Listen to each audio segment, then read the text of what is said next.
Almighty God, we, the representatives of the citizens of the City of Brisbane, are assembled here to strive and care for the welfare of our city and all its people.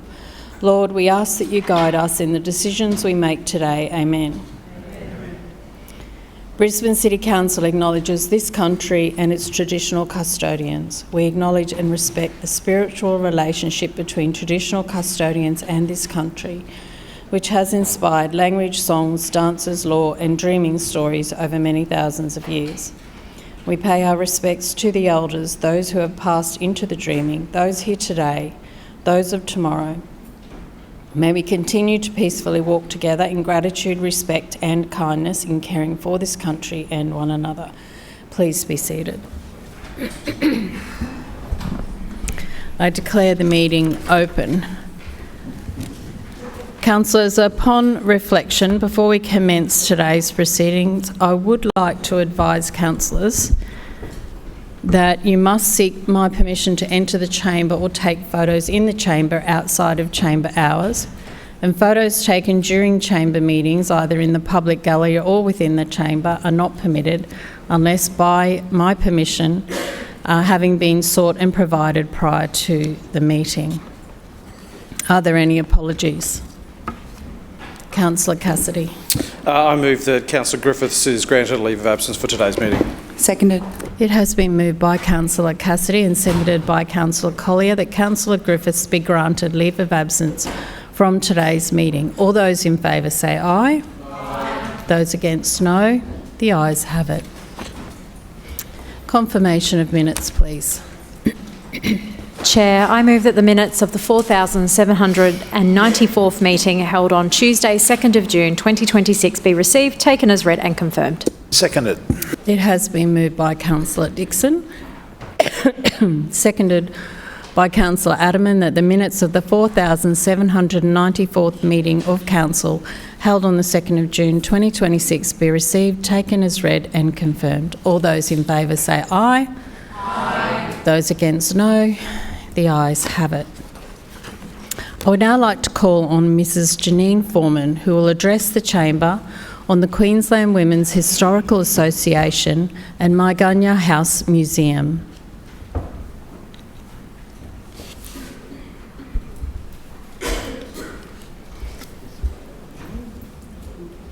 Welcome, Mrs Foreman.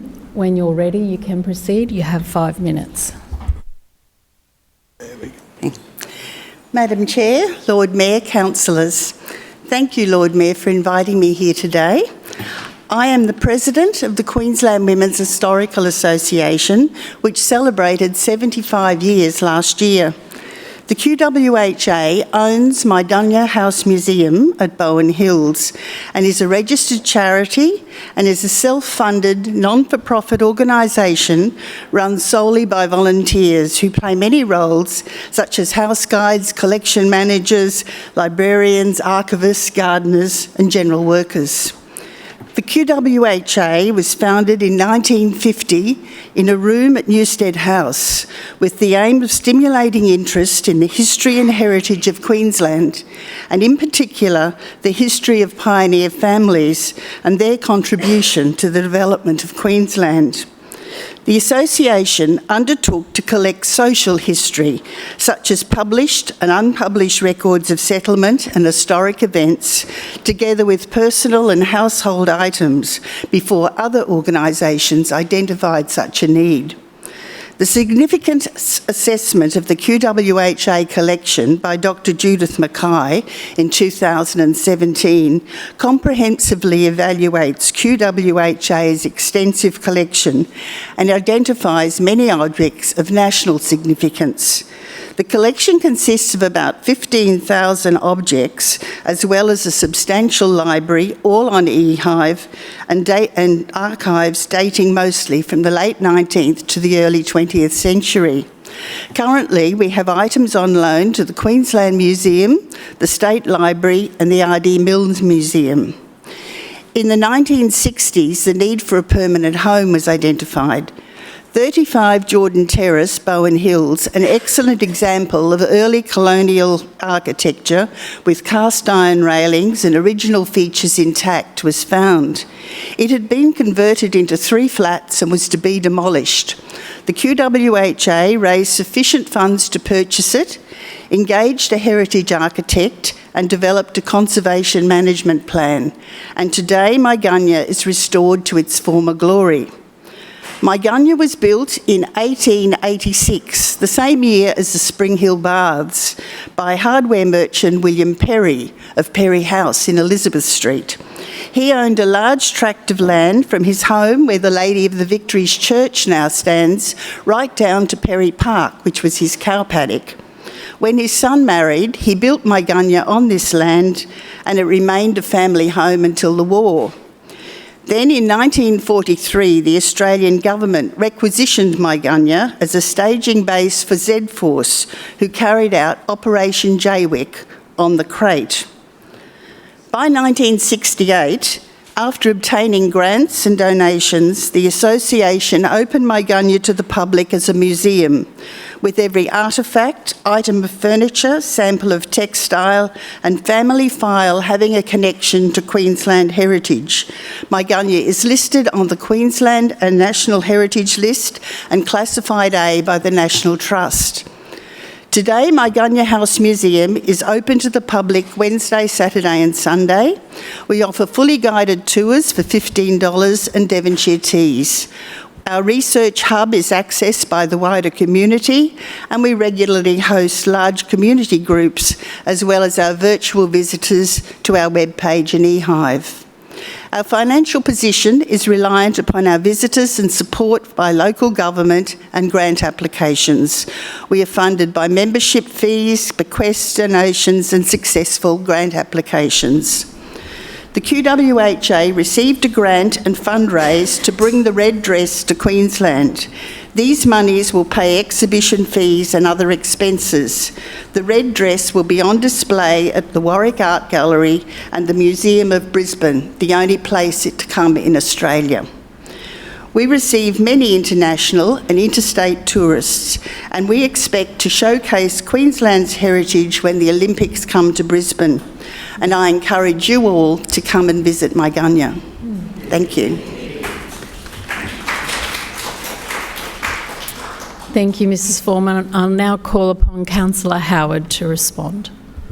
Well, thank you, Madam Chair, and it gives me a great deal of pleasure to respond to Janine, because I have known Janine for a very long time, and her husband David, who I think is up in the gallery, along with a couple of other volunteers from Maigunya. So thank you. Oh, there they all are. Thank you for being here this afternoon to give Janine that moral support. You didn't need it, Janine, because it was a perfect presentation. And I know that the Lord Mayor visited recently, and the reason that you're here this afternoon is that he was so impressed with what he saw that he felt that he would like you to share that with all of us that are here. And I know also that it's a fantastic opportunity for us to learn a little bit more about it. And of course, you're in Councillor Dixon's area, and I know that she is also a great supporter of yours. 75 years is quite a milestone, and I have been to Maigunya very many times, and I know the amazing collection that you have there, which is just one visit is not enough for everyone to take those sorts of things in. So we're absolutely thrilled that you and your volunteers are so diligent in looking after such a beautiful home. And it is a home. It's a home, I think, that the women of Brisbane felt was important, that there be something that would be there for the history for women. And I think you do a lot of work with the Embroiderers Guild and with some of the other organisations that have been around almost as long as the QWHA. The red dress is is also a very wonderful opportunity for people to see the amount of work that is done not only by your volunteers but by our embroiderers across Queensland. And those of you who are privileged enough to be members of my committee will have learnt a little bit about the red dress, because the Museum of Brisbane gave us a little presentation the other day and talked about the red dress. So we are truly grateful for the work that you have done to bring it not only to the museum but also to Warwick, which is very grateful to be having that as well.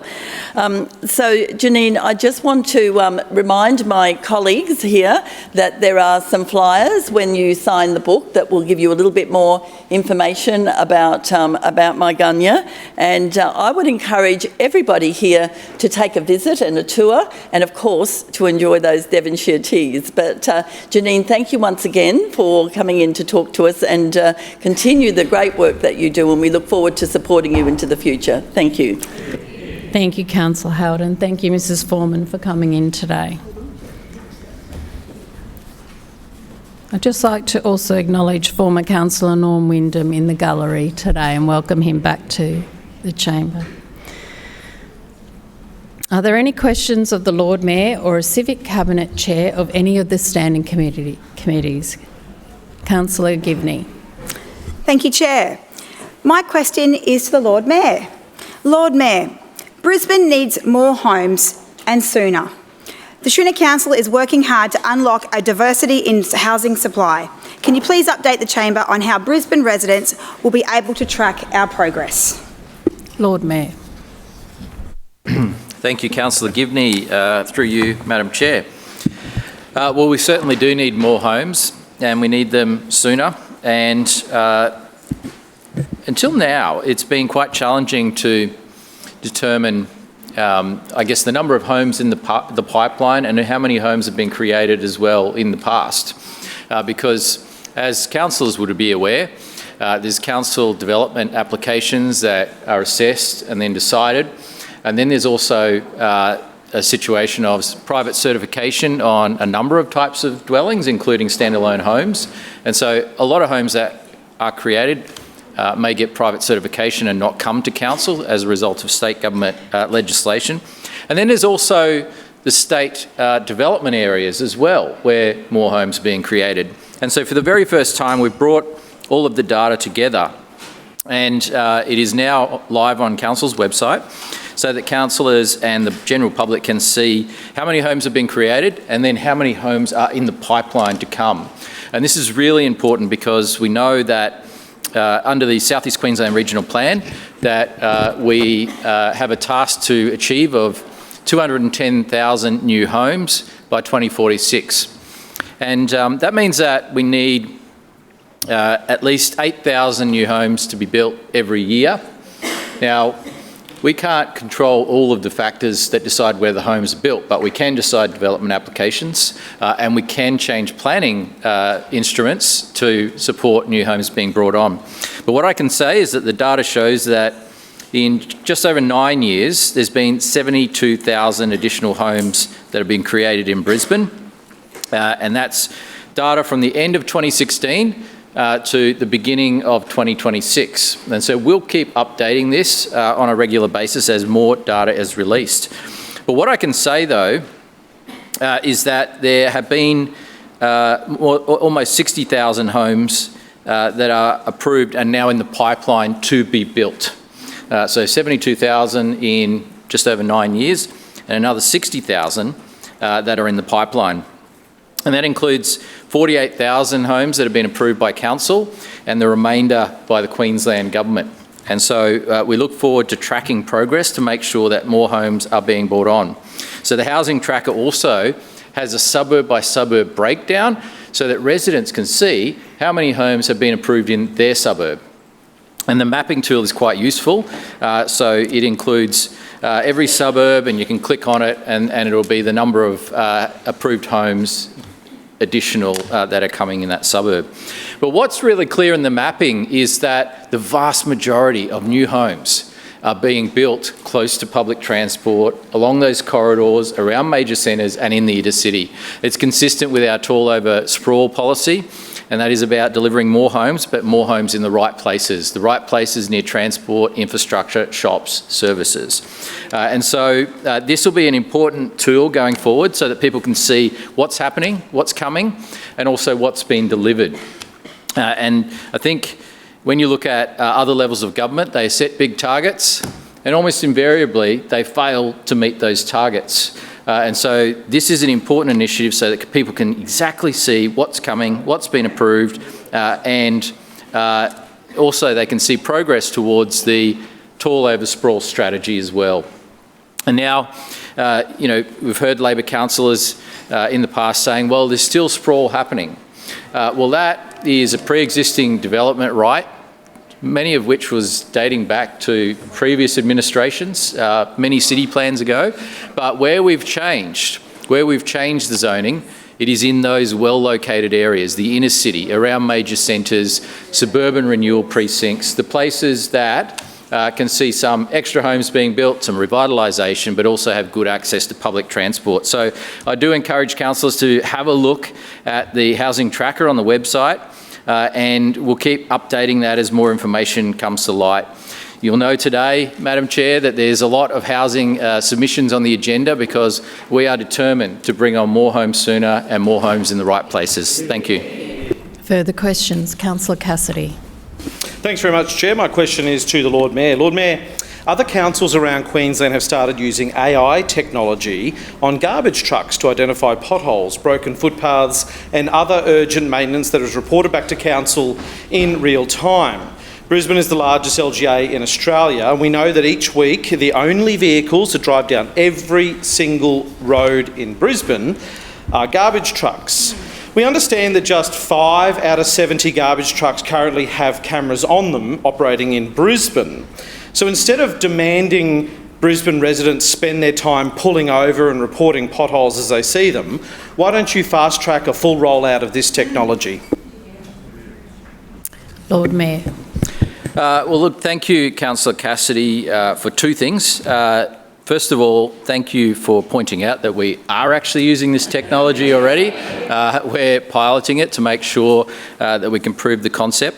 And we are, provided that it is, a useful tool that is delivering, we will roll it out. And so this is something that is a good opportunity.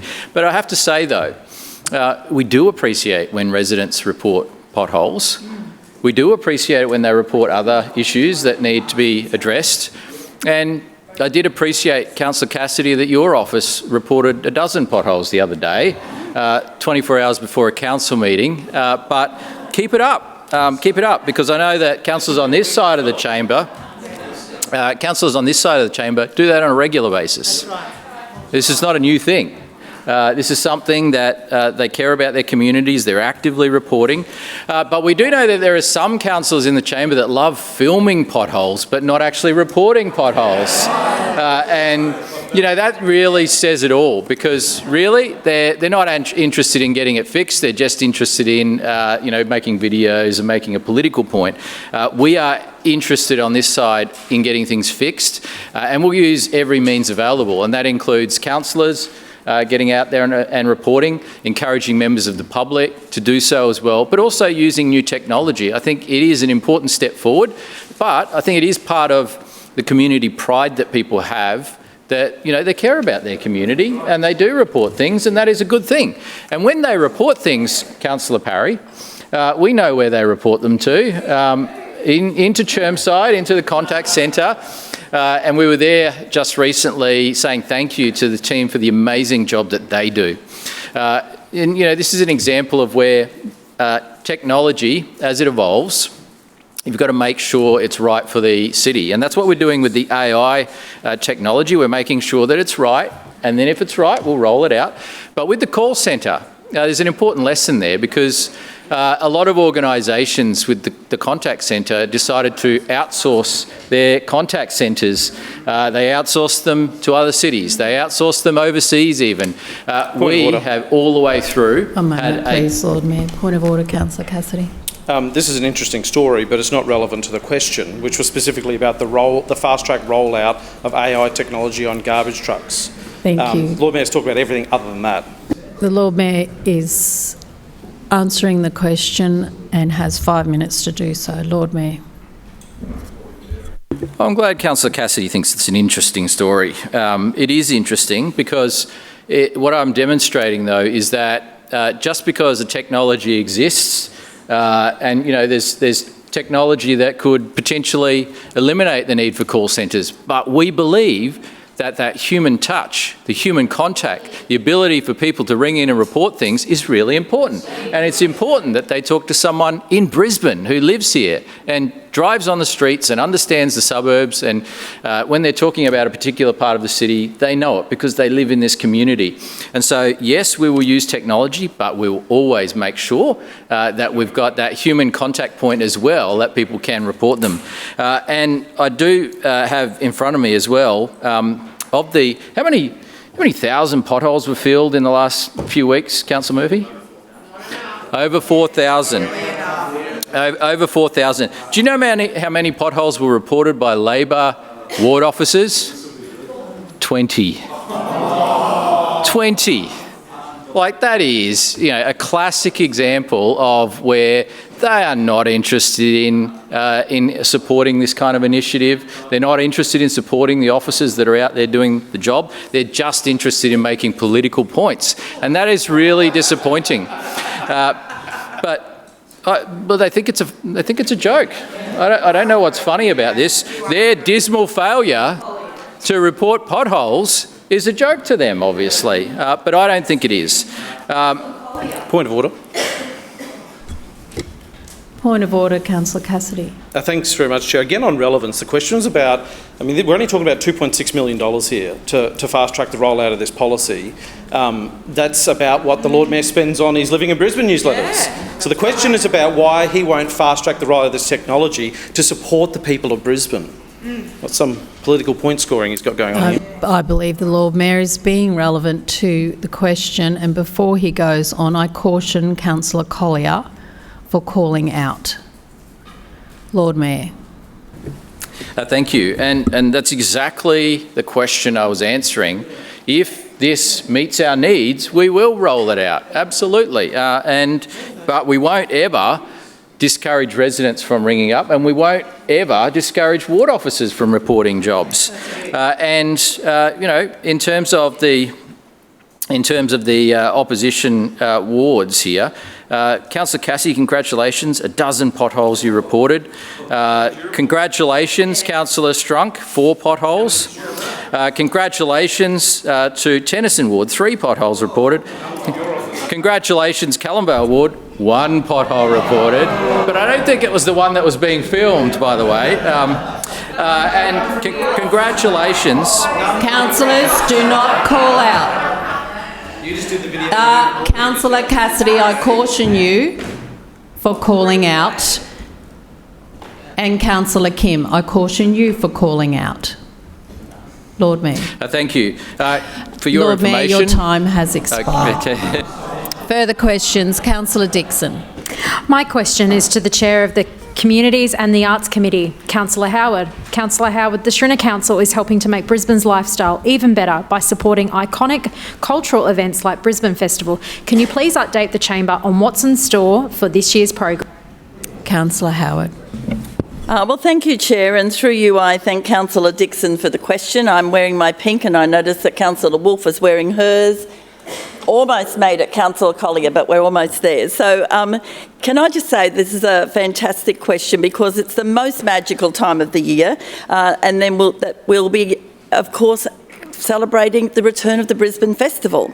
For decades, Brisbane Festival has been lighting up our city in September, and this year is no exception. With the launch of the 2026 program taking place this morning, it was a pleasure to join the Lord Mayor, the Governor and Minister Langbrook to celebrate the unveiling of this year's program, Switch On, Light Up, Come Alive.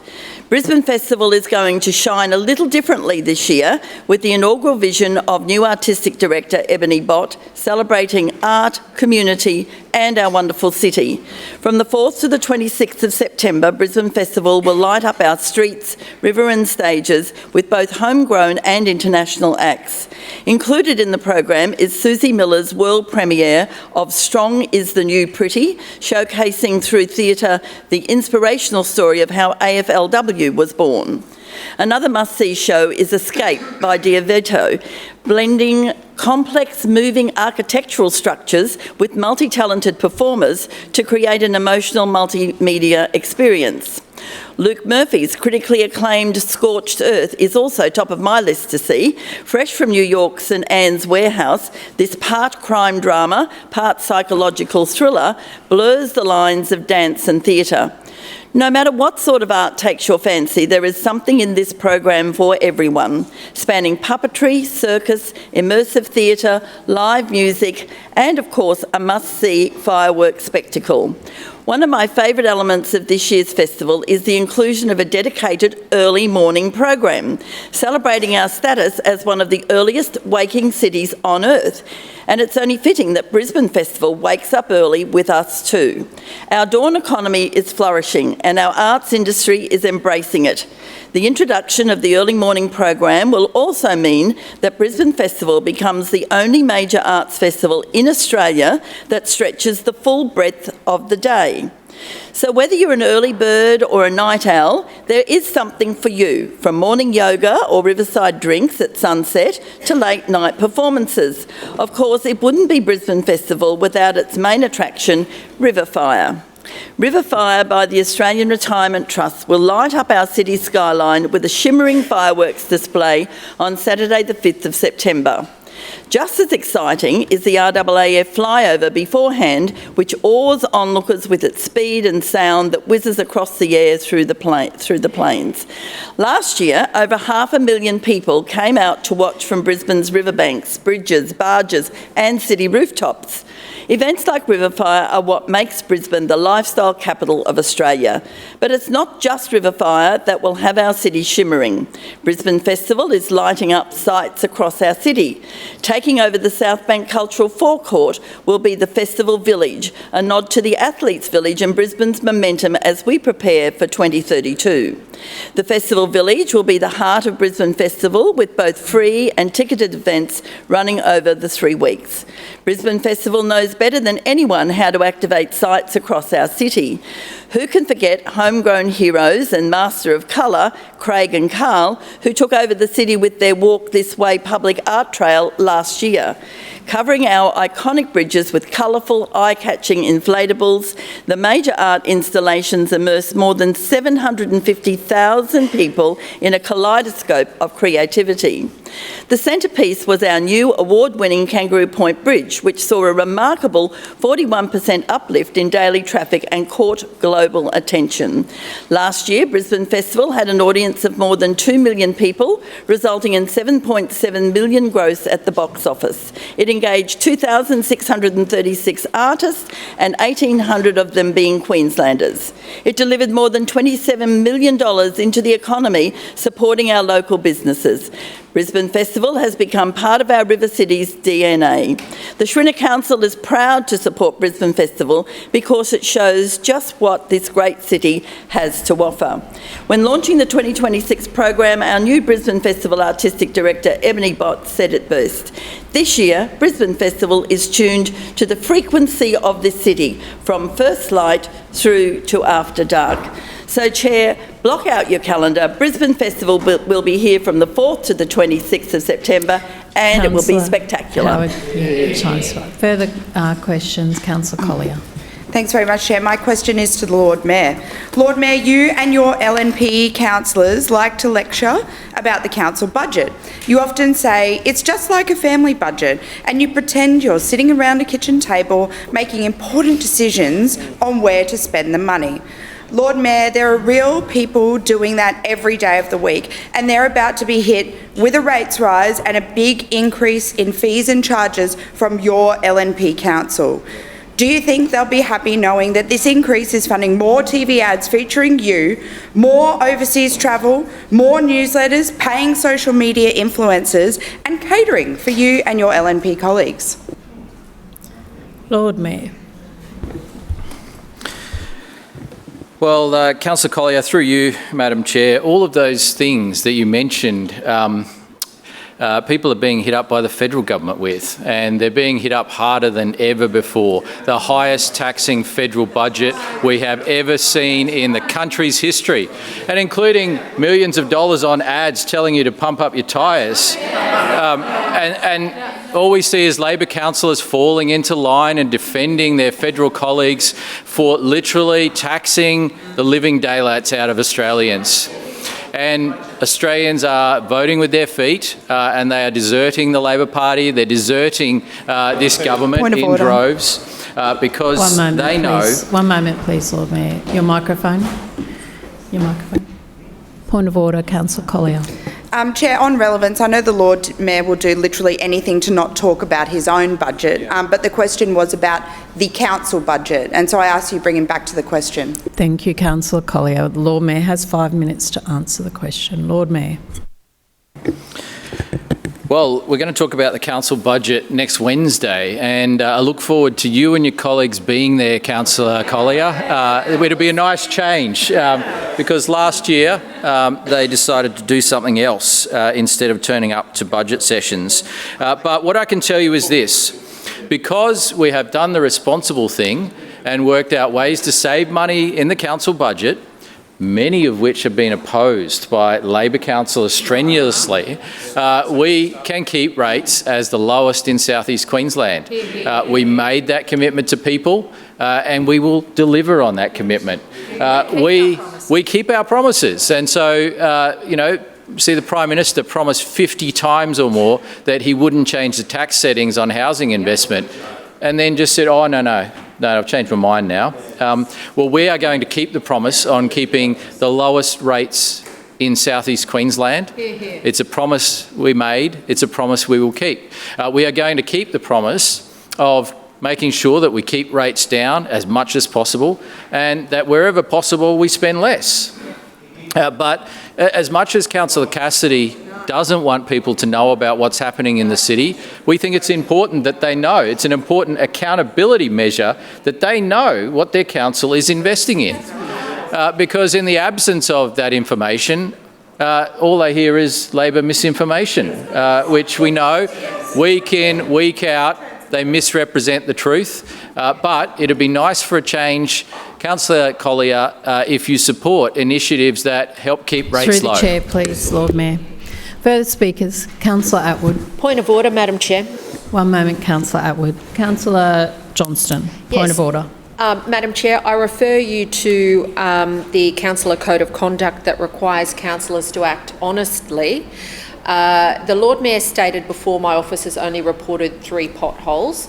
The council officers who work for me advise they've reported 22 in the last 3 months, and I've personally provided a list of 45, that was the LNP councillors.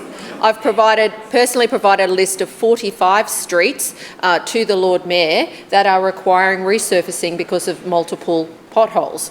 So the Lord Mayor has been dishonest, Madam Chair, in saying we've only reported 3, and that is an adverse reflection upon the council officers who work very hard in my office for the residents of Brisbane. Thank you, Councillor. 1 moment, please.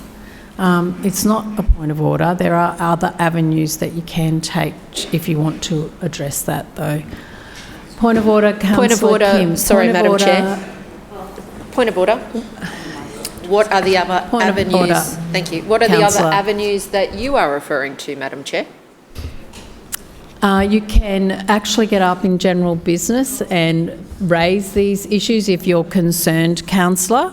So, point of order, Madam Chair. I have asked you to make a ruling on whether the Lord Mayor has engaged in a conduct breach by being dishonest in his statements, and you have said there's other ways to do that. As far as I know, Madam Chairman, you are the person who is responsible for making that decision, and I ask that you do so. My decision is that there has not been a conduct breach. Councillor Kim, did you have a point of order? Yes, I also claim to be misrepresented. Should the Lord Mayor have been in person in the council meeting, you know what we've he would have been talked aware that about the with Grand Canyon is everywhere. misrepresentations. It is not a misrepresentation. You have not spoken during this meeting and nobody has misquoted you this meeting. Councillor Atwood. Thank you, Madam Chair. My question is to the Chair of the Community and the Arts Committee, Councillor Howard. Councillor Howard, the Schrinner Council is also helping to make Brisbane's lifestyle even better across our suburbs. Can you please update the Chamber on our commitment to deliver the Carina Women's Shed? Councillor Howard. Well, thank you, Chair, and through you, I want to say to Councillor Atwood, this project really did start with you, because the Carina Women's Shed didn't start with a budget line or a cabinet paper. It started with a conversation. It started with local women saying very honestly, why don't we have a place like this? And Councillor Atwood listened. She brought people together. And in early 2023, she held a community meeting in Carina. She expected a handful of people. Instead, more than 200 local women turned up, and all of them had something to say. Now, while men's sheds have long provided practical, skills-based spaces for connection, learning and well-being, there was no equivalent facility designed by women for women that offered the same hands-on opportunities. They wanted a place that felt practical, a place that felt welcoming, a place where women could come together to learn hands-on skills, make things, talk, laugh and rebuild confidence. They didn't want just another hall, they wanted what the men had. A shed, and they were very clear about what mattered most: woodworking, home maintenance, furniture restoration. They wanted somewhere safe where they could get together and learn real skills. Skills that they could use, that gave them a meaningful opportunity to build confidence in themselves. So the Schrinner Council listened and we backed it. We supported the formation of a proper committee, we worked through the approvals and we committed council funding to help turn a community idea into something solid and real. Now, anyone who has ever tried to build something like this knows that it's not easy, especially when it's led by volunteers, but what never wavered was the commitment of the women leading this project. And I want to acknowledge them properly here today. The President, Linda Kempnich, has led this with heart and determination. She understands how important safe, welcoming spaces are for women, and she brings that understanding to every decision. Sam Steins, the Assistant Secretary and Build Lead, has been extraordinary. She has coordinated reports, managed consultants, worked with builders and partners, and done the hard yards that most people never see. Alongside them are Vice President Satrina Brandt, Secretary Gail Bennett, Treasurer Melissa Pittman and Marketing Manager Brooke Walker, whose original idea helped spark this entire journey. These women are not doing this for recognition. They are doing it because they believe their community deserves it. And Chair, they haven't done it alone. This project shows what can happen when council, community and local partners truly work together. The Schrinner Council funding helped get this project moving. The Carina Leagues Club stepped up early and backed this idea when it was just on paper, contributing $165,000. That early seed funding made a real difference. BMD, alongside JMAC, has provided funding, project management and in-kind construction support, helping to stabilise delivery and keep the project on track. The Clem Jones Centre has generously provided the land, leasing the land at a community rate so this facility can sit right at the heart of Carina. The state government gambling grant of around $47,000 has already been used to buy equipment and tools which are ready and waiting. Local men's sheds and Churchie have donated additional equipment, showing generosity across the community. And several professional firms went above and beyond, providing services free of charge. Urban Strategies, Bartley Burns, Morgan Conley Solicitors and Creative Design all deserve recognition.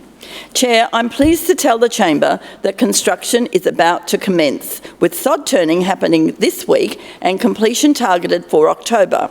And when it opens, the Carina Women's Shed will be something truly special. It will be a place where women can walk in and feel comfortable, where they can learn new skills, where they can make something with their hands, where friendships form naturally over workbenches and shared projects. Programs will grow and change as the members shape them, because this has always been and always will be a women-led space.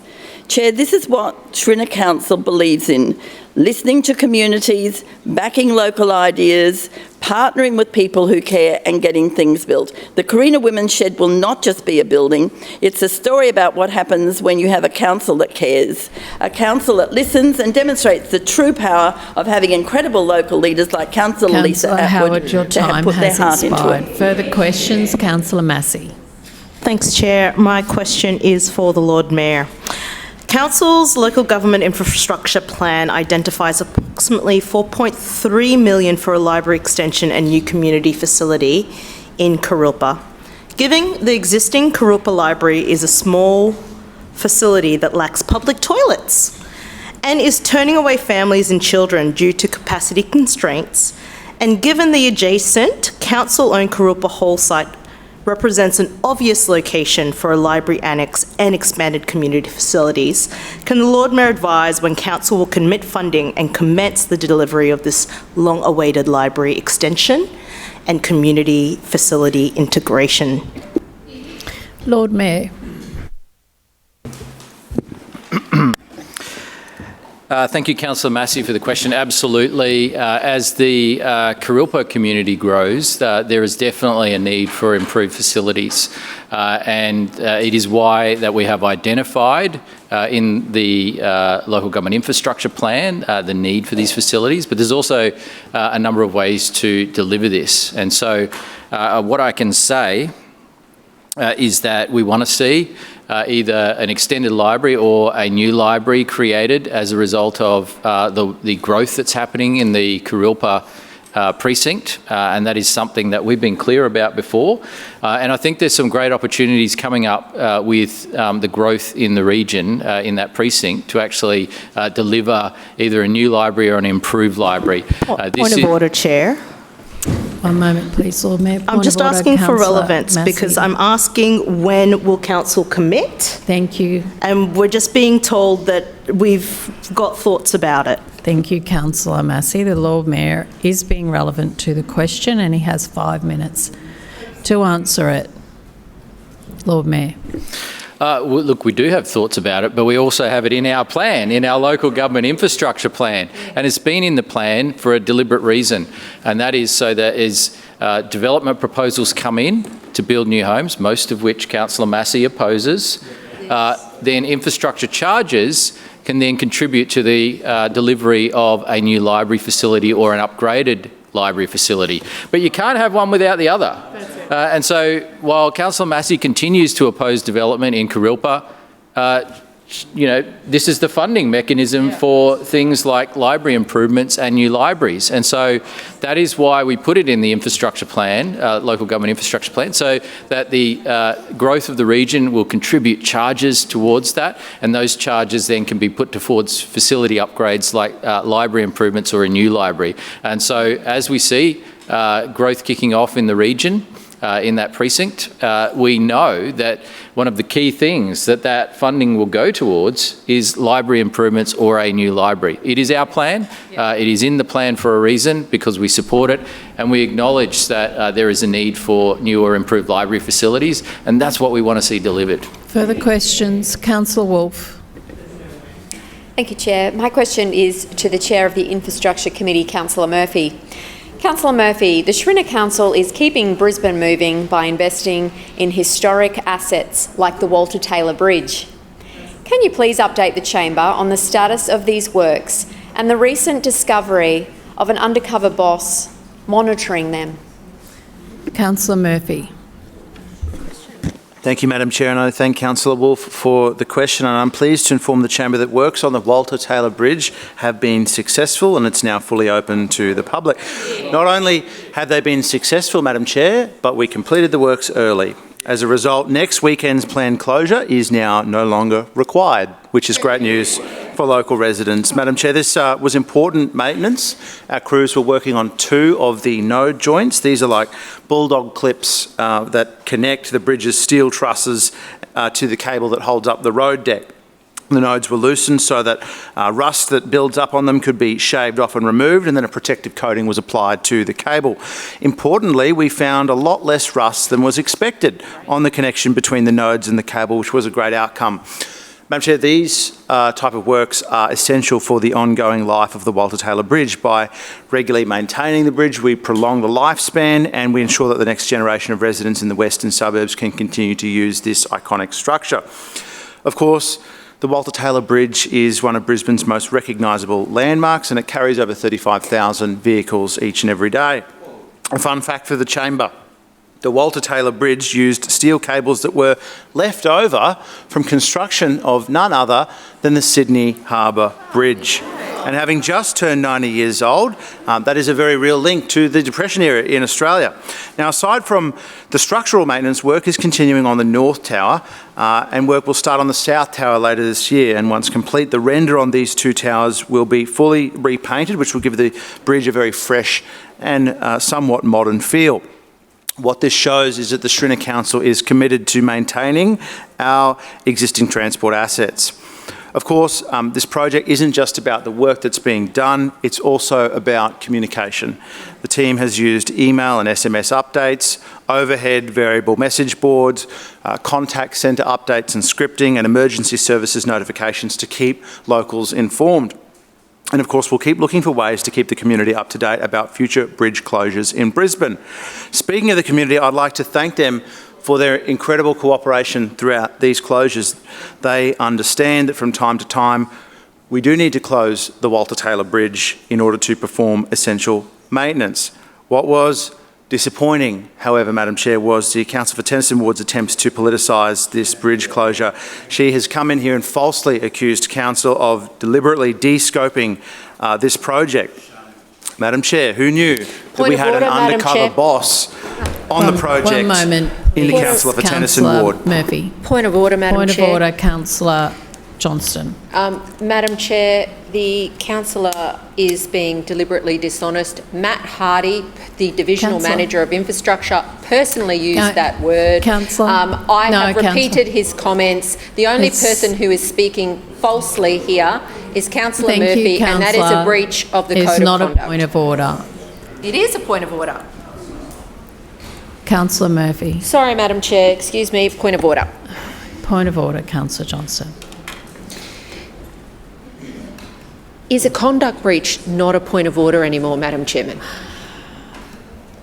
I don't uphold your point of order. Do you mean that in response to my last one? Is that what you're saying? Because I am confused, Madam Chairman. You keep saying that's not a point of order, but I have raised a point of order and you are not giving clear instructions about the issues that I've raised. So the only person who's been deliberately dishonest here is Councillor Ryan Murphy.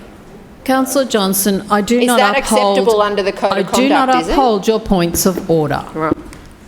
Madam Councillor Chair, Murphy. Thank you, Madam Chair. Now, Undercover Boss is a show where an executive from an organisation conceals their identity and goes into a blue-collar role to discover and learn about how the business actually functions. But there's been a little twist in this season, Madam Chair. Our Undercover Boss hasn't bothered to learn or discover anything about the bridge. She has, in fact, made it all up. Madam Chair, the works I outlined were the original scoped works. These were the original scope. Planning for these works is incredibly meticulous, and it includes significant time contingency in case the maintenance does not go to plan. A specialist methodology was actually developed by structural engineers to safely manage the complexity of these works.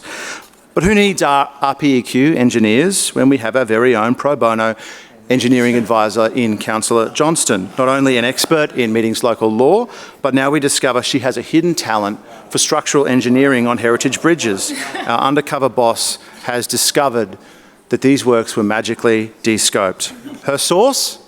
Trust me, bro. Trust me. It Point was of order, Madam strange Chair. to see her make these claims. One moment, please, Councillor Murphy. Point of order, Councillor Johnston. As I've said, Madam Chairman, Matt Hardy, the Divisional Manager, provided me with that information. Councillor Murphy is now making adverse reflections upon a senior council officer, and that is inappropriate, Madam Chair, and a breach of the conduct rules. I don't uphold your point of order, Councillor Johnston. Councillor Murphy. So what we actually saw, Madam Chair, was Councillor Johnson come in here week after week and make factually incorrect claims about the scope of the Walter Taylor Bridge renewal project. Now, that is not normally what happens on the show Undercover Boss. Point of order, Madam Chair.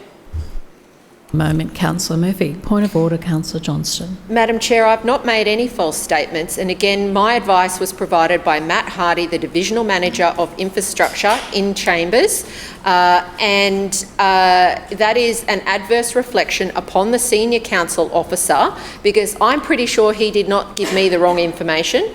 He spoke to me at length, and it is absolutely inappropriate that Councillor Murphy is making those adverse reflections upon Mr Hardy.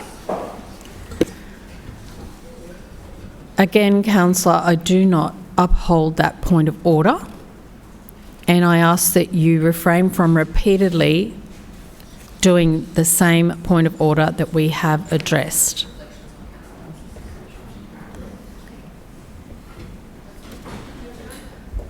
Councillor Murphy. Thank you, Madam Chair. And we know that Councillor Johnson was appalled that the bridge opened earlier than expected. As it turns out, the bridge was in better shape than anticipated, and we were able to open it early for the community on 2 of the weekends. But our undercover boss actually wanted us to keep the bridge shut for longer and actually complained about the early openings, which is a very hard marker, Madam Chair. Now, do you think the community was upset about the bridge opening early? Do you think they were? You want to hazard a guess about how many complaints we received about the project in its entirety? 5. We received 5, and most of these complaints were about the use of lights late at night during the works. In fact, we have received more complaints from Councillor Johnston about the works than complaints from the community. Further questions? Councillor Kim. My question is to the Lord Mayor. Lord Mayor, last week you complained that the federal government wasn't funding your metro expansions despite the fact you haven't even started the business case. How much exactly did you ask for? Lord Mayor. Well, that's an interesting question, because the federal government has made a habit of funding things that don't have a proper business case. They have done it. Region Tasmania. They have done it repeatedly, and in fact, I've used previously in this chamber the example of the suburban rail loop in Melbourne, where Infrastructure Australia said this business case is not good, it needs to be updated. Yet the federal government went and put an extra 3.6 or 3.8 billion from memory into the project, bringing the total federal investment to $6 billion. And so the federal government, by precedent, they will give money to what they want to give money to. And we will continue to advocate and to lobby. But we know that there's a process to go through, and we're going through that process. We're doing it properly. The Labor government might not do it properly, but we're doing it properly because... Thank you, Lord Mayor. Councillor Cassidy and Collier, stop calling out while another councillor is on their feet and as the chair is speaking. As well, Councillor Cassidy, and I caution you, both of you.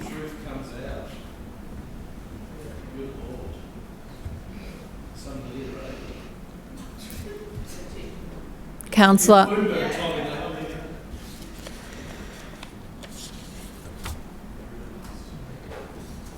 Councillor Cassidy, I consider that you are displaying unsuitable meeting conduct, and in accordance with section 21(4) of the Meetings Local Law 2001, I hereby request you to stop calling out across the chamber while another councillor is on their feet.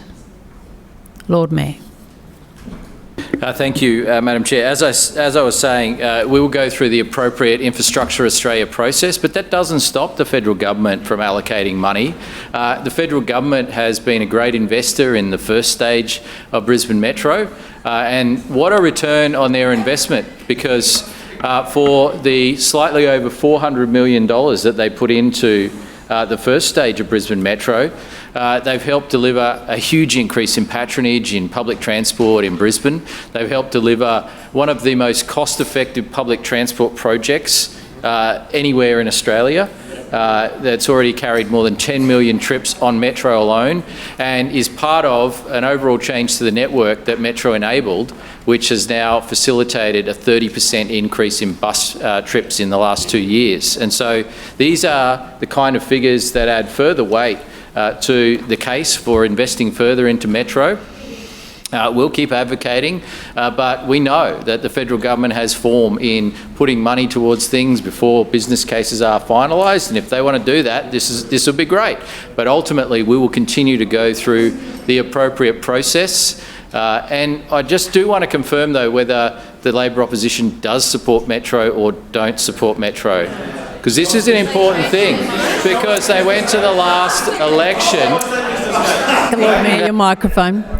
Councillors, all councillors, please be quiet while the Lord Mayor is speaking. Lord Mayor. Thank you. They went to the last election, actually no, they went to the last couple of elections promising to cancel Brisbane Metro. And Councillor Cassidy interjected just now saying, show us the business case. Well, we showed him the first business case, which had an incredible BCR, which prompted the federal government to invest in it, yet he still opposed it. So he doesn't care about business cases, Madam Chair. He's not interested. I don't think he's even ever read the first business case for Brisbane Metro, because if he had, he'd have a better understanding of the benefits of the project. But I can tell you, just like the first business case, the next business case will show the clear benefits that can be delivered by expanding Brisbane Metro. And we'll keep working to make sure that we advocate to both other levels of government, because this will require a partnership, and we are determined to get it invested in by other levels of government so we can expand Brisbane Metro. That now ends question time. Lord Mayor, Establishment and Coordination Committee report of 1st of June 2026.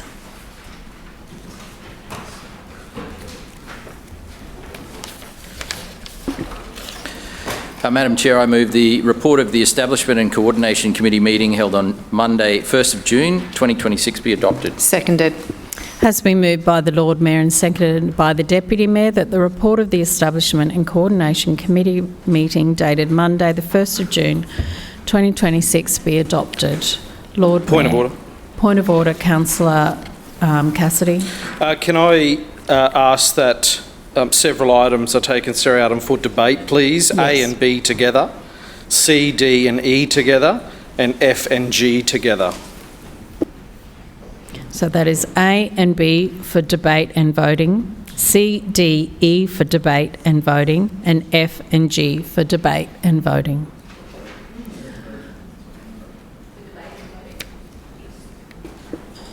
Councillor Johnson. Yes, point of order. Yep. Yes, I just asked that they're for debate and voting. A and B, C, D and E, and F and G.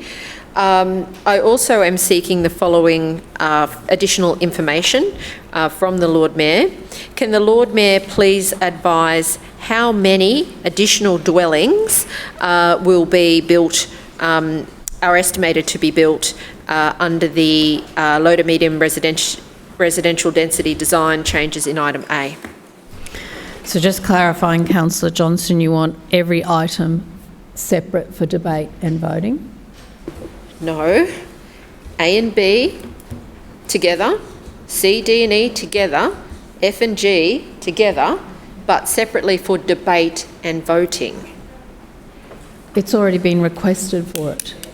Not for debate and voting. Yes, it was, and I stated that a second time.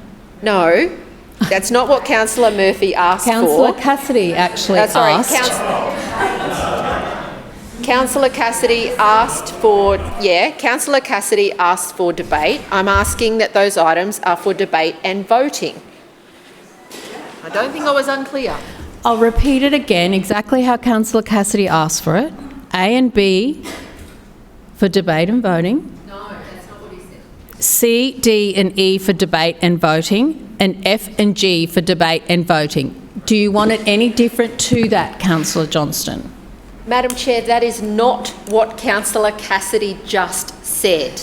That is what I asked for. Councillor Cassidy asked for them for voting, for debating purposes only.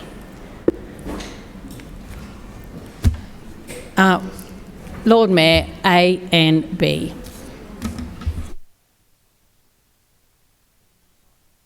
One moment, please, Lord Mayor.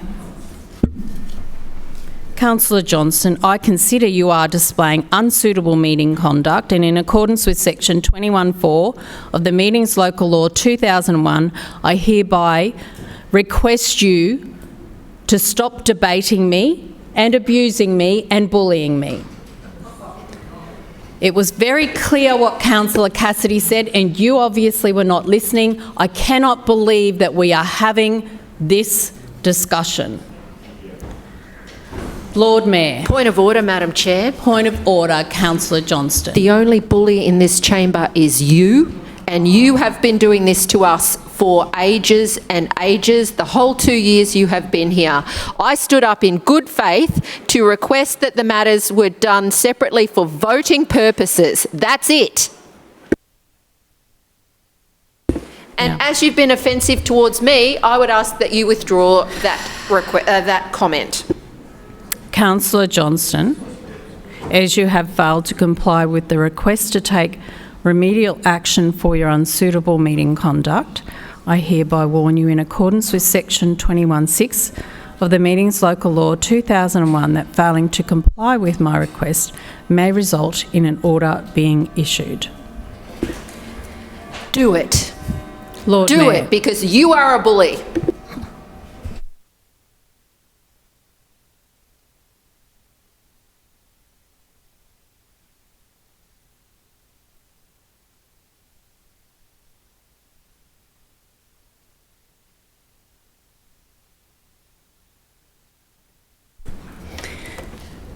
Lord Mayor.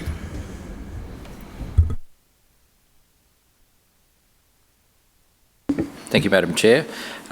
Just before I move to item A and B, I wanted to do what I always do, which is just to let people know about the asset light-ups happening over the coming days. Last night, the assets, including City Hall, Kangaroo Point Bridge, Story Bridge, Victoria Bridge and Radcliffe Place, were lit up in blue to support the Big Freeze 12. The Big Freeze is Fight MND's latest fundraising campaign to raise vital funds for motor neurone disease, MND, and the research and projects supporting those living with MND. Tonight, our assets will be lit up in teal to support Thank a First Responder Day, a national day of appreciation to our first responders and their families, held annually on the second Wednesday in June, and it is a day for communities across Australia to show their gratitude to first responders. And while I'm on first responders, I wanted to acknowledge the parade that happened on the weekend here in the city for celebrating the 50th anniversary of the State Emergency Service.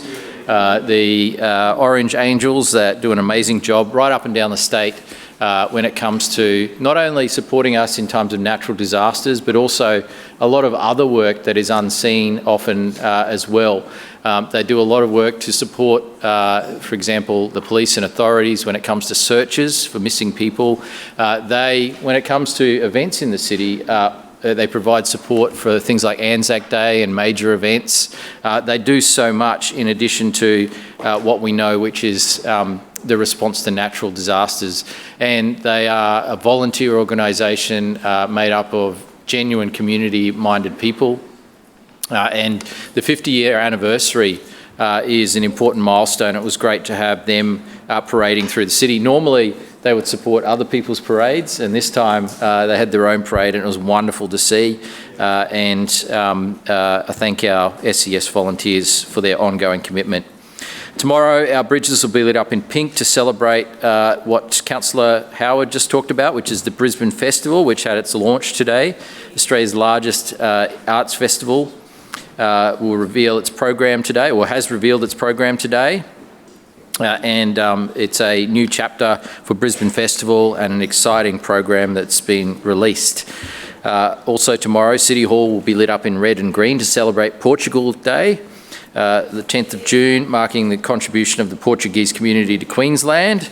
On Thursday, our assets will be lit up in purple to support Lipedema Awareness Month. And lipedema is a chronic condition affecting an estimated 11 to 19% of women and is frequently misdiagnosed due to lack of community awareness. On Friday, our assets will be lit up in red, white and blue to celebrate Philippine Independence Day. The Philippine Declaration of Independence was proclaimed on the 12th of June, 1898, and on this day in 2026, Brisbane's Filipino community are celebrating the 128th Independence Day. On Saturday, the assets will be lit up in red to support Brizzy to the Bay, presented by MS Queensland, and riders will join the Ride of Champions from Brisbane's International Cycle Park, which we were proud to deliver in partnership with the other levels of government out to the Bay, and every kilometre ridden and every dollar raised will make an impact for those living with MS. Finally, on Sunday, our assets will be lit up in purple on the eve of World Elder Abuse Day. A very serious challenge in our community, and one observed on the 15th of June each year to highlight and raise awareness to the impacts of ageism and inequality and elder abuse in our community. Also did want to say that World Blood Donor Day happens across the world this Sunday, but that Lifeblood has flagged that they have a shortage of A and O type blood. So if you have that blood, please consider giving at the moment. As councillors would be aware, I do tend to give from time to time, and I've had to give it a break because I was giving too frequently, and now I have an iron deficiency. So I'm just building up my supplies before I give again. But certainly, if you have the capacity to give, now would be a good time to give, particularly if you have A and O blood donations or A and O blood types. Item A is the tailored amendment to the city plan, or the low and medium density review that's underway. So this zone makes up around 14% of the city's residential area, and it's kind of areas where we'd see homes and also low scale or low rise apartments, villas, duplexes and terrace and townhouses. And so this is about providing choice. This is not high density living that we're talking about, but it is an area of need in the community and one that we're moving on. I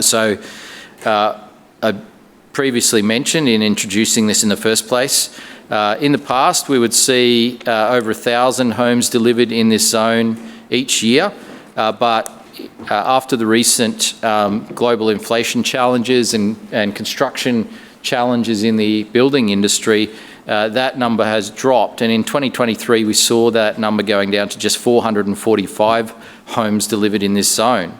And so we knew we needed to change things to free up more supply, and to answer Councillor Johnston's question, a conservative estimate is that this will help free up at least an additional 6,000 homes by 2032, but obviously building conditions going forward will also determine that. So we're making the changes that we can to help free up extra supply, but obviously there are other factors which determine the level of investment and how many homes are brought on. Some of those factors include federal government policy settings, and so we're all waiting to see what will happen in that respect with the changes announced. But hopefully we will see new supply coming on with the opportunity for at least an additional 6,000 homes by 2032. What we're looking at is making it easier and more practical to build a range of homes by increasing the allowable building height from 2 to 3 stories to 3 stories, also allowing the building height to go up to 4 stories in some well-located sites near frequent public transport or shops, so that people can make the most of these. We're also reducing the minimum block sizes as well to make sites or to provide more opportunities on sites. And so the minimum block size going into this was 260 metres square, and we're reducing that now to 120 metres square, making it easier to build more homes. And we also acknowledge that there is a demand and a need for smaller homes as well, because in terms of the supply of housing in southeast Queensland, including Brisbane, we know that a very many number of homes have a significant number of bedrooms, 3 or more, and the growing demand, or the fastest growing demand, is for smaller homes with fewer bedrooms. And this is an opportunity to fill that gap as well, because we know that a significant number of groupings in housing are either singles or couples. And so this provides them with an opportunity to get into the housing market when they don't need a 3 or 4 bedroom home. And this is an important gap that needs to be filled in the market, and the LMR zone can help do that. So this isn't about massively transforming suburbs, it's about building on what's there and building on an existing zone, which has in most cases existed for decades. And so we know that due to the construction challenges and the feasibility challenges, that the provision in this zone slowed down, and we needed to do something to get it back up to where it was.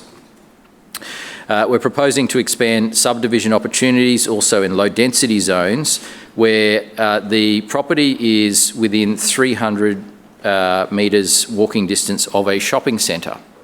Now, this is something that's been in place for a little while, but it was first brought into place within 200 metres of a shopping centre. And so by adding an extra 100 metres walking distance, we're still ensuring that people can live within a reasonable walking distance to a shopping centre, and 300 metres is not that far to walk.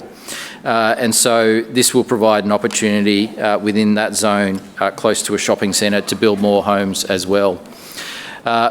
We completed consultation on the package earlier this year and received more than 500 submissions. Point of order, Madam Chair. Point of order, Councillor Johnston. I draw your attention to the following statement by Councillor Cassidy.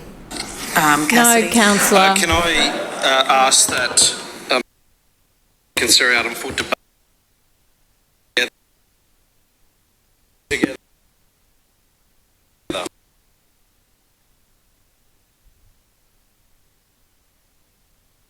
Stood in this chamber, you called me a bully, you told me that I hadn't said what I'd said and Councillor Cassidy hadn't said what he said.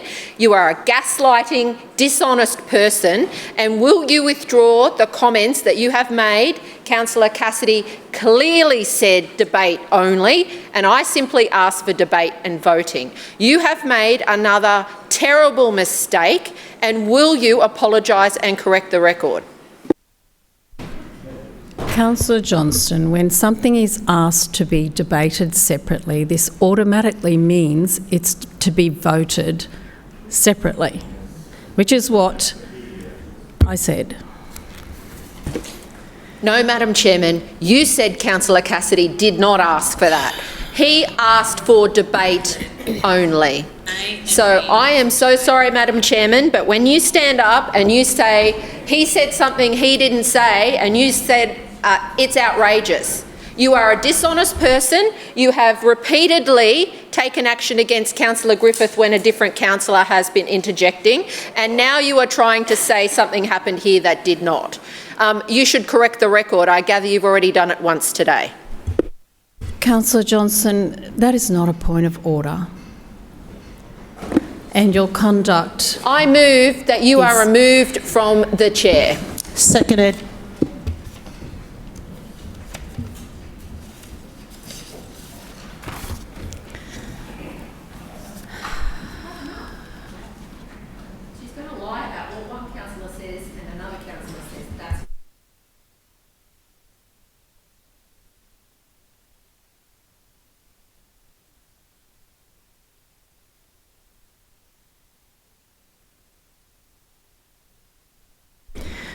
A motion that the chair leave the chair has been moved by Councillor Johnston and seconded by Councillor Massey. All those in favour say aye.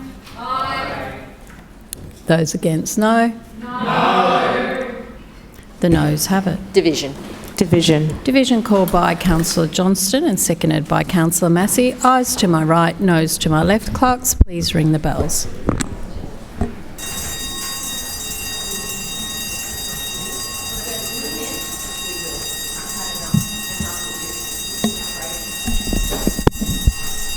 there and make mistake after mistake and make adverse decisions about us, and then you blame us.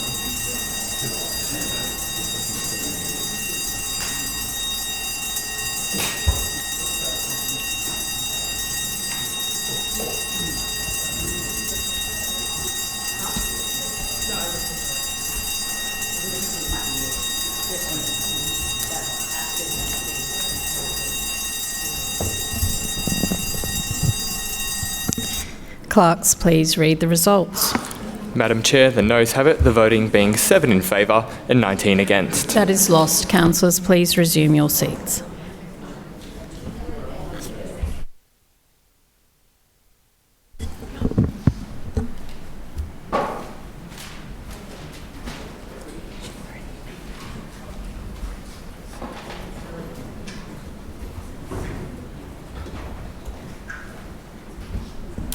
Lord Mayor. Thank you, Madam Chair. I do think it is disappointing that when we're debating more homes in a housing crisis, that the meeting is disrupted in this way on an entirely pointless point. But back to what we're talking about, which is the More Homes Sooner package, including low, medium density changes. Lord Mayor, your time has expired. Move for an extension, Madam Seconded. Chair. Has been moved for an extension by the Deputy Mayor and seconded by Councillor Dixon. All those in favour say aye. Aye. Those against, no. The ayes have it. Lord Mayor. A consultation report is being published online, which will provide responses to all of the submissions received. In response to that consultation, we'll be making some changes, including to things like setbacks, as well as updates to some of the codes that we're dealing with in response to that feedback.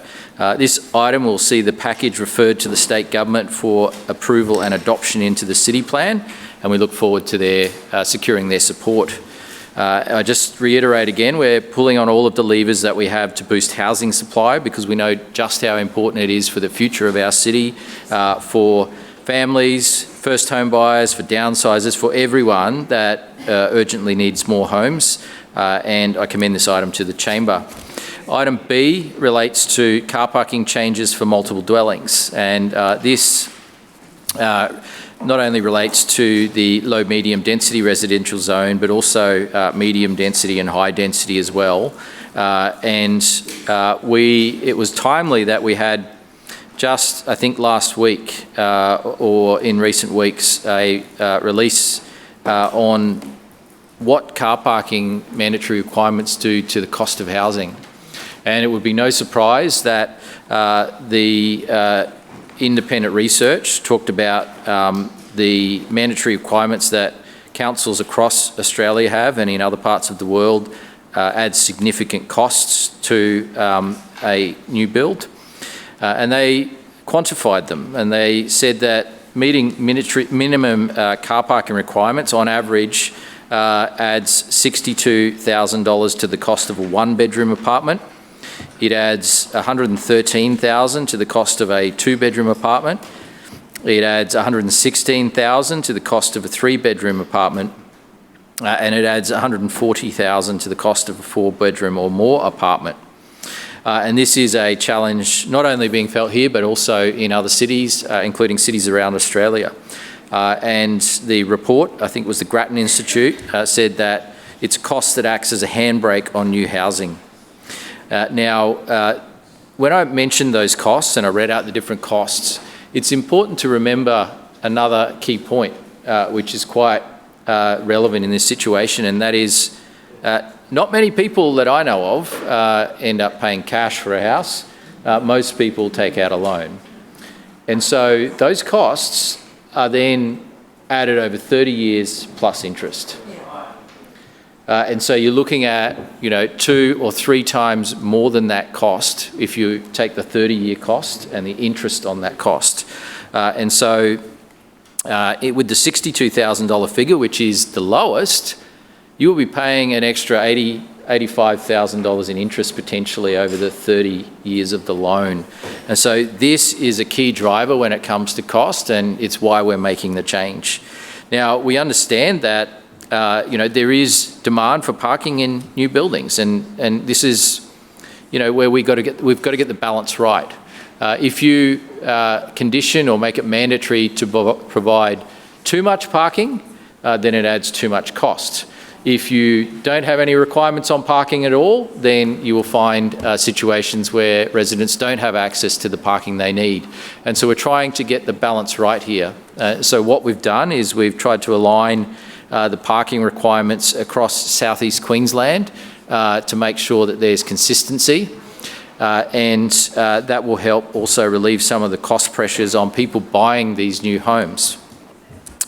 We also know that where this has been done, because we also have a precedent for this in some of the inner city areas where there's lower parking requirements, we're seeing great examples of where people are taking the opportunity to use public transport more, where they may have one car but they don't have a second or third car, and they're taking those cost savings and they're getting on the public transport, or they're walking and cycling around.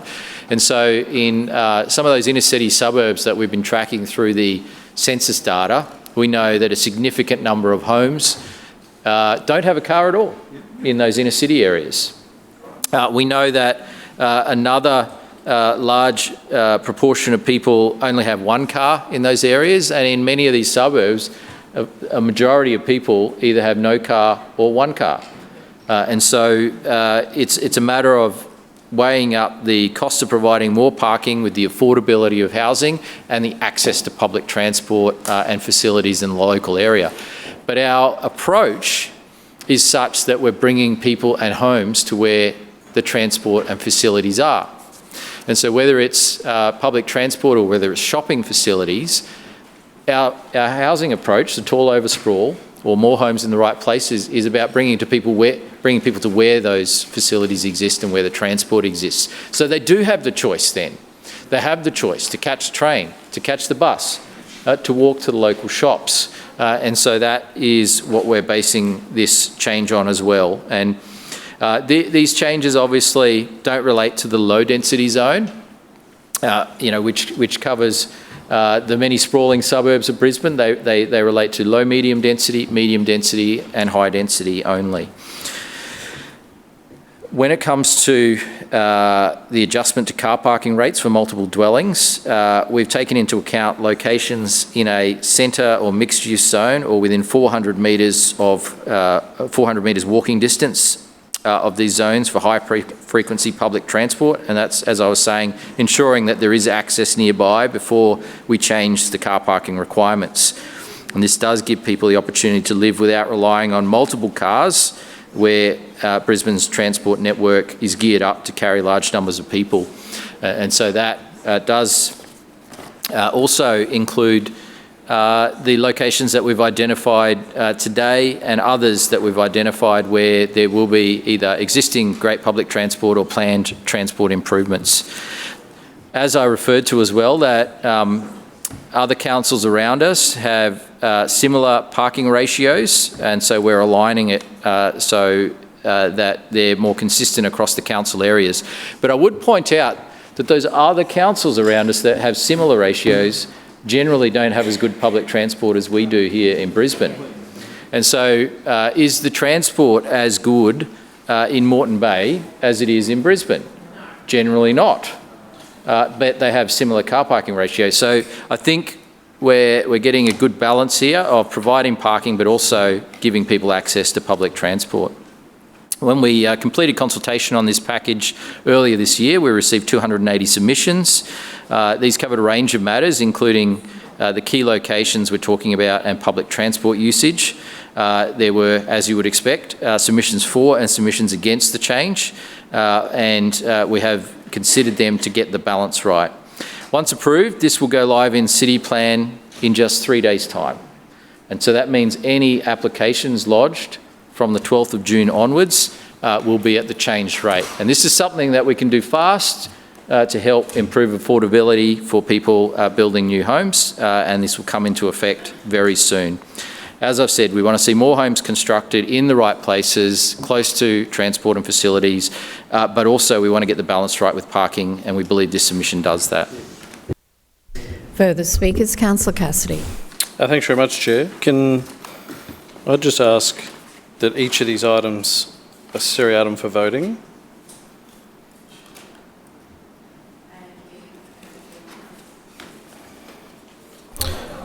I'm just going to start on item B. The planning scheme changes for car parking for multiple dwellings. So these changes first came to Council on December 9.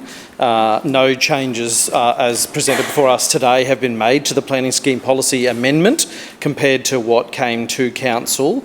As we have heard, the aim is to improve development feasibility and accelerate housing delivery, but in reality, it's proven to be a sellout to developers.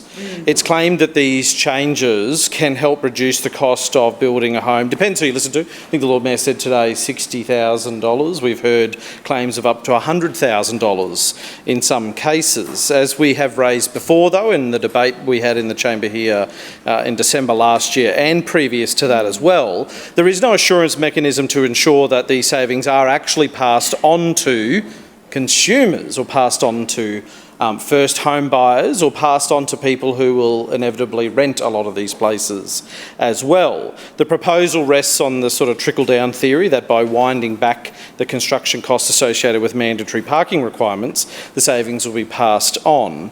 And apparently if it's done near public transport, the streets won't become parked out. But left unchecked, as is so often the case in Brisbane here, private developers are leveraging the proximity to public transport to increase the asking price, not decrease, while achieving a massive saving on construction costs. The only assurance we have before us today is a hypothetical claim that if these car parks don't exist in the future, that the unit would if these changes weren't made, the unit prices would be higher. And it is just hypothetical.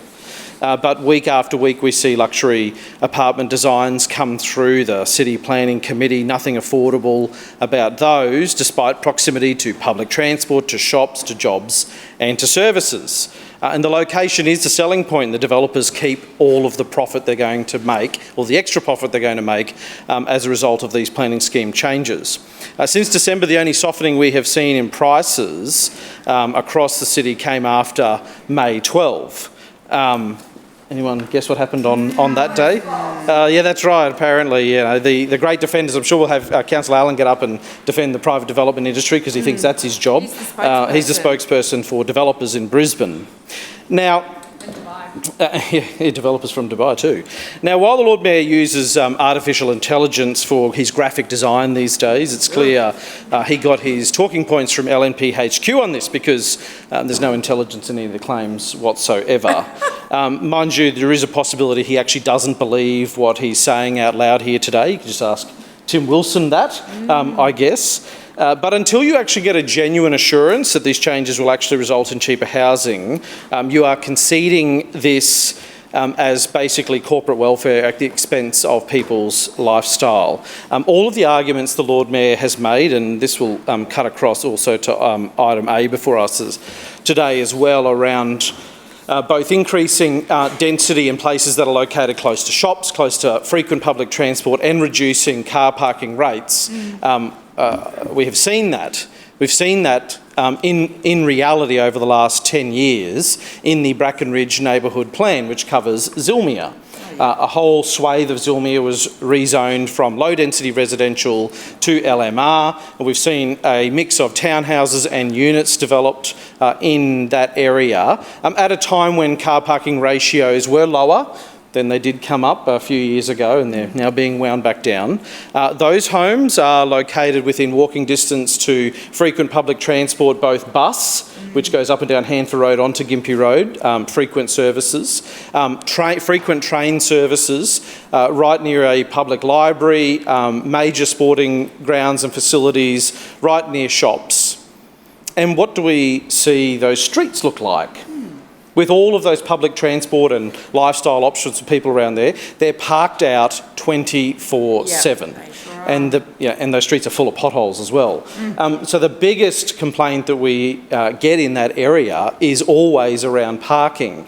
And we haven't seen those places be immune from price rises, the price rises we have seen here in Brisbane as well.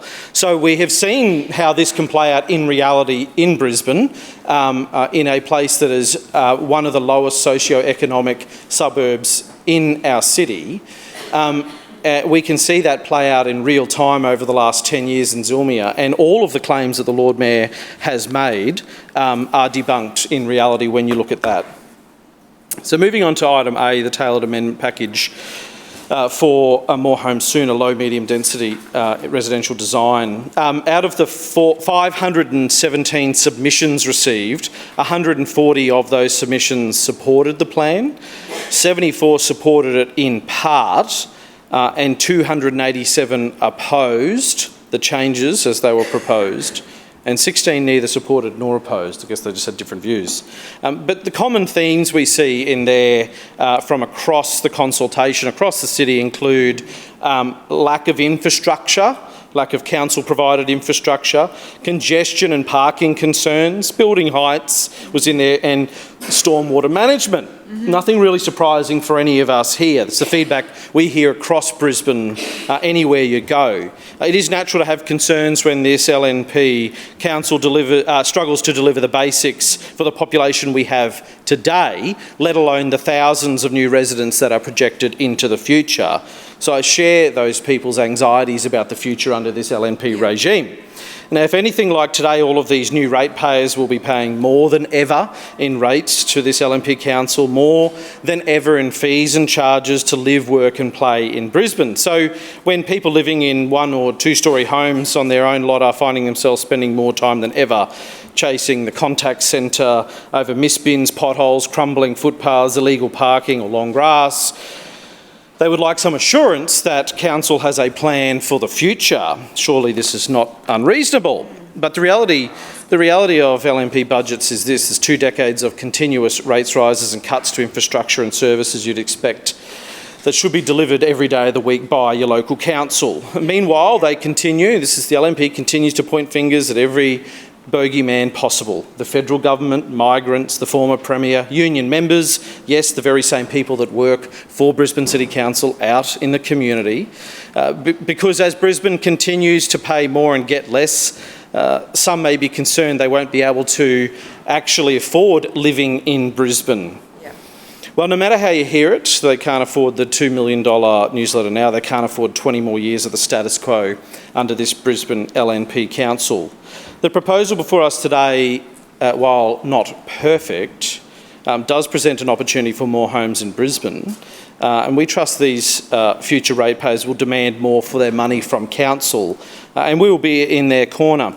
It is interesting to hear the LNP claim today, and they have over the last few months, they want to see a diversity of housing supply when they're reading from prepared statements, but perhaps the diversity in trimmings is really what they're after, whether the new development gets a sauna or a jacuzzi on the Sky Terrace, or diversity in the type of stone bench tops adorning the kitchens. But nowhere do we see in any of these plans before us diversity and affordability.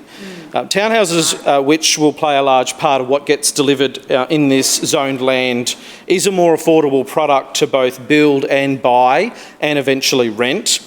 In my community, not just in Zulmia, but in other suburbs like Boondall and Tagum, we've seen a large number of townhouses built in recent years, with another 50 coming online in Tagum very soon, despite the Lord Mayor's claim that just 18 new houses were built in the Deagon ward in the last 4 years. Maybe he'll read that data that's going to be published on the council website and familiarise himself with what's actually going on in Brisbane. Now, despite our Brisbane Labor's continued efforts to support housing choice, the LNP have consistently put profits before people and rejected our previous calls for affordable housing to be included in the mix. And just last week, one of their own, the former Deputy Mayor, said, and I quote, "Not all suburbs are for all people." And I'd say outbursts like that are the reason that councillor is the former deputy mayor in this place. Because that revealed exactly what the LNP genuinely believe. The city should be engineered into enclaves of status with generational wealth occupying Brisbane, and everybody else gets pushed outside of the city limits. That's the only argument I've seen mounted in a spirited way by the LNP, whether it's in here or out in the community. It's about people who are asset rich wanting to downsize. That's what they say it's about. Councillor Cassidy, your time has expired. Point of order. Point of order, Councillor Collier. Chair, I move for an extension. Seconded. It has been moved for an extension by Councillor Collier and seconded by Councillor Kim. All those in favour say aye. Aye. Those against, no. The ayes have it. Councillor Cassidy. No, I thank the chamber for the support.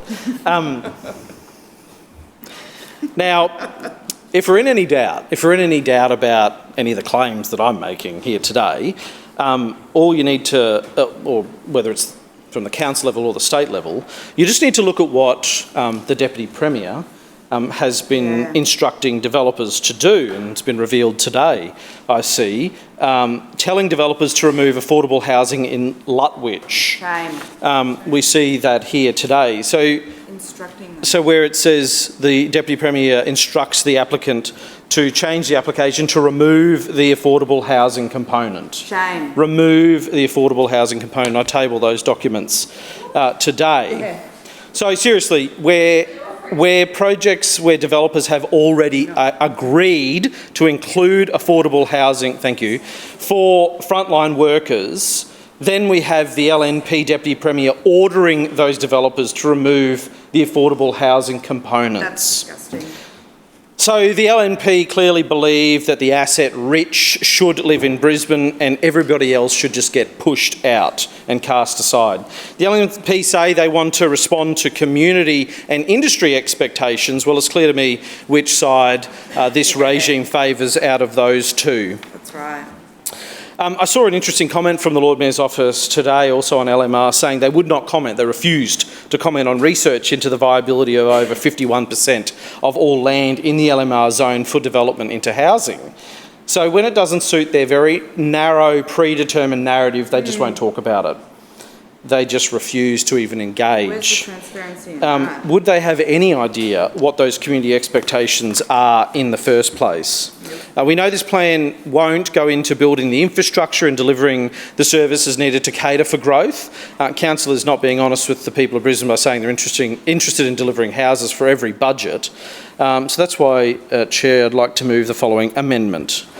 I move, within Clause A, Attachment A, Draft Resolution under Then Council, a new point 3 under point 2 is added, which reads, pursuant to the notice, decides to make changes to the proposed amendment which ensures this low-medium density residential design seeks long-term community benefits by including targets for affordable housing and encourages the Queensland Government to provide funding for supportive housing models in the zone, and produces an infrastructure statement alongside approved development applications on what upgrades to public infrastructure will accompany the construction of new housing. Seconded.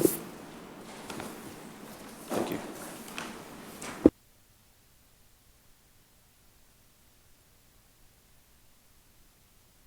you. Has been moved by Councillor Cassidy and seconded by Councillor Collier.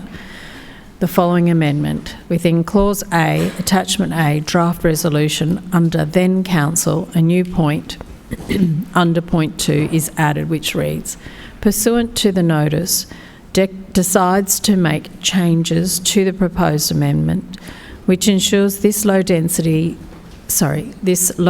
density residential design seeks long-term community benefits by including targets for affordable housing and encourages the Queensland Government to provide funding for supportive housing models in the zone, and produces an infrastructure statement alongside approved development applications on what upgrades to public infrastructure will accompany the construction of new housing.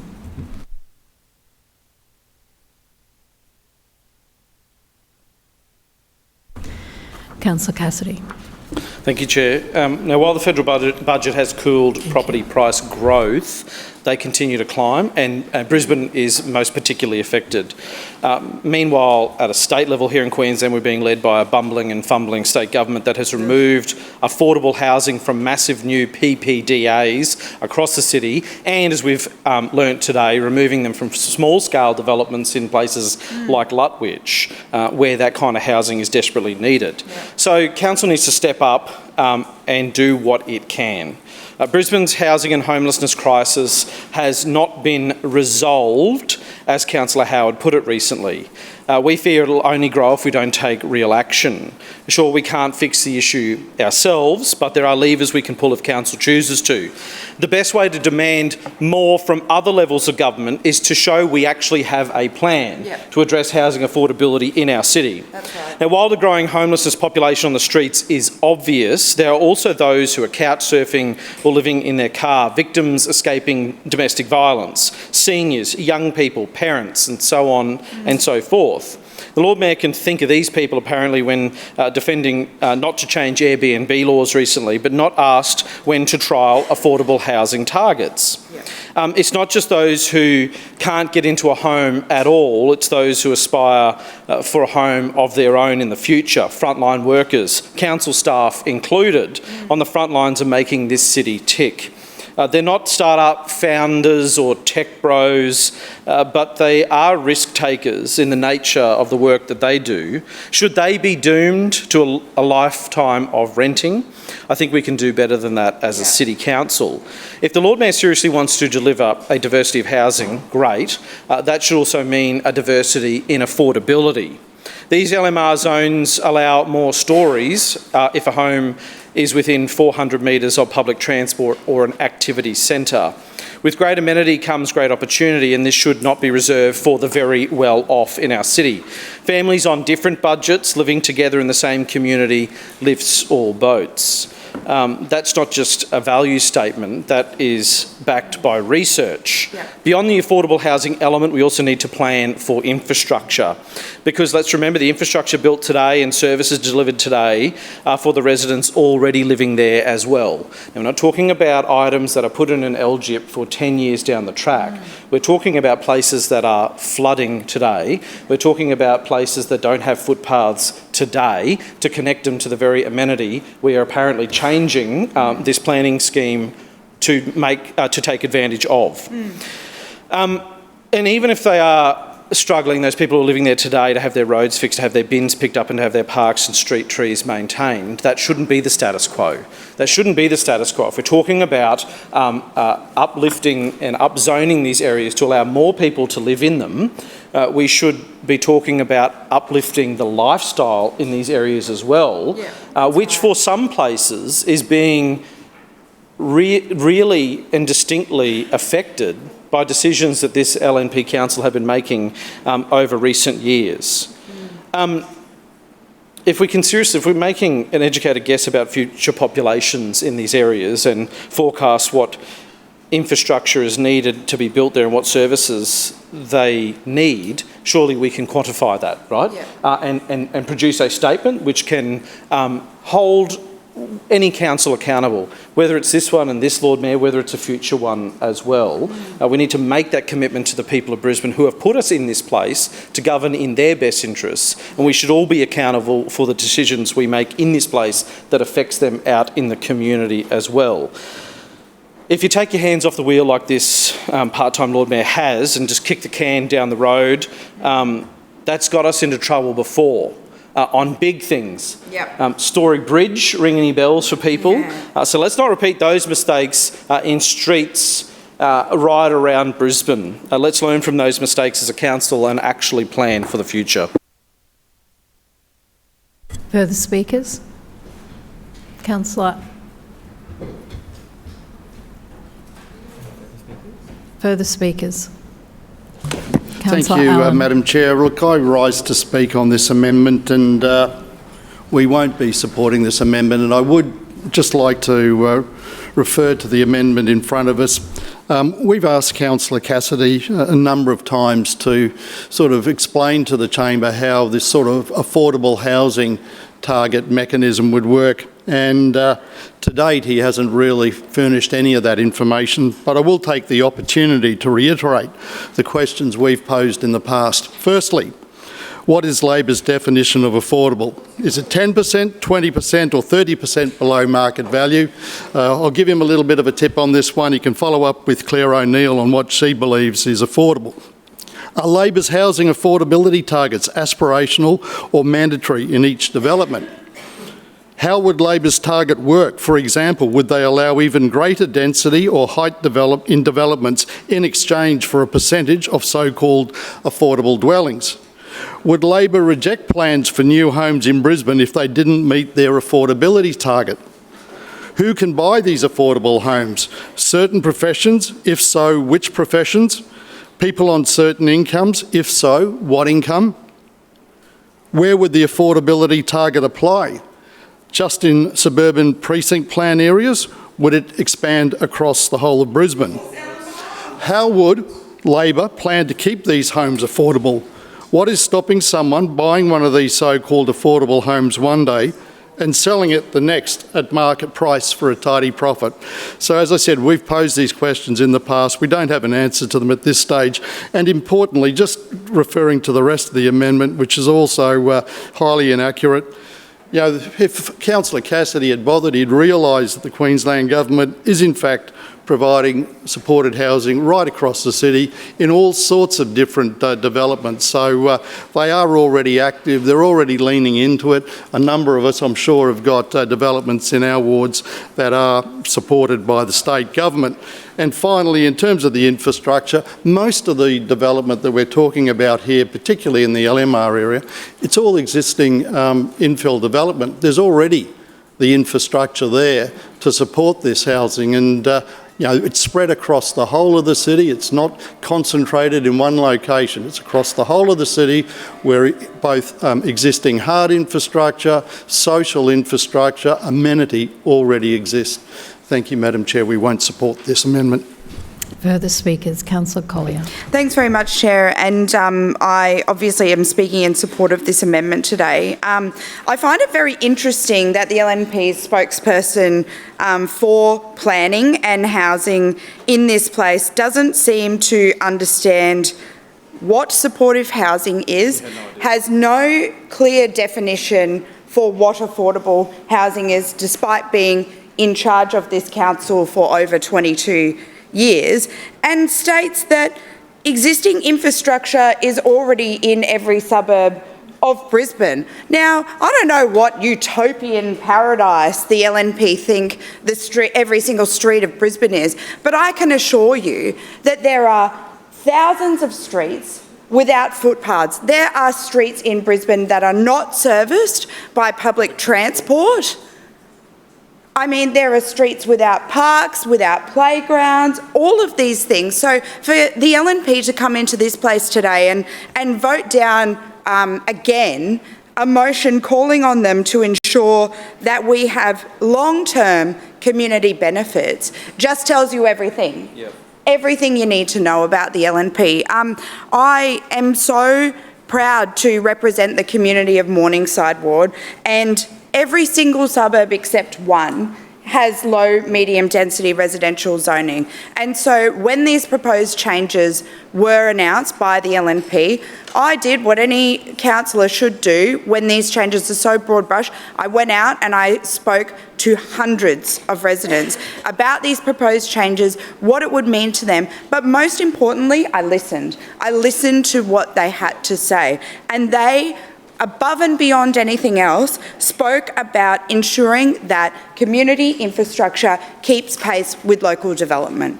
That is the number one thing that people raised with me. And so I don't think that it's unreasonable to bring the people of Brisbane's views into this place and tell the LNP, hey, you need to listen, you need to make sure that people know how infrastructure is going to keep pace with development in the suburb that you love, where you are raising your family, where you might have lived for a year, or maybe you've lived there for 30 years.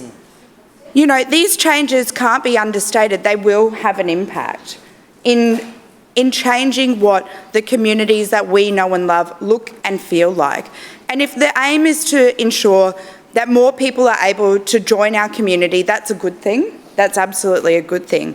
But baking in changes to make sure that we address long-term community benefits and look after some of the most vulnerable people in our city is essential. I can't believe that yet again, Councillor Allen, the LNP spokesperson for planning and development in this city, doesn't afford exactly what supportive housing models are.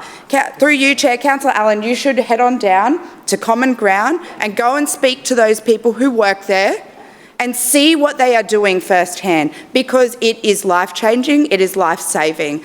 And we know that this model that is in South Brisbane can be replicated and it can be expanded upon. There's models that can be delivered in every single suburb of Brisbane to support families.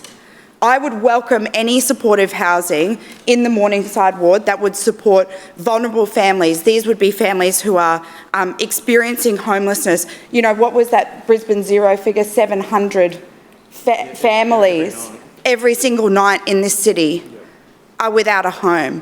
So anything that we can do to deliver this kind of supportive housing model in every suburb of Brisbane can only be a good thing. But yet again, we see the LNP singing from the same hymn book. Yet again, they're even using the old notes from other times we've tried to debate this. They didn't update it. I don't know what advisor wrote that speech, but anyways, maybe you might want to check your notes before you stand up in this place again, Councillor Allen.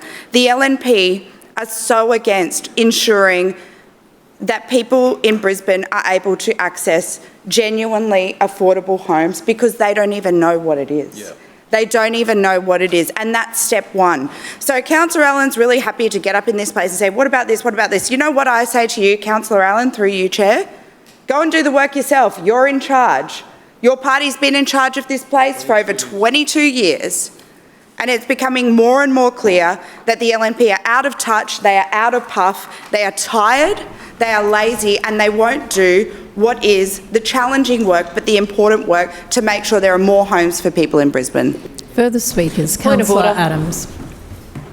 One moment please, Councillor Adams. Point of order, Councillor Johnston. Yes, Madam Chair. I just thought you might like to acknowledge the former councillor for McDowell, Norm Wyndham, who's sitting in the gallery. You did? Oh, okay, great.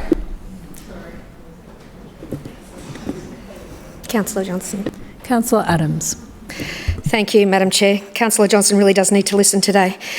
I stand to speak against the motion that is before us here today, and the only person who has no understanding of how it works is Councillor Collier and Councillor Cassidy, who surprisingly bring this up every time we speak about housing, misrepresents everything we say when it comes to us understanding what affordable housing is, and totally does not understand the same thing that we have been saying for the many, many years that we have been in this place. The way to actually increase the housing supply is to approve housing and get it built on the ground. The way to minimise the housing crisis is to supply housing. And there is a raft of policies that are coming here before us today to make sure that we are enabling that housing to be delivered on the ground right now. And yes, we have been in this place for a few years. I have been in this place for a few years. And over those few years, what have I seen from those on the opposite side? 17 out of 20 neighbourhood plans not supported. If they had their way, there would be no supply in this city if it came into their wards. That's right. It's all it comes down to. Right now it works for them. If it works for the political statement, it works for Councillor Cassidy and Councillor Collier through you, Madam Chair, because let's be clear, Councillor Cassidy doesn't actually have a housing policy. I look forward to the debate later to hear what his policies actually are, but ours are clear. There are supporting housing models, but that is not what we're talking about today. It is about getting housing supply out there on the ground. And the misrepresentation of how they are twisting my words about housing typology, that not every suburb has the same housing typology. Very clear what I meant last week, but misrepresented over and over again for a political attack that is nothing but personal attack not about actually delivering for the people of Brisbane. We will not be supporting this motion, and I move that it is put. Seconded. It has been moved that the motion now be put by Councillor Adams and seconded by Councillor Dixon. All those in favour say aye. Aye. Those against, no. The ayes have it. Councillor Cassidy, your right of reply. Oh, well, thank you. Where do I start? Yeah, I'll start with Councillor Adams' direct quote from last week, where she said, "Not all suburbs are for all people." That's a direct quote. There's no misrepresentation. It's a direct quote. Councillor Adams. Claims to be misrepresented. Yeah, sorry, it's not in your speech this meeting. It's, being referred to the last meeting, so I don't uphold that. Yes, Councillor last week. Cassidy. Thank you. Yeah, thanks very much, Chair. Last week, Councillor Adams said, and this is a direct quote, "Not all suburbs are for all people." And the Lord Mayor confirmed that today. Yeah. I don't know why that's controversial for the LNP. It's just the truth. The Lord Mayor got up today in ENC and admitted failure. Yep. He admitted that over the last 10 years that this LNP council had under-delivered on housing. Yes, they have. So when Councillor Adams gets up and says the LNP have been about, another quote, delivering for the people of Brisbane, the delivery of too few homes. That's what the Lord Mayor said today as their startling admission that over the last decade in this place they have failed miserably. And we also know that is confirmed by Councillor Allen as well. At a recent developer talk fest that he was on the panel for, he and senior council bureaucrats said there that neighbourhood plans were abject failures. Now, isn't that interesting when you hear in this place for the entire time that I've been a councillor here, the LNP spruik neighbourhood plans. And we hear it again today. Councillor Adams gets up and claims that because on several occasions Labor councils didn't vote in favour of neighbourhood plans, that somehow affected the LNP's track record on delivering homes for Brisbane. 22 years. So they say all that today, but then behind closed doors at expensive ticketed events, Councillor Allen gets up and says, well, neighbourhood planning never worked. Neighbourhood plans were never the answer. Got it wrong. And so he's admitted failure over a 20-year period. The Lord Mayor today got up and admitted failure over a 10-year period. And they really are, it's sort of an extension of the business as usual approach the LNP have had. It's narrowing and sharpening their approach to be completely developer-led, instead of putting the community and people first in this debate. Now, Councillor Collier raised a really important point about common ground. When we went there and visited Common Ground last year, we had a tour of the place. Yeah, that's right. When the Lord Mayor said we weren't doing important things during budget info sessions, we're actually over at Common Ground talking to them about the kinds of things they would like to see to address the housing and homelessness crisis we have here in Brisbane. We weren't getting that from the LNP. No way. You never get that from the LNP.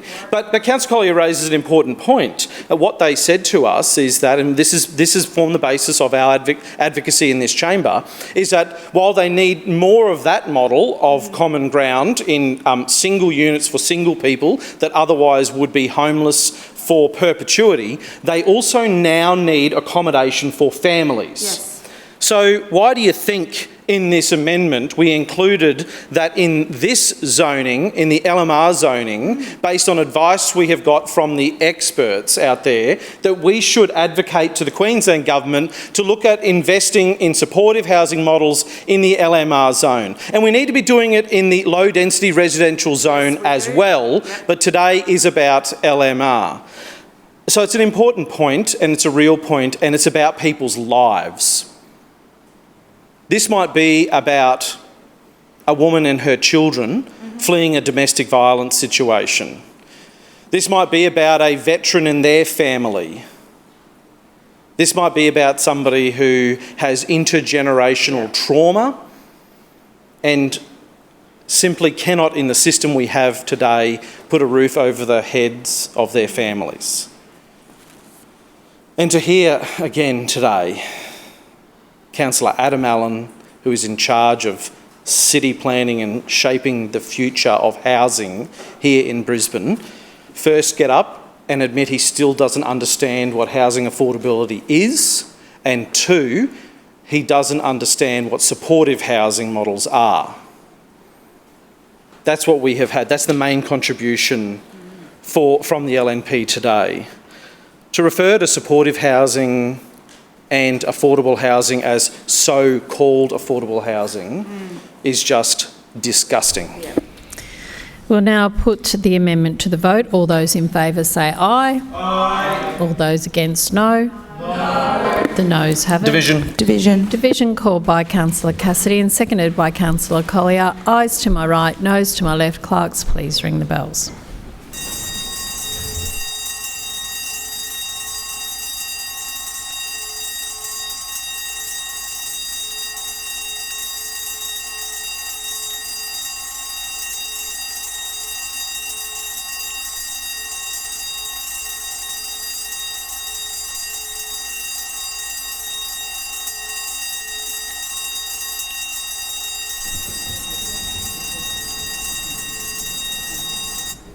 Clerks, please read the results.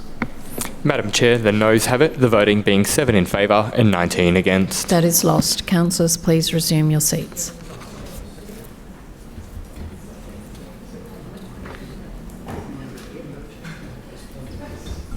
Point of order, Chair. Point of order, Councillor Dixon. Madam Chair, I move that the meeting adjourn for a period of 15 minutes, which commences only when all councillors have vacated the chamber and the doors have been locked. It has been moved by Councillor Dixon and seconded by Councillor Adaman that the meeting adjourn for a period of 15 minutes, which commences only when all councillors have vacated the chamber and the doors have been locked. All those in favour say aye. Aye. Those against no. No. The ayes have it. The meeting will be adjourned when all councillors have left the chamber.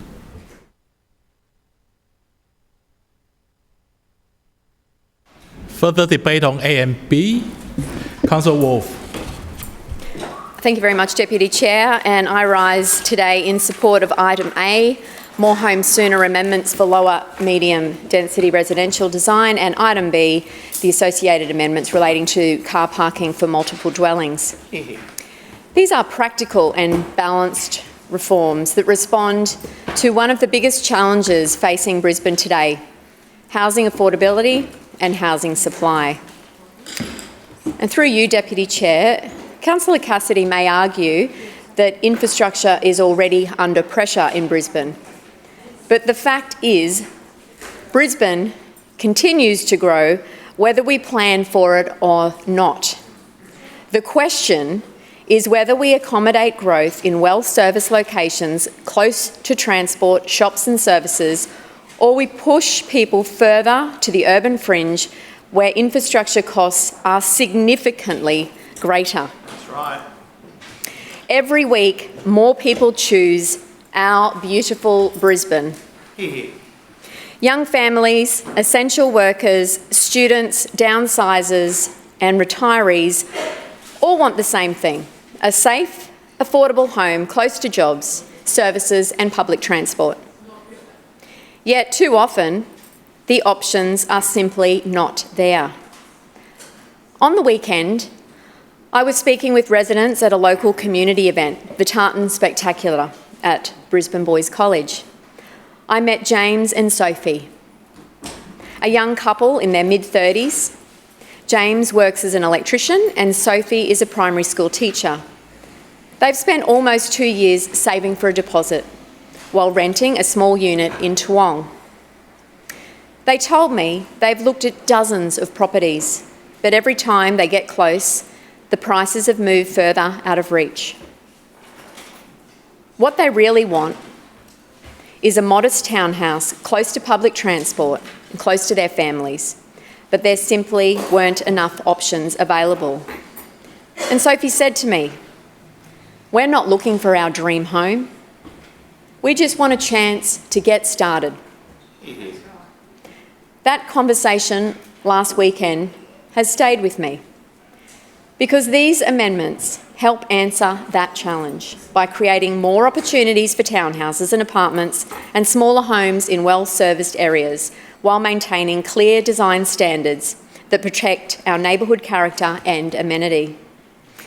The proposed changes will help unlock thousands of additional homes and increase housing diversity in suburbs where demand is strongest. Brisbane's low-medium density areas currently make up around 14% of residential land. Yet the construction in these areas have declined in recent years despite the growing demand. These reforms help address the imbalance and support the delivery of up to 6,000 additional homes by 2032.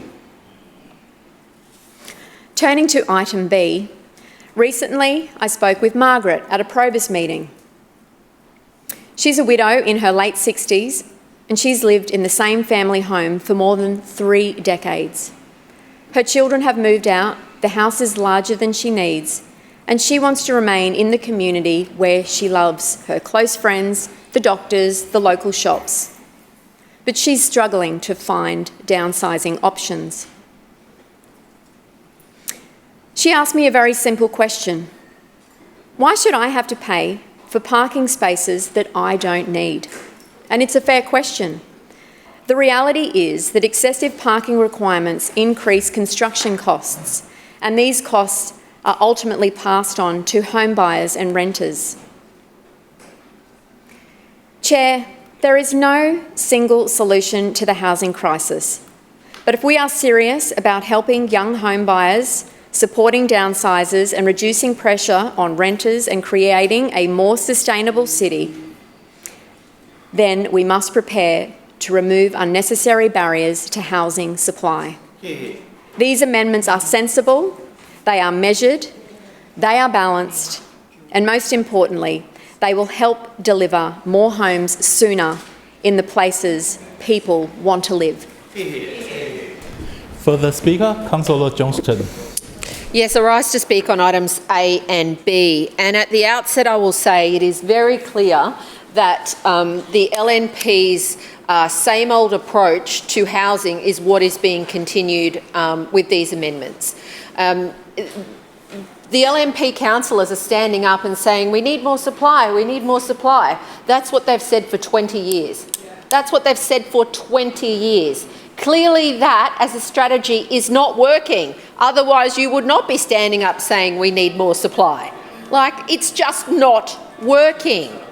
But what's worse is we have people like Councillor Krista Adams and Councillor Penny Wolfe and Councillor Adam Allen who stand up and say things like not everybody has the same opportunity in every suburb, or that it's balanced and fair what council is doing. It's not. So there's a few things I'm going to put on the record. There are 517 submissions to this LMR proposed changes. Council, in response to 517 submissions, of which only about a quarter of them are supportive, has made 3 minor changes. Minor changes. So Council was doing what they wanted to do and did not listen to the community who raised concerns.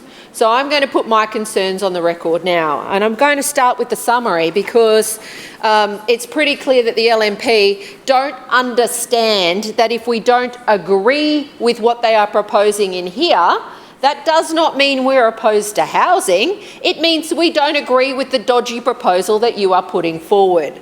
So I'll start with this. Without question, we need more housing in well-located areas, but not at the expense of safety, access and amenity, especially in established suburbs with narrow streets or close to already parked out streets near rail stations and shopping centres. Simply jamming more people into LNR areas under enormous pressure already is not the answer. Council is proposing to make a broad brush change to LMR areas that does not recognise the unique or special site constraints in some places. So, what are those issues? Let me put them on the record. Height increases of up to 4 storeys and 14 metres. Smaller block sizes down to 120 square metres. Larger development footprints of up to 55 55% of GFA, which it's over 60 in most of mine now anyway. Reduced on-site car parking, retirement and care facilities in residential areas as of right, reduced setbacks, and more increases to as of right development that does not require council approval or public notification. Now, one, council can't be trusted. Council does not enforce the planning rules. In my area today, Councillor Adam Allen has written to me saying, oopsie, the developer built his building at the wrong height, and as a result you have a two-tiered footpath, 2 tiers of footpath, on a footpath leading directly to a train station. It's madness. Now I'm going to give an example. The current proposal for a one-size-fits-all scenario does not recognise the capacity constraints of existing neighbourhoods within the LMR zone. A finer-grained approach that recognises the challenges of character areas, narrow and steep streets, and existing parking challenges should be considered. Now, just like I say about flooding, there are some parts of our city that should not be built on because they flood. There are some streets in Brisbane that were built in the 1800s that are built for a horse and cart that now this council wants to jam medium-storey density into and not require any parking.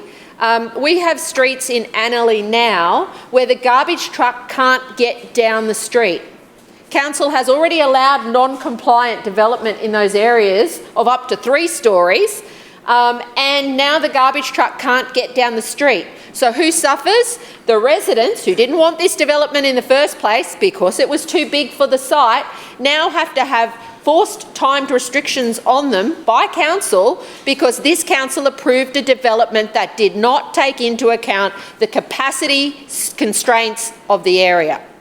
Now, this is the problem with the proposal that has been put forward today. There may be opportunities for well-located increases in height in this city, but what this administration has done, and Councillor Pennywood pointed it out, is force it in. Your time has expired. I table my submission. Yep. For the Speaker, Councillor Marx. Yes, thank you, Deputy Chair. I rise to speak on the More Homes Sooner low, medium density residential design package, and I will speak to what it means for the residents that I represent in the Runcorn ward. So, Deputy Chair, the numbers tell the story plainly. Brisbane is growing rapidly, and by 2046 this city will need around 210,800 homes, new homes. More than 600 people are moving here every single week, and those of us who are out and about in our ward on a weekly, daily basis will know that we're speaking to lots of people who've come from lots of different places around Australia and they're choosing to make Brisbane their home, and hey, who can blame them? And yet the way we house ourselves no longer matches how we live. More than half of all households in Brisbane are now single people or couples, while over 70% of our homes have 3 or more bedrooms. This is another thing that I've noticed when I've been out and about during my local ward talking to residents. You'll often come across a household that's 2 stories, 4, maybe 5 bedrooms, and there is generally one partner of a couple living there on their own, and they no longer use the upstairs part of the house. They actually don't go upstairs at all. And that's probably going to be me, given that I fell down our stairs a couple of weeks ago. I'm going to be moving to a low-set home sooner than I would like, probably. But there is a young person in Sunnybank right now wanting their first home, and an older resident in a large home they no longer need. And the market is not giving them the option to move. This package is about correcting that. Again, speaking from personal experience, I have 2, I'm not going to say children because they're not children, they're adults. They're adults, still living at home with us. And as much as I would like to get them out of my house and into their own house, they struggle like everybody else. And they're both on fairly good incomes, not huge, but reasonable for their ages. And they still struggle to find a house that they can move into, or even a little unit somewhere. So it's also about a problem of feasibility. So rising construction costs have made many low, medium density residence projects Simply unviable, and the consequences have been stark. Building homes in the LMR zone fell from around 1,100 homes a year to just 445 and 200 in 2023. Again, from a personal note, my husband is a contractor who does lots of renovations and work for many people, and he is increasingly finding the cost of construction material is going through the roof, and he has no option other than to pass it on to the person who is requiring the renovation or the construction work. I mean, that's just the reality of life. So the Shrinner Council's response through this package can unlock up to 6,000 new homes by 2032. Townhouses, units, row houses built closer to transport, shops and services. And this is our anti-sprawl approach in action, going up, not out, protecting the bushland at our city's edges by making better use of land already served by infrastructure. What gives me confidence in commending this to my residents is its restraint. The amendment applies only to low, medium density residential zone, which is just 14% of the city's residential land. It lifts the standard height to 3 stories, allowing 4 only for multiple dwellings on genuinely well-located sites near frequent transports or shops. It reduces minimum block sizes outside those key locations from 260 square metres down to 120, and it streamlines assessments so homes are not lost to delay, which is another thing that's very, very important. We have tiny homes. A lot of people are buying tiny homes. You don't need 260 square metres to put a tiny home. I mean, one of my kids could just do with a bedroom and a lounge and a bathroom and probably a microwave, and that would be it. You don't need 240 squares to do that. So for the Runcorn ward, the targeting makes good sense. Across Sunnybank Hills, Runcorn and Currabee, we are an established, proudly multicultural community of family homes, local centres and some of the best dining on the south side. And it's an area that genuinely is served by rail with Sunnybank, El Tandy and Bernoon stations right on our doorstep. The majority of our land sits in the low-density residential zone, and I want to be unmistakably clear, that zone is not changed by this package.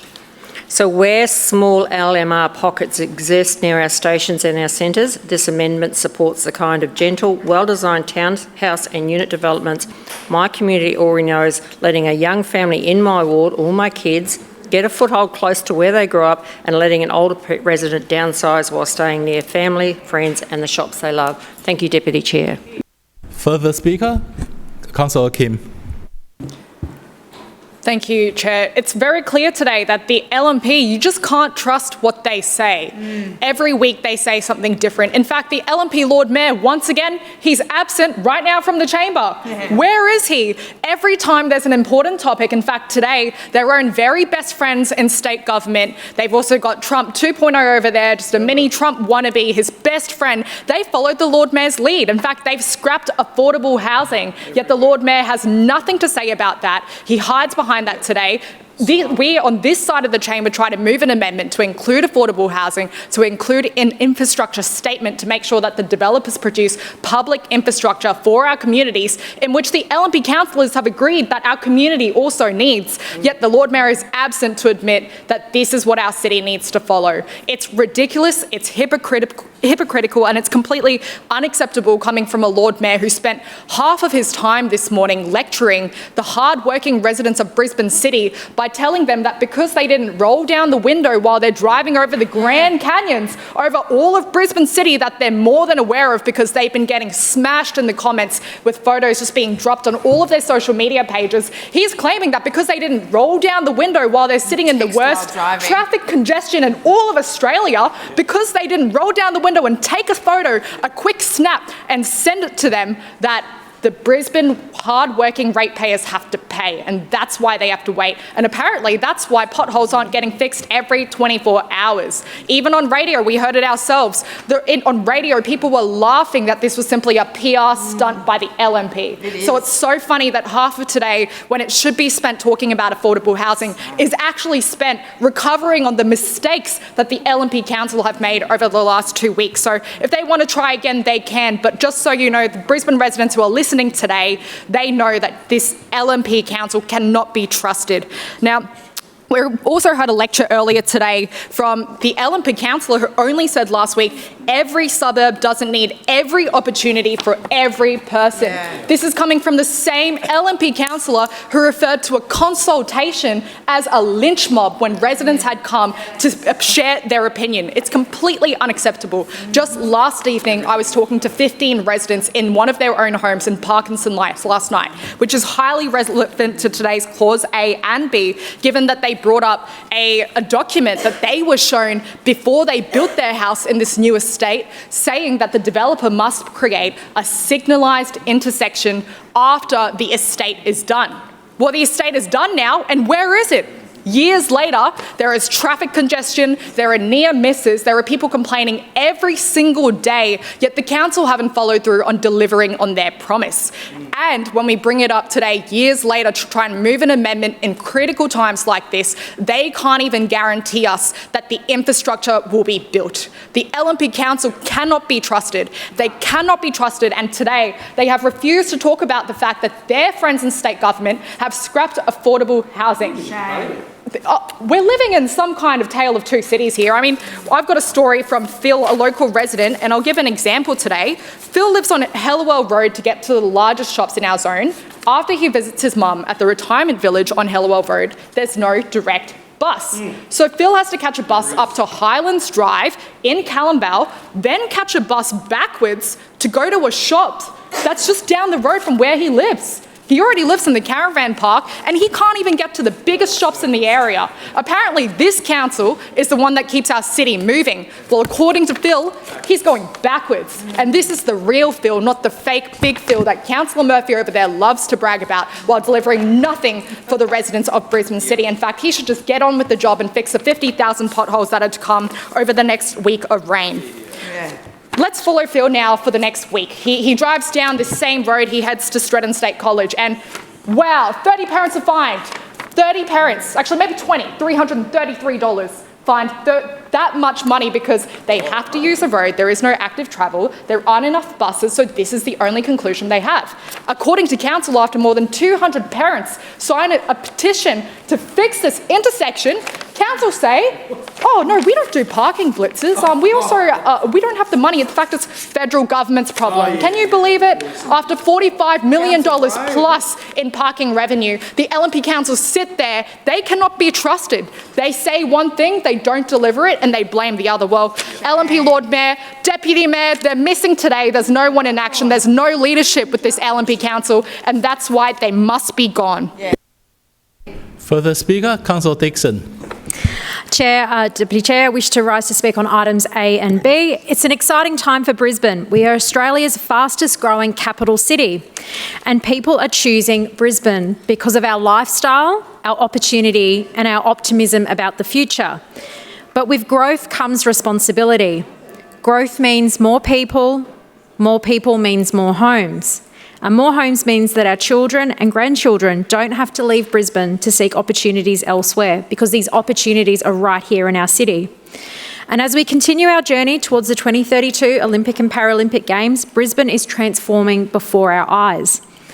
But if we want Brisbane to remain a city of opportunity, we must ensure that people have somewhere to live. And that's why More Homes Sooner initiative is so important. This initiative recognises that there is no one-size-fits-all approach to housing. People have different needs at different stages of life. A young professional entering the workforce may not need a large family home. A growing family may need additional space. Empty nesters may want to downsize while remaining in the communities they've called home for decades. Retirees deserve the opportunity to age closer to family, friends and their support networks. Brisbane should be a city where there is a home for every season of life. Deputy Chair, what a wonderful vision for our future. Brisbane is the best kept secret in Australia, although it isn't really anymore. People want to live in Brisbane, they want to invest here, work here and raise their family here.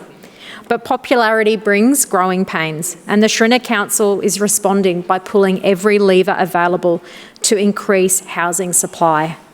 But importantly, these changes are balanced. They recognise the importance of preserving the character that make our suburbs so special, while also acknowledging that Brisbane is an evolving city. Good planning is about getting that balance right. It's about ensuring development occurs in appropriate locations, supporting quality design and creating neighbourhoods that are connected to transport, jobs and services. We also know that increasing supply is an essential part of addressing housing affordability. Unlike others who believe taxation is the answer, this council is focused on practical measures that remove barriers and help deliver homes sooner. Because for every additional home, it means more choices for Brisbane residents, more opportunities for first home buyers, more options for downsizers, and more places for our key workers and families, and more certainty for future generations. So item A before the chamber today represents a practical, sensible and responsible approach to meeting the needs of our growing city. I just want to make a few comments on item B. So I think it's really great that we're adjusting the car parks to, make accommodations of where you're able to access transportation, removing cost barriers that slow or prevent supply. And it's further strengthening the case for our metro, our Brisbane Metro, that is so popular. Everyone wants to turn up and go. You can leave your car at home. So, Deputy Chair, I commend item A and B to the chamber. Thank you. Further speaker, Councillor Chongwa. Thank you, Chair. I rise to speak on the E&C Committee report Clause A regarding proposed amendment to the low medium density residential design. As this city grows, the Greens have been advocating for a gentle density through allowing more small secondary dwellings to be built without removing trees or reducing the amenity of neighbours, and through greater reliance on medium density, human scale development around local high streets with greater deep planting and existing tree retention for growth. The 2 to 4 storey apartments and townhouses that this would allow in LMR zone sits in the missing middle between towers and detached homes. This is the scale of citywide gentle density that the Greens have been calling for. These buildings make up the bulk of housing in a dense cities worldwide like Seoul, Paris or Prague. While Brisbane should move towards more human-friendly medium density, this transition should not be at the cost of our tree canopy, deep planting or softscape. Our city's vegetation green spaces are vital to create a resilience for the climate crisis. This amendment would allow for smaller subdivisions of lots in the LMR zone down to potentially 120 square metres, and for smaller subdivisions in low density residential zones within 300 metres of a high street or shopping centre. This raises concerns. Without high and strict minimum deep planting and maximum site cover requirements, these subdivisions would further accelerate tree clearing across Brisbane suburbs. While the amendment includes acceptable outcomes requiring a maximum of 55% site cover and 70% impervious surfaces, the performance outcomes required by the planning framework will allow developers to cover more of the site, remove more trees in Brisbane's canopy and worsen the urban heat island effect across the city. This performance outcomes contain the true planning conditions where our planning minimums are negotiated away by private planning consultants. The Council has argued that this would allow row house developments, but these are already possible at multiple dwellings or townhouses. I know my residents would also be concerned about the loss of character in many areas where this is an important feature of the suburbs. We are seeing so many new developments not even trying to preserve the character of an area. These changes could see further transgressions of the traditional building character overlay that we are already experiencing. The Council should not allow developers to carve up such small subdivisions that they will have no option but to concrete over the entire block. Most importantly, this will not bring down house prices or rent on its own, nor fix the housing crisis. To house 11,500 people in this council area who are homeless and the thousands of renters at risk of homelessness, the Greens have been calling for mandatory inclusionary zoning. The Greens have been calling for 25% of multi-dwelling developments that include 10 or more dwellings to be provided for public or social housing. Genuinely affordable public and community housing is the only way to guarantee that struggling people can afford to live in this city. This council must implement mandatory inclusion zoning so that everybody can afford to live in every neighbourhood. Thanks, Chair. For the Speaker, Councillor Perry. Thank you, Mr Deputy Chair. And I rise to speak on item A. And as many of the other speakers have mentioned, it's no secret that Brisbane is growing fast, and indeed the fact that Brisbane is such a popular city in Australia now, I cannot argue with. We are the best city, and it was a very well-kept secret for a long time, and now look at us, we're exposed. Here we are. We are indeed the best city in the world, not just the country. But of course, with this popularity, it's up to all levels of government to ensure that we have adequate housing for the people that move here and want to call Brisbane home. And certainly, at every stage of their lives and at a price that they can afford. This is why the Shrinner Council is doing what we can to boost housing supply. And today, Mr Deputy Chair, I'm talking about housing supply only because that's the most hot topic at the time, and I won't be distracted by other things that have been mentioned on this debate. We know that housing affordability is one of the biggest issues facing families today, and young people are finding it harder to enter the property market, renters are facing increasing pressure, and many older residents who want to downsize are struggling to find suitable housing options in their local communities. The reality is simple. If we want younger Brisbane residents to have a genuine chance of home ownership, and if we want downsizers to remain connected to the communities they know and love, we need more housing choice. In my ward of Marchant, we see this challenge every day. Parts of Stafford, Kedron, Lutwyche and Chermside are designated low-medium density residential areas and ideally located for people looking to downsize. They're close to major hospitals, the airport, shopping centres, public transport and the services that people rely on. Many of these residents have lived in our local community for decades. They want to stay close to their family, friends, sporting clubs and their support networks, but they no longer need the 4-bedroom family home in suburbs like Aspley or Chermside West. What they do need are more housing choices that allow them to remain in the community they love. These amendments will help create those opportunities for them. This is exactly what these amendments deliver. The low-medium density residential zone represents only about 14% of Brisbane's residential land, but it has traditionally provided some of the city's most attainable housing options, including townhouses, units, apartments and row houses. Unfortunately, rising construction costs and planning constraints have made many of these projects increasingly difficult to deliver. Despite strong demand for this type of housing, the number of homes being built in these areas has fallen significantly in recent years. At the same time, more than half of Brisbane households are made up of singles or couples, yet more than 70% of homes have 3 or more bedrooms. That mismatch highlights why we need a greater diversity of housing options to meet the needs of modern households. These amendments are about addressing those barriers and ensuring more homes can be delivered in the right locations.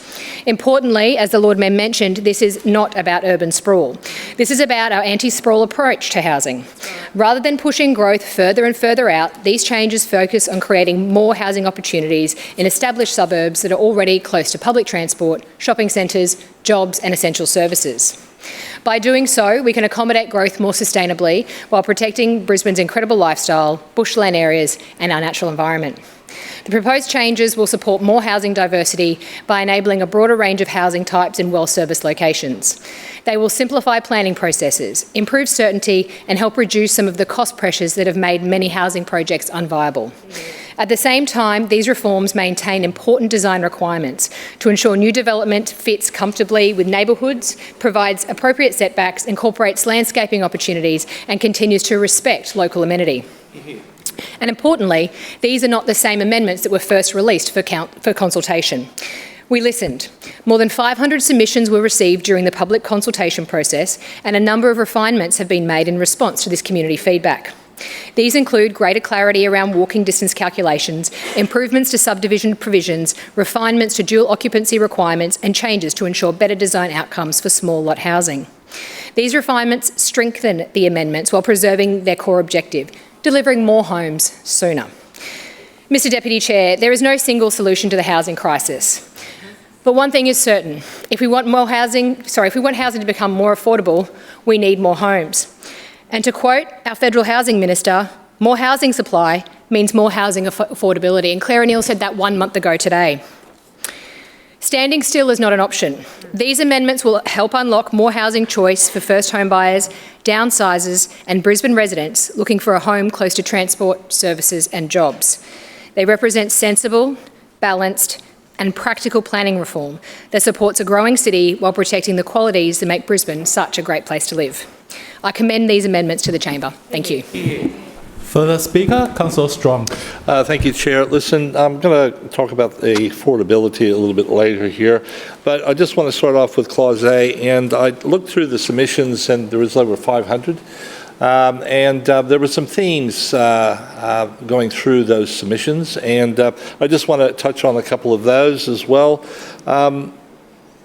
People are worried about the character of where they live, or the houses that are currently the houses in the street, not with this increased development, that they're going to lose the character of the street or the suburb that they live.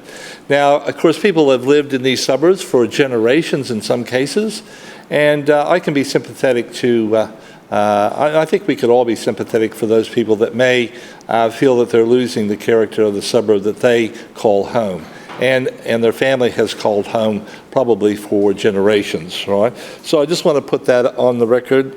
And also, another thing they were talking about in the submissions was keeping up with the infrastructure. Infrastructure is pretty critical, and I know other people that have entered the debate talk about, well, you know, there's the existing infrastructure already underground. We're not going to have to put any new infrastructure in because the capacity is there. Well, I worry about, in some of the older suburbs, of course, you worry about the capacity of the infrastructure that's underground and what it's made of, because it was probably built well before the 70s, and we don't know what's actually, well, we do know what's underground, but we just don't know if the infrastructure underground is fit for purpose, adding new homes to that particular existing infrastructure. So that was a concern that they had. They also didn't want to lose their identity, which is very much rolled into this, of course, this character, but they didn't want to lose their identity of where they lived, you know, because they were very proud. People are very proud of where they choose to live in Brisbane. I know I've lived in a few areas in Brisbane, and I always felt attached, in some cases more or less, but I'm always very proud, you know, when you tell people where you live, and you know, and you can tell that they're prideful. I suppose that's a good thing when it comes to where you live. And I think it's just important that we don't lose sight of the fact that there are people who their identity is rolled up into where they live, right? Now, in regards to street parking, of course, they're concerned about that as well. The more accommodation, of course, you have, the more street parking will probably be needed for visitors and people living in the new builds, right? But anyways, that was another one of those that they were worried about.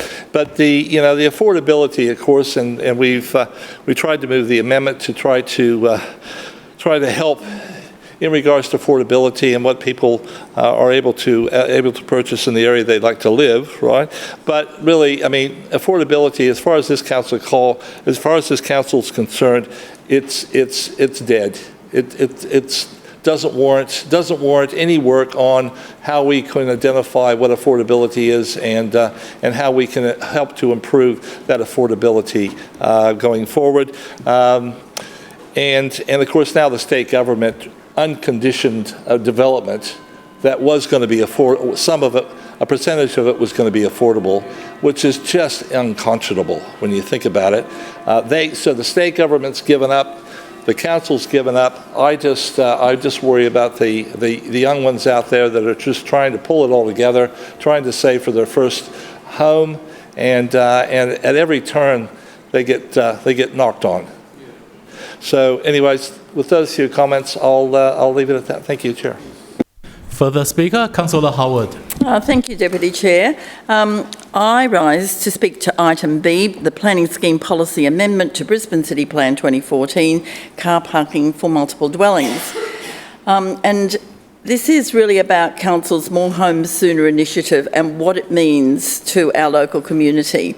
So at its core, this policy is about one simple goal: making it possible for more people, especially younger residents, to afford a home across our city where they love. We know Brisbane is growing rapidly and housing supply has not kept up.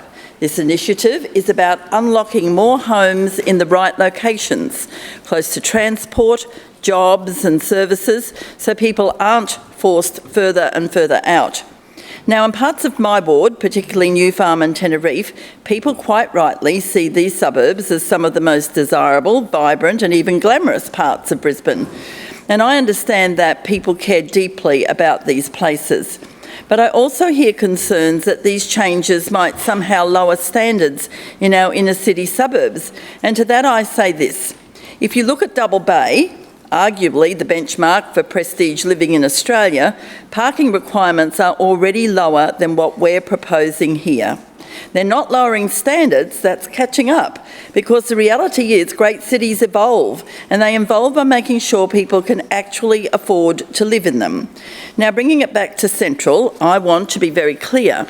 The city core and city frame areas are working well. They already accommodate density, and these changes are not about disrupting that. And importantly, the parking changes we're discussing today in Central apply only to small, targeted parts of suburbs like New Farm and Tenerife, not across the whole ward.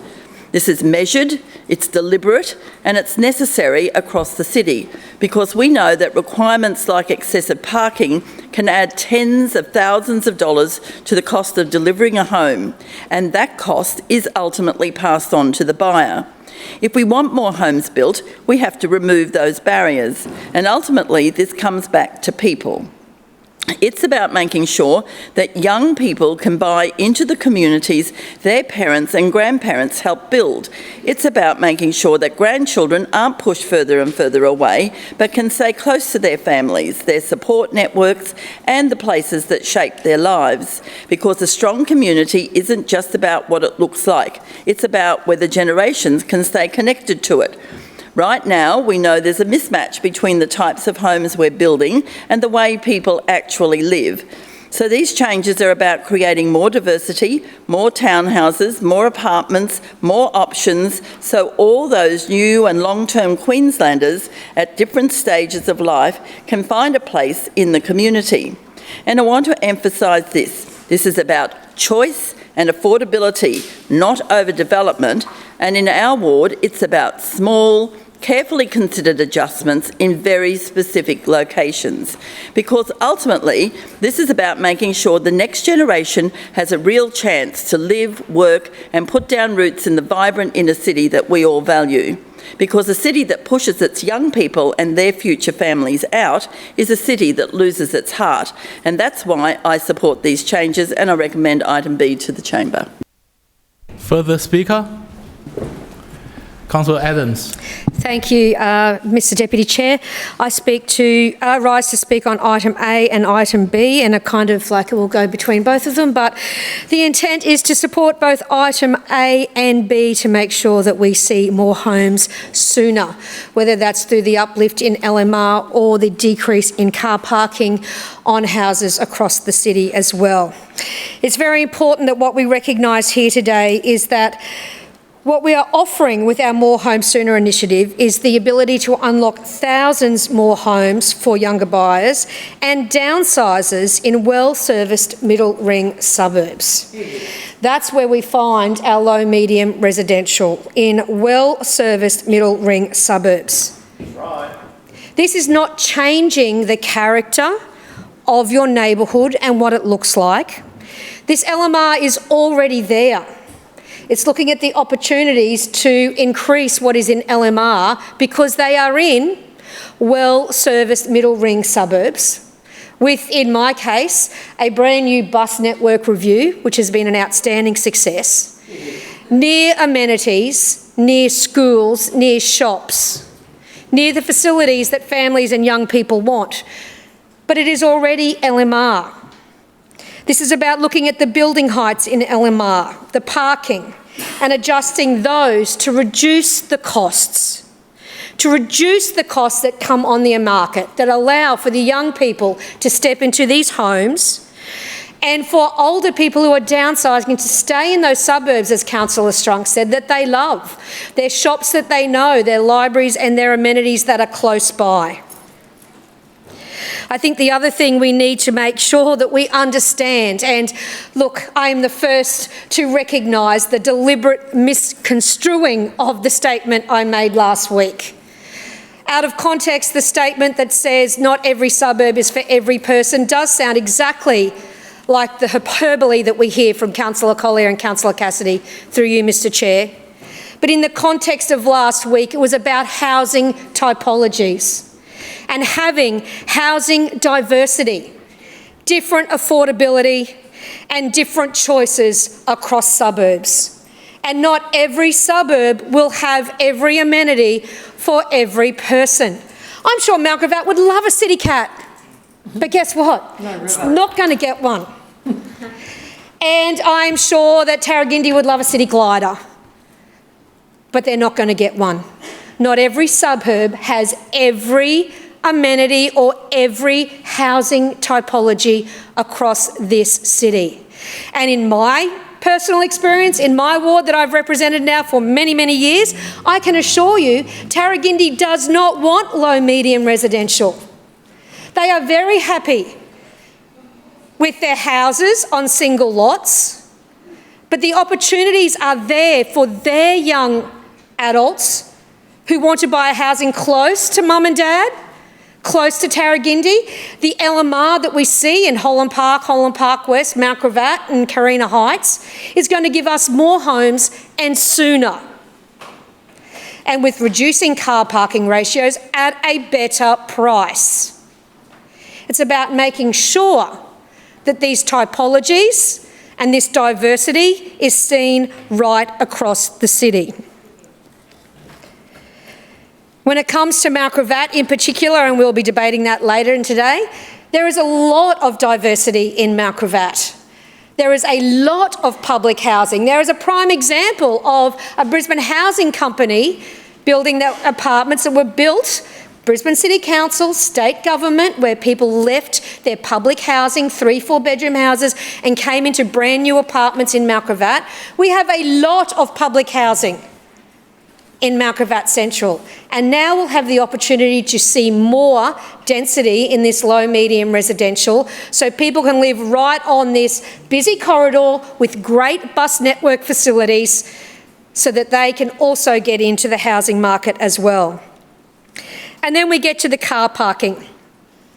The reduction has gone down, and I hear continually about the parking out of the streets. I think all of the streets that we've heard about today are those with single dwelling houses who have 1 car park per house but multiple cars with many people in the families. Car parking does not specifically relate to how many cars you have in your dwelling, but it does make housing cheaper if you reduce the regulations on multi-use dwellings. I recommend the items to the chamber. Further speaker? Point of order. Yeah, point of order, Councillor I'd like to take in items C, D and E separately and F and G separately. For voting purposes. Yeah, cool. Yeah. Further speaker? Councillor Allen. Thank you, Mr Deputy Chair. I rise to speak on items A and B. And ultimately, this is all about providing more housing, the right type of housing, and in the right locations. So in terms of more housing, we're talking about housing for young people, housing for downsizers, and other members of the community, people who require smaller homes. They don't need 4 or 5 bedroom freestanding homes. They want something that's more specific to their life stage and their lifestyle. So we're looking for more houses, but the right type of houses, apartments, terraces, townhouses, in well-located locations, close to public transport, amenity, schools and social infrastructure. Importantly, we want to activate the local builder market. We know that medium density and high density apartment development is a very specialised type of building. There's only a limited number of builders who can build this type of product. But smaller LMR-style developments of townhouses, terraces, 3 or 4 level apartments are the kind of development that can be built by the hundreds of local builders that we've got across Brisbane. So we're very keen to activate that market and encourage them to lean into the LMR opportunity. Now, as other speakers have mentioned, freeing up detached housing, 4 or 5 bedroom homes where you've got maybe 1 or 2 people living in it, is a really inefficient use of our housing stock. So to allow people to downsize into something that's more life stage appropriate and free that house up for a family is a great use of our housing. And we already know that our households are getting smaller in the city, so that means we don't need as bigger homes. And we also don't need as many car parks, and that's obviously the element of item B. Now, as I said, our approach here is unashamedly about providing additional supply in the city. And, we've heard those opposite talk about intervention in the market to try and bring about a higher supply of affordable housing. And I'd like to read a couple of quotes from federal Labor MPs, and this one from the Prime Minister himself. "I can confirm that I maintain the position that the key to housing policy is supply." Surprise, surprise. Claire O'Neill, "The key to more affordable housing is boosting supply. For a generation we have not built enough homes." Claire O'Neill, again, more housing supply means more housing affordability. And I'll throw another one of Claire O'Neill's quotes in. So to Claire O'Neill, affordable housing is $650,000 to $1 million. Now in Brisbane, we've got thousands of properties available at $1 million or less. So the challenge here is to continue to build a framework that allows supply to be delivered. That's exactly what we're doing. Now, turning to the parking, once again, this is focused on an acknowledgement that we've got smaller households who need fewer cars.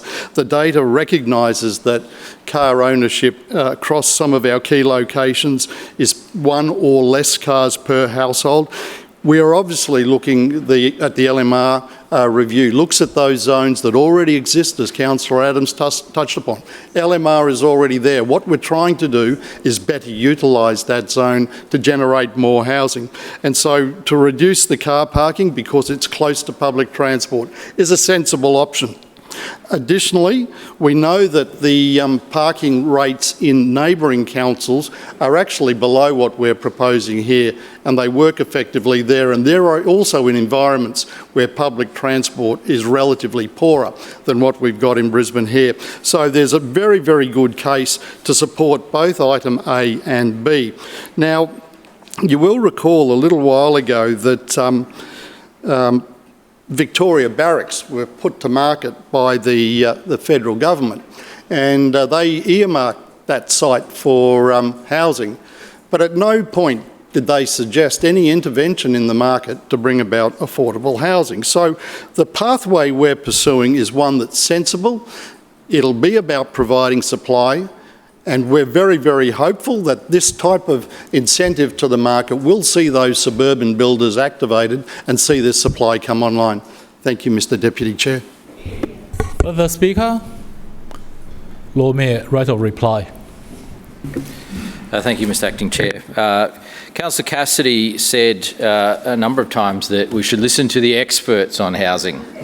And I don't know who these experts are, because time and time again, experts, and even the Federal Labor Minister for Housing have said supply is the only large-scale answer that will affect affordability across the country and across a big market like Brisbane.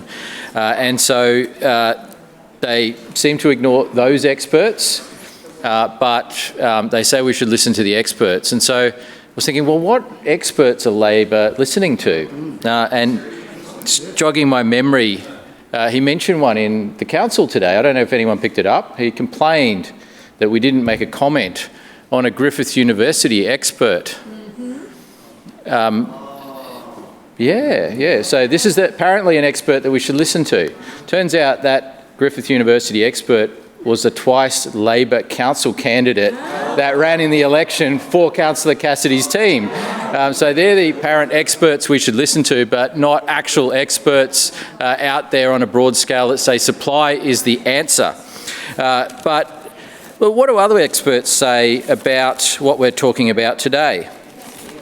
Because we know that just in recent weeks, the Grattan Institute, an independent think tank, well, it claims to be an independent think tank, and they put out some research, but their research has been backed up by other research as well about things like parking ratios and what it does to affordability. And so I'm going to quote from the Grattan Institute. This is their report they released just a matter of weeks ago. I quote, "State and local governments should remove all parking requirements from new housing developments. This change," and I'm quoting, "would cut thousands of dollars from the cost of new homes and shave months of time to construct them." It also goes on to say, the Grattan Institute says, the current rules about parking, and this is an Australia-wide statement they're making, disadvantage low-income residents who are least likely to own cars. The Grattan Institute also points out that car ownership rates rise steadily with income. They also pointed out that mandatory parking requirements typically add more to the cost of smaller and more affordable apartments than they do proportionally to the cost of more expensive apartments. They pointed out that parking requirements can reduce the number of homes on a given site, and that makes sense. If you've got more room for parking, there's less room for actual homes. And they pointed out that in other cases, excessive parking requirements can make prospective developments unfeasible, meaning that they don't get built. And so they basically say all parking requirements should be removed. Now, that's not what we're doing today, because I believe that that would be a step too far. I believe that there is a requirement for a certain amount of parking, and what we're bringing through today is that, you know, everything that is provided should have at least one car park, and that is what we're saying, and the proposal that is changing today. Having said that, we are reducing the overall requirements, which will help bring down the cost of construction, make more room available for homes, and proportionately benefit more affordable and smaller apartments, as the Grattan Institute said. And so that is what we're doing. So what the Grattan Institute was effectively saying is that a buyer should make a decision on how many car parks they want to buy. Do they want one? Do they want two? Do they want three? If you want three, you pay for three. If you want one, you pay for one. If you want none, you don't pay for a car park. That's what the Grattan Institute is saying. What we are saying is there is a middle ground here that will help bring down costs, but also still provide car parking at reasonable levels. So we're finding the right balance. Now, with the discussion on affordability, what we've seen week in and week out is that Labor thinks that people will be conned by their fake affordability target, because that's the way Labor always operates. They set a target, they never actually achieve the target, but then they feel good about themselves for having a target. And when it's pointed out that their target actually makes the situation worse, they've got nothing to say. And so they've got, what they're offering is fake affordability targets. They're offering higher taxes because they believe in a vacancy levy, and more regulation. And so we've seen this in play at state and federal government levels. It has been a dismal failure. It won't work. Only supply will work, Mr. Acting Chair. I now put item A to the vote. All those in favour say aye. Aye. Those against say no. The ayes have it. Division. Division called by Councillor Dixon, seconded by Councillor Edelman. All ayes to my right, noes to my left. Clerk, please ring the bell.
Clerk, please read the result.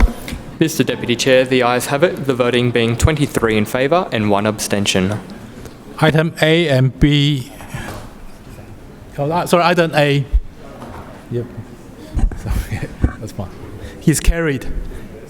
Yep. I now put item B to the vote. All those in favour say aye. Aye. Those against say no. No. The ayes have it. Division. Seconded. Division called by Councillor Dixon, seconded by Councillor Edelman. Ayes to my right, noes to my left. Clerk, please ring the bell.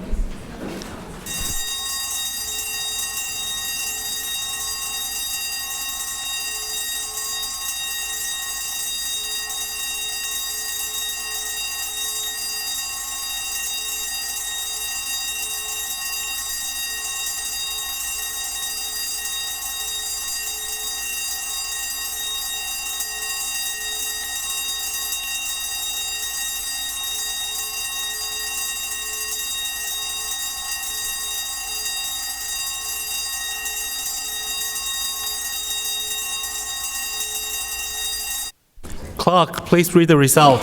Mr Deputy Chair, the ayes have it, the voting being 19 in favour, 4 against and 1 abstention. Item B is carried.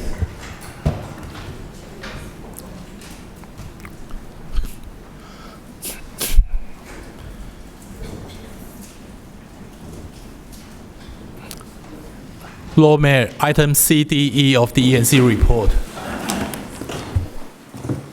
Thank you, Mr Acting Chair. Item C is the Alderley Centre Precinct Plan, and this is the decision to proceed to public consultation and state interest review on this precinct plan. As always, we're looking, the area we're talking about here is very targeted. It's not an entire suburb of Alderley, it's an area that makes a lot of sense because of what's around it. The Alderley Centre is well placed to support some additional homes because it has very strong foundations, including reliable public transport with Alderley train station and frequent bus services along Enoggera Road, connecting people to the city centre and other locations. And the city centre is only 5.5 kilometres away. Plenty of shops and retail, including the Coles supermarket, food and drink shops, professional services, medical facilities and health and disability services. There's also close access as well to the Enoggera Ward Office as well, is that right? For important services there. Access to... and that's a ward office that does report potholes as well. Access to high quality green and recreational spaces such as Sedgley Park, Newmarket Pool, Bank Street Reserve and Enoggera Forest Reserve. So the draft plan before us has been shaped by community input. It has not been developed in isolation. During the initial consultation phase, we invited residents to complete an online survey and also a drop-a-pin map with their suggestions and feedback where they could tell us what they value, what they want to keep and where they see opportunities for improvement. We received around 350 responses touching on things like the redevelopment of underutilised sites and obviously investment in open space and public art, increased activation across the area. The draft plan sets out a vision to renew and strengthen the Alderley Centre over time while supporting a wider range of housing options for people at all stages of life and backgrounds.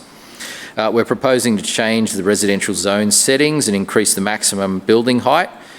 These maximum heights range from 5 to 15 stories. The opportunity for 15 stories is proposed near the station and in the centre core, with lower building heights of 8 to 5 stories proposed on the precinct edges to integrate more with the surrounding residential areas. We're also proposing to strengthen the traditional high street for pedestrians in Alderley and along South Pine and Samford Road to support more active shop fronts and small-scale local businesses.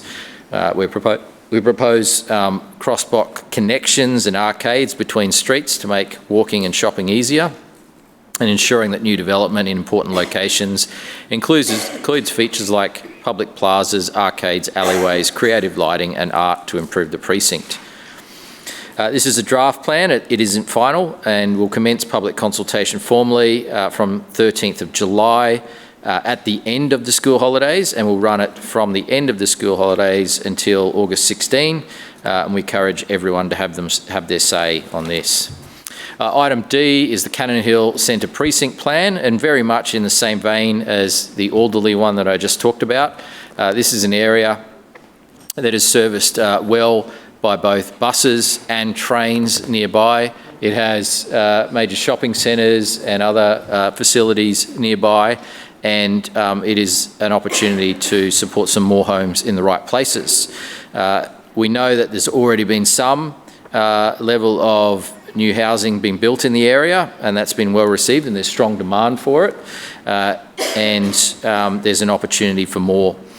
I mentioned there's plenty of shops in the areas and services, including the Kmart Plaza, Aldi Shopping Centre, Bunnings, the Homemaker Centre, Guzman and Gomez, which I may or may not visit occasionally, the amazing Brisbane International Cycle Park, the Bill Cash Memorial Park, the Menippi Reserve, and a lot of great parkland around.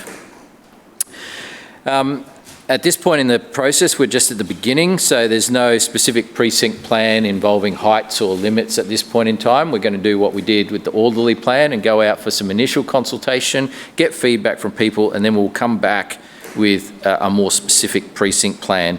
And so at this stage, it's very broad, but we're simply saying we think that this area can accommodate more homes and have some revitalisation. What do you think?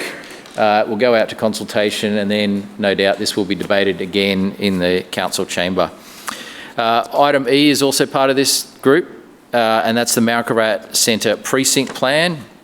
And this is coming in the final stages of the precinct plan, and we're asking for approval of this council and then to go to the state to adopt the plan into the city plan.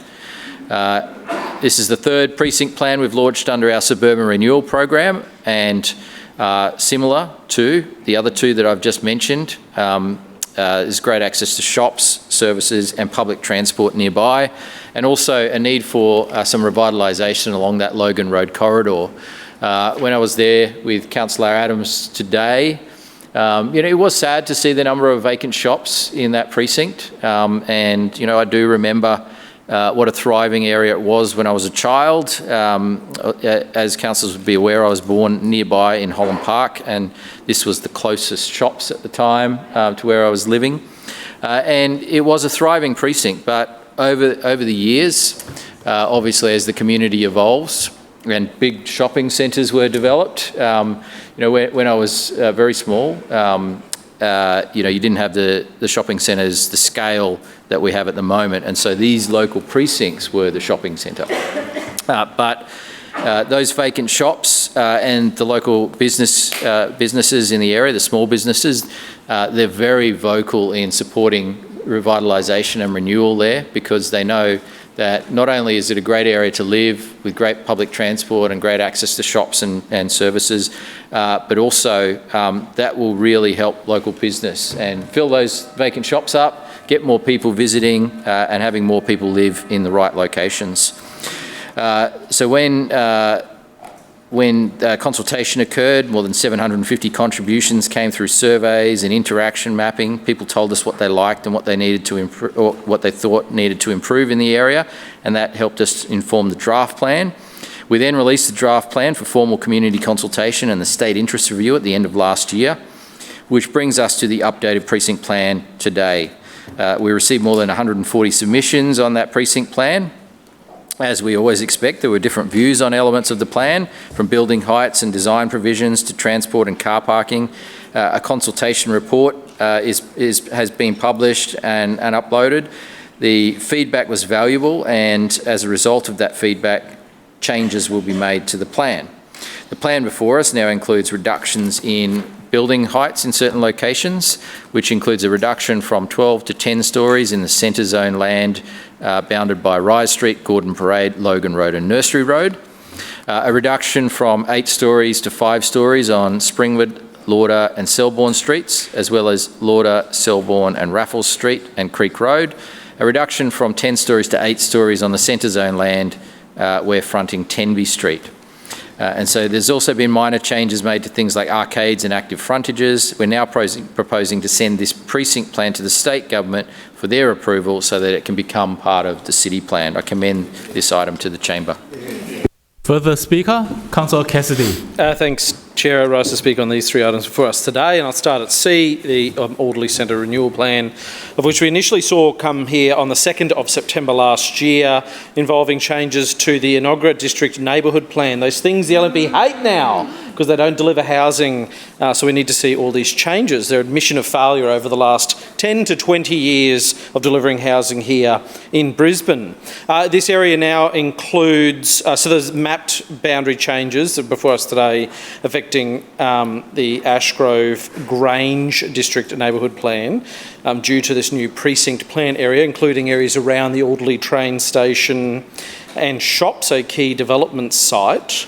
And as we have now learnt more and more about the establishment of these precinct plans, whether they are suburban precinct plans or centre plans, as we've heard some come through here, Councillor Allen at a recent developer event he attended and spoke at on the panel said that these are all developer-led, led by landholders who'd like to see an uplift in the value of their land, but also consultation done directly with developers about where they would like to go in and develop.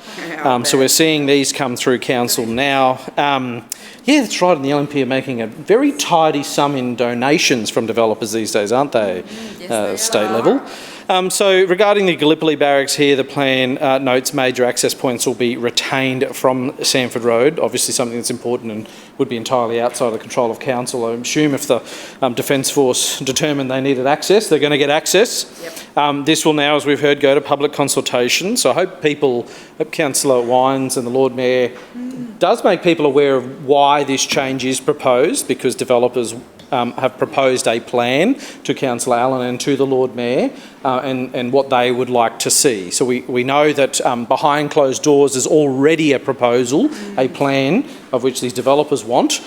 We think it's important that the community knows that and that they can have their say and have that in the context of all the information, and they can have a genuine say.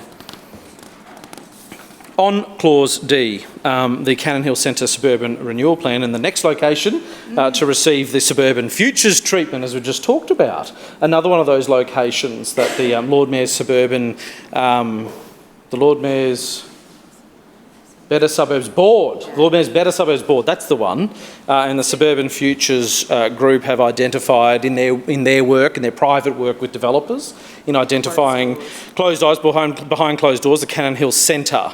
So it's described here as strategically important as a growth node under the city plan, with access to Cannon Hill and Murarrie train stations and proximity to Murarrie Recreation Reserve. The cautionary tale here is, of course, if you don't get this right, and the planning right and the delivery of that infrastructure that we've been debating today to go alongside these developments as they emerge, Zilmere is the cautionary tale for those councillors who represent this area, because what's described here, close to train stations, Zilmere is close to bus stops as well, close to a Callaghan Park, a comparable size, the Murarrie Recreation Reserve, as well as shops, and without that proper thought about investing in community infrastructure, we see a community that is now dilapidated at the hands of this LNP regime and poorly serviced by cross-town connections in public transport, as less and less people seeking to go in and out of the city day in, day out, seeking to go to more places in Brisbane. Yep. And it is very poorly serviced by the LNP's bus network. Yep. And they agreed to that at a council and a state level. They locked in a situation where we'll have not only less bus stops to start with, less buses in the fleet, and $0 growth in terms of public transport services. So it's easy to just put down on a piece of paper a throwaway line saying it's close to a train station, therefore it can cope with all of this extra development, as we've just been discussing over the last couple of hours. That is not always the case. No. So this one involves changes to the River Gateway Neighbourhood Plan. What was Councillor Allen's quote? Neighbourhood plans haven't done anyone any good over the last 10 years. It was his quote. He said that a few times. And that is an interesting take, obviously. Still can't quite get over that we spent the last 20 years hearing from the LNP that neighbourhood planning could not be faulted. They said it couldn't be challenged. Anybody who raised questions about it were wrong until it was completely thrown out. And that's the thing with a regime, right? You're not allowed to question it. Yeah. You're not allowed to question the decisions and the direction of a regime, and what they say is gospel. Until the revisionists come in and start changing history. And that's what we're seeing before us today. Yeah, they claim they never even said it. They claim they never said it. Community feedback, of course, will come in due course, and as in the Alderley one we've had before us today and what we'll discuss shortly in the Marrickavatt one, it's important that it's listened to. We do note the East Village development was highly controversial at its time as well, and a lot of those issues that were identified probably really not rectified after years of the LNP still sitting there are going to come to the fore again. What is before us today is that map boundary. The next step is going to go to the state to request a tailored amendment process under the Planning Act, as we know. But it's just like a Kinder Egg, Kinder Surprise. It's what's on the inside that counts. Well-located homes should be designed with people at the forefront, ensuring that everyday working people in Brisbane can afford to live next to parks and public transport without entering rental mortgage stress. Infrastructure for this area needs to be built to handle the people that are there today, and we also need to prepare for the new residents of tomorrow as well, hence why we've been advocating not just for a council that puts people at the centre of all of the decisions it makes around the planning scheme and around housing, but also not remains because they're not currently accountable, but becomes accountable to the community when it comes to the delivery of infrastructure alongside population growth. So we're doing our bit to ensure the community's voice is brought into this place so the Lord Mayor can hear it, rather than LNP councillors taking the position of the regime and imposing that out in the local community. On to Clause E, the amendments to the Marrickavatt Centre Suburban Renewal, Marrickavatt Centre Suburban Renewal Precinct. The timeline of events there is a bit longer than the others. This first came on the 18th of February 25, and public consultation was at the end of last year, up to the 14th of December, as we've heard. There have been a few changes made following consultation, something that's slightly different compared to what happened down in Wynnum. Maybe they learnt a lesson, maybe not. But anyway, Councillor Collier and I were out there at Marrickavatt and joined Corinne McMillan, the state MP, in discussing this plan with local residents late last year, and concerns were raised with us and raised in the consultation process centred around things like active travel infrastructure. We welcome some of those changes to reflect that, particularly involving connecting Marrickavatt Outlook Reserve. There were loud calls for better bike lanes on Logan Road, and connecting roads still remain outstanding. I note the use of arcades to connect pedestrians to the street, plus the mention of connections to parks. But this is a major transport corridor, and we need to make sure we are supporting people who want to use active travel to get to work, school and play. The development must support access to outdoor recreation opportunities, both at the Marrickavatt Outlook Reserve through improved pedestrian connections via Shire Road and Selborne Street. But we also note that open space at either end of this plan, Glindemann Park, Marrickavatt Outlook Reserve and the Marrickavatt Showgrounds, which a lot of people are rightly concerned about the future of. Now, Glindemann Park is an important one because what we know is Logan Road is an extremely busy road, 2 lanes each way, and people crossing over Logan Road to go to Glindemann Park face real and serious dangers to their lives. They do. We saw last year a young lad who did everything right and approached that pedestrian crossing,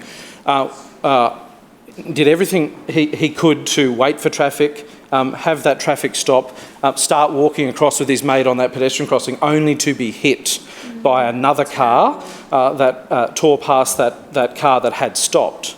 Now, that's not an isolated case, as we have discussed recently. There have been dozens and dozens of people who have reported similar instances, very close calls there, and some people who have changed their behaviour because they no longer feel safe using that. What we are going to see as a result of this precinct plan is increased traffic. You're going to have more people using Logan Road who will want to use these open spaces, whether it's through active transport, whether it's through driving there, whether it's through encouraging people to walk around our road spaces as well. And we need to get this right, and we need to have a local councillor that is going to advocate for it. Your time has expired. Point of order. Point of order, Councillor Collier. I move for an extension. Second. Extension moved by Councillor Collier, seconded by Councillor Kim. All those in favour say aye. Aye. Those against say no. Councillor Cassidy. Thanks very much, Chair. So a local resident spoke to Councillor Adams last week, and this was about the pickleball issue and the CEF funding, right? And asked whether that funding could be allocated to another project. And Councillor Adams says, in terms of CEF projects, Councillor Adams says, there are no other projects. Full stop. There are no other projects in the Holland Park ward that are awaiting funding through the CEF. And then this person then said, well, what about the Logan Road crossing? What about doing something about that? Crossing over to Glindemann Park? Good question. And she just looked at him and said, no. No. I'm speechless. No, that was the answer. I mean, what kind of advocate for the community is this? Checked out entirely. And this is really important stuff, right? Because we know our communities are starved of capital funding for projects. We know how important it is to bring the community along with us when we need to consult with changes in the community. And what we've got out there, when there's these major road safety issues where children are almost being killed crossing a road to go to a park, where we've got infrastructure upgrades and park upgrades that don't have the support of the community, and when we've got major changes to the city plan, we have the LNP just missing in action. Now, we know at the front end of this process, as I said, the development industry had a driver's seat position. But where, and I'm looking forward to hearing the contribution from Councillor Adams, where is the advocacy on behalf of the community? Now, we're used to hearing these speeches that are on behalf of the LNP regime, but we are desperate yet to hear a speech on behalf of the community. Now, as I said, there were some changes that were made here, which shocked us a little bit, actually, to see some of these changes brought into the final plan before us today, as we heard. Some reductions from 12 to 10 and some from 8 to 5, respectively, in certain locations. There are areas also kept at or changed to medium density instead of high density residential.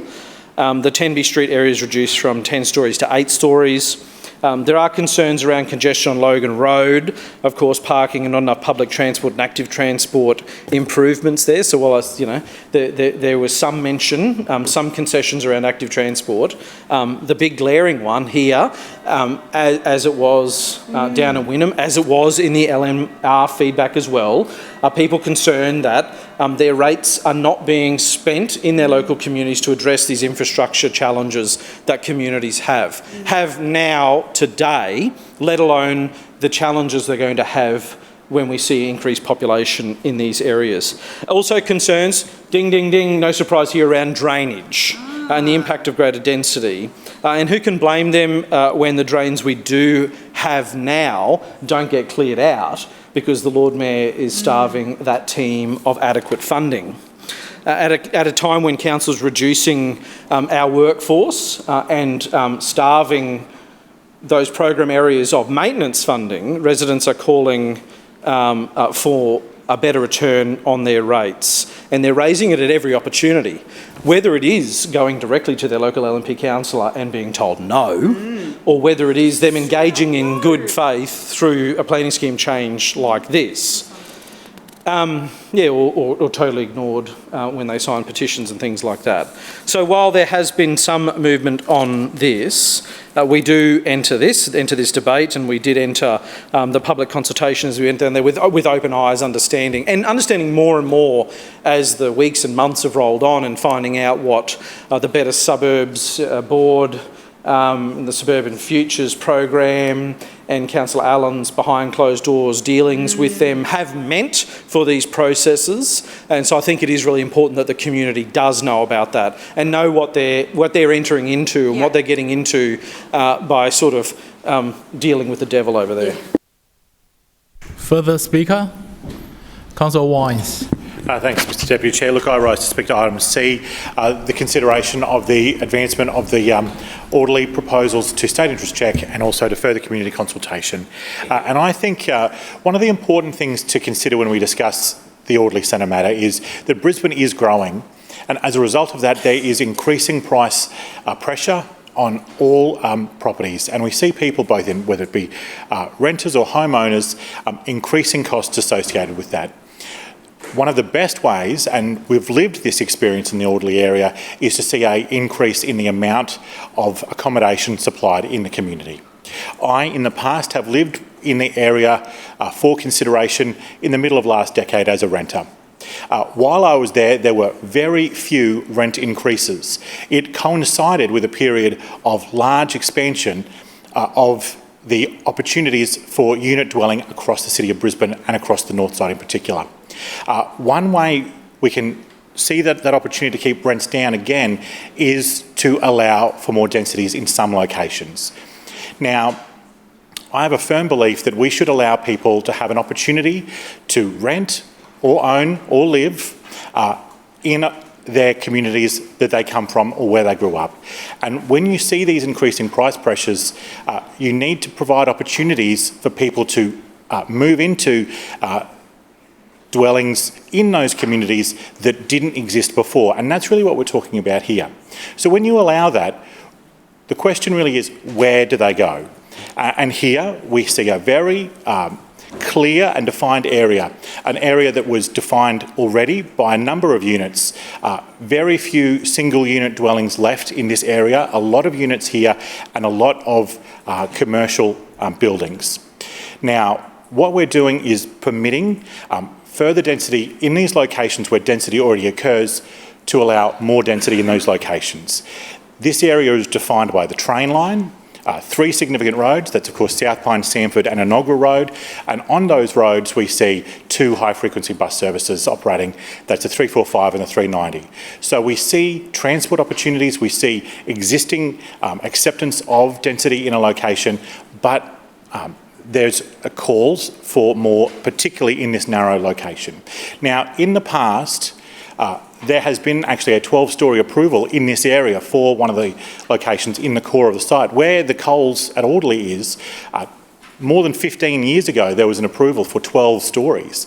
Now, that was contentious a decade and a half ago, but now I have many people raise with me their disappointment that that did not proceed, because they knew that that would be a catalyst for not just that site but that neighbourhood, and provide opportunities that didn't exist before and change Audley in many ways for the better.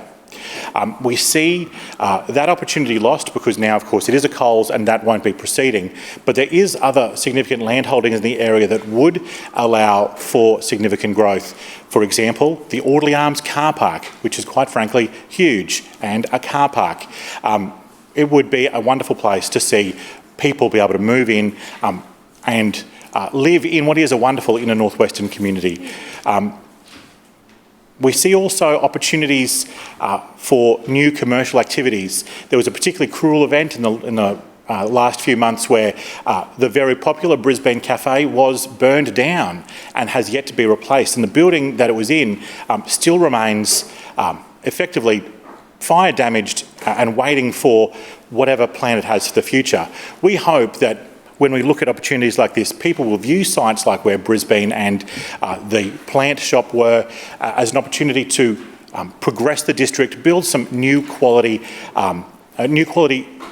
both dwellings but also street-level commercial opportunities. Now, the feedback spoke largely to, much of the feedback that came through the community consultation in the first instance spoke to the need for increased pedestrianisation and pedestrian activity through the Alderley area, particularly that shopping precinct, and I cannot argue with them.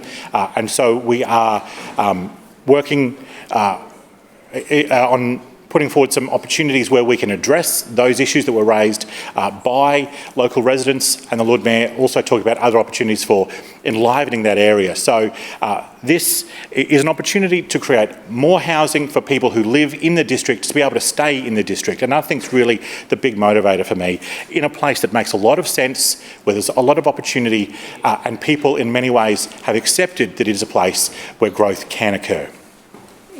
Further speaker? Councillor Strong. Yes, thank you, Chair. Listen, I just want to speak on the Alderley precinct plan.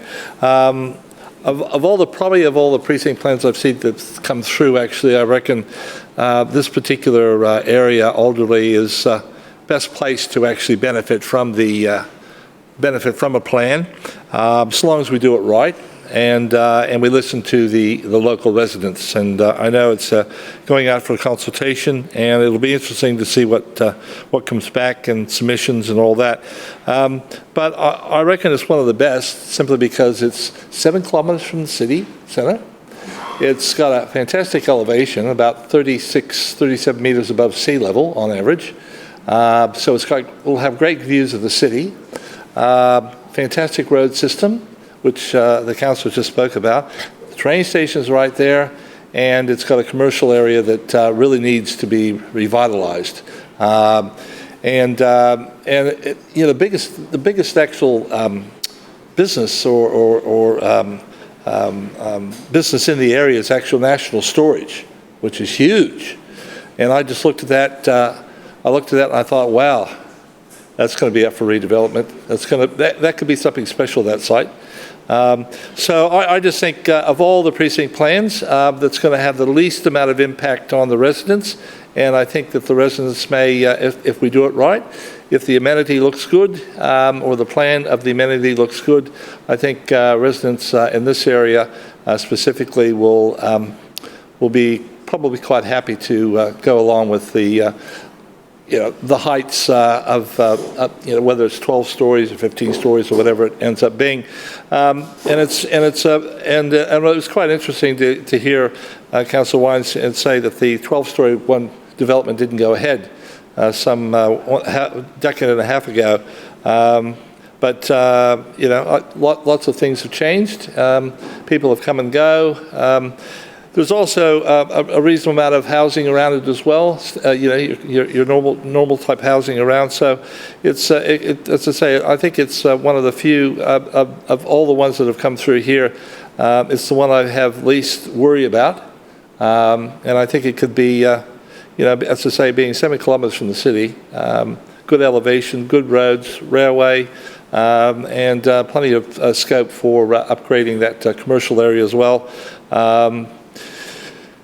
I just look forward to sort of seeing what comes back from the community after the consultation and what sort of comments they make, just to see if they align with what I was thinking. But who knows? We never know what. You got to listen to the community, and sometimes we don't do that enough. And you can see sometimes there's very little change to the plans when they come back, even though the community was very vocal, either through emails and submissions and things like that, or community get-togethers. We really need to make sure that we listen to that community, because that's who lives there. We may think that we have an idea what they should like. Well, they've got their own ideas, and I just think it'll be interesting to see when this comes back and what those comments are. Thank you, Chair. Further speaker, Councillor Toomey. Thank you, Mr. Deputy Chair, and I too rise in support of item C, and to build on Councillor Wines' excitement for the Alderley Centre and Councillor Strunk's acknowledgement of such a great plan. This is an important amendment to Brisbane City Plan 2014, which introduces the Alderley Centre Suburban Renewal Precinct. Council's decision in September 2025 set a clear direction to plan proactively for Alderley's future.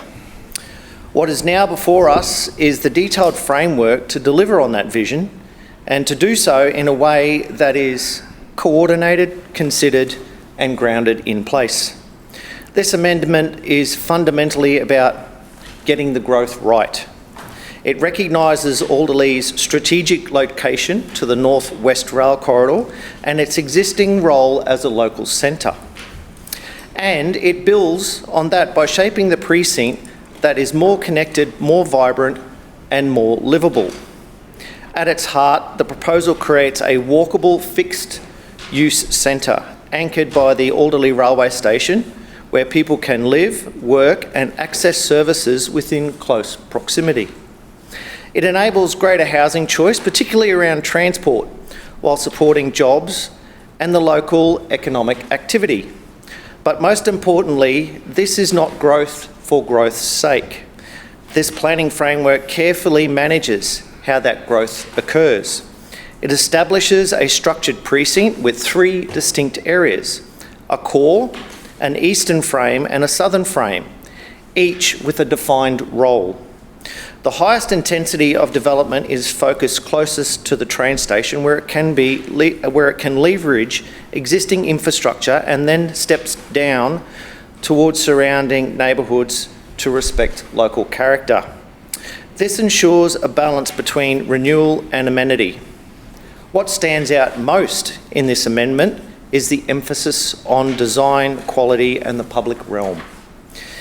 It is not simply about buildings, it's about creating a place.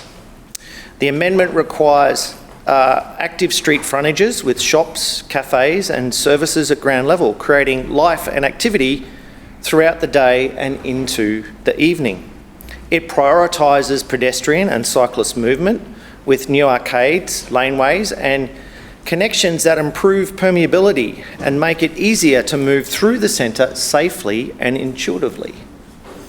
It also embeds Brisbane's identity through subtropical design with deep planting, shaded streets, green infrastructure, quality landscaping that cools and attracts locals, forming a continuous network across the precinct. These are not optional extras, they are core requirements that shape how development will feel and function in Alderley. We also see a strong focus on creating public spaces. The key development site will deliver plazas, arcades and gathering spaces that are open, accessible and activated, places that support community life around the built form. This is about ensuring that as Alderley grows, it becomes a better place to spend time. The amendment also provides clear, transparent controls around scale and form. Building heights are defined with development of up to 15 stories at the core, stepping down in surrounding areas. Design requirements ensure that taller buildings are well articulated with podiums and slim tower forms, appropriate setbacks and adequate spacing to preserve light, breezes and privacy. There is also strong provisions to minimise the visual impact of parking, integrate landscaping and maintain high quality streetscapes. Just as importantly, the amendment supports sustainable transport outcomes. It recognises the proximity to public transport, reduces reliance on private vehicles and provides cyclist facilities, safe pedestrian access and well-managed vehicle movements. All of these contributes to a more efficient and sustainable urban form. From a mapping and planning perspective, this amendment also ensures alignment across the broader city plan. It updates the strategic framework and neighbourhood plan boundaries, formally recognising Alderley as a growth node along a key transport corridor and ensuring consistency with surrounding areas. This is about making sure the policy intent... Councillor Toomey, your time has expired. Further speaker? Thank you, Mr Deputy Chair. Councillor Adams. Thank you, Mr Deputy Chair, and I rise to speak on the Macrovat Central Precinct Plan. I'm very excited to see it come here today before us in Chambers. This is the second neighbourhood planning we've done in this area while I've been here as councillor, because for those of you who have been here long enough, which is I think only Councillor Wines and the Lord Mayor, it was at the very northern tip of the Macrovat Corridor neighbourhood plan that we did that started the Garden City area along Logan Road about 13 years ago. However, unfortunately, a lot of that development didn't come to fruition. There has been some apartments built in Tenby Street, but not what we were hoping to really revitalise the area as well. So what we have before us today is a fantastic outcome to hopefully get that balance for what the residents wanted to see and to what we could see that actually will bring more homes sooner to the Macrovat area. Now, for those of you who have been around long enough, and I wasn't quite there to see the trams in Macrovat Central, only just missed it, but for those in the Historic Society, and they are there and have been for a very long time, this is the terminus, and they still call it the terminus. It is the last stop on the line, which is actually outside the Red Rooster, which, again, showing my age, I keep calling Big Rooster, but it's the Red Rooster. The terminus at Shire Road. So it really was a very important hub at this spoke of a major corridor that was decided 60 or 70 years ago that the tram travelled along as well. And just as the Lord Mayor said, growing up in Holland Park, he remembers it being the major shopping precinct.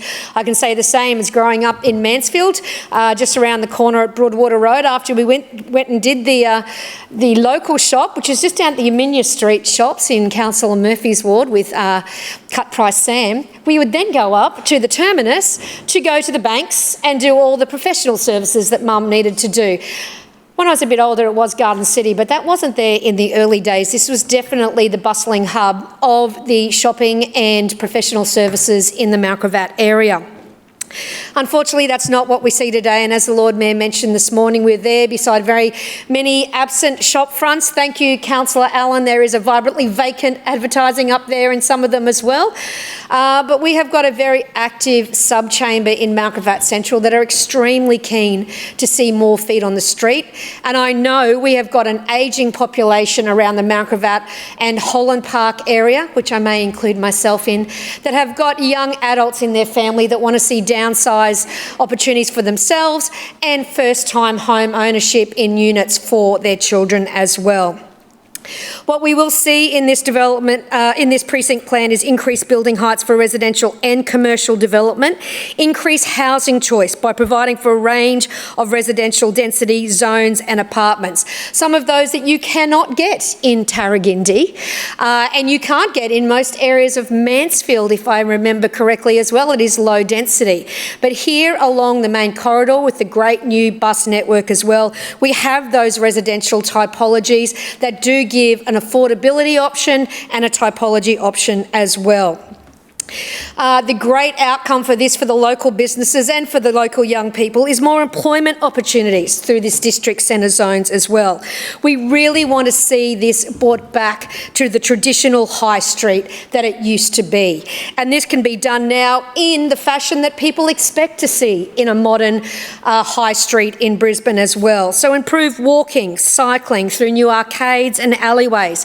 Some are there, but they need to be more highly recognised and used. Local road connections that better connect across the precincts as well. And we've identified the landmark sites, like the landmark site at the moment, which is an enormous big hole in Central Fair and has been for 10 years. We're very excited to see that be redeveloped and hopefully offer us our first urban park in the area as well. Open, publicly accessible space, deep planting, lighting, public art, subtropical design. It is all what we want to see. The Lord Mayor has gone through the changes that we'll see at Big Top. That's taken into the account the sight lines through to Macrovat, which is this beating heart of our beautiful Macrovat area. I say only 142 submissions because I've been involved with, there's been a lot more in neighbourhood planning, but they have been listened to. We've seen the changes. I thank Councillor Adam Allen and the team for the work they've done out here, and the outcome is fantastic for the Macrovat area, and I support it to the chamber. Further speaker, Councillor Atwood. Thank you, Deputy Chair. I rise to speak in support of item D, the Cannon Hill Suburban Renewal Precinct Amendment. This is a really important piece of work for the residents of Doughboy Ward. As our city continues to grow, one of the biggest challenges we face is providing more housing choices in the right locations. Increasingly, I hear locals say they're worried they'll never be able to buy a house in the place that they love, or retirees looking to downsize to an apartment or townhouse close to home.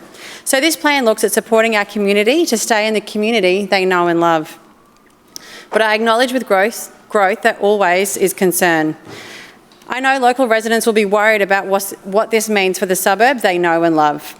Well, for right now, it means that council are waiting to hear from you. Over the coming month, I'll be holding a number of mobile offices and working with residents. We have a responsibility to plan for growth. We need more houses, and I know everybody in this chamber agrees with that. But hearing from locals will be incredibly valuable.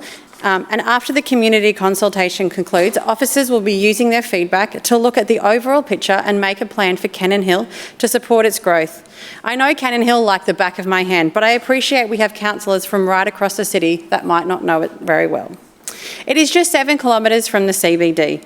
It has terrific public transport, access to both the Cannon Hill and Murray train stations, a major bus depot, and the Cannon Hill bus interchange, which connects right through the suburbs and to the CBD.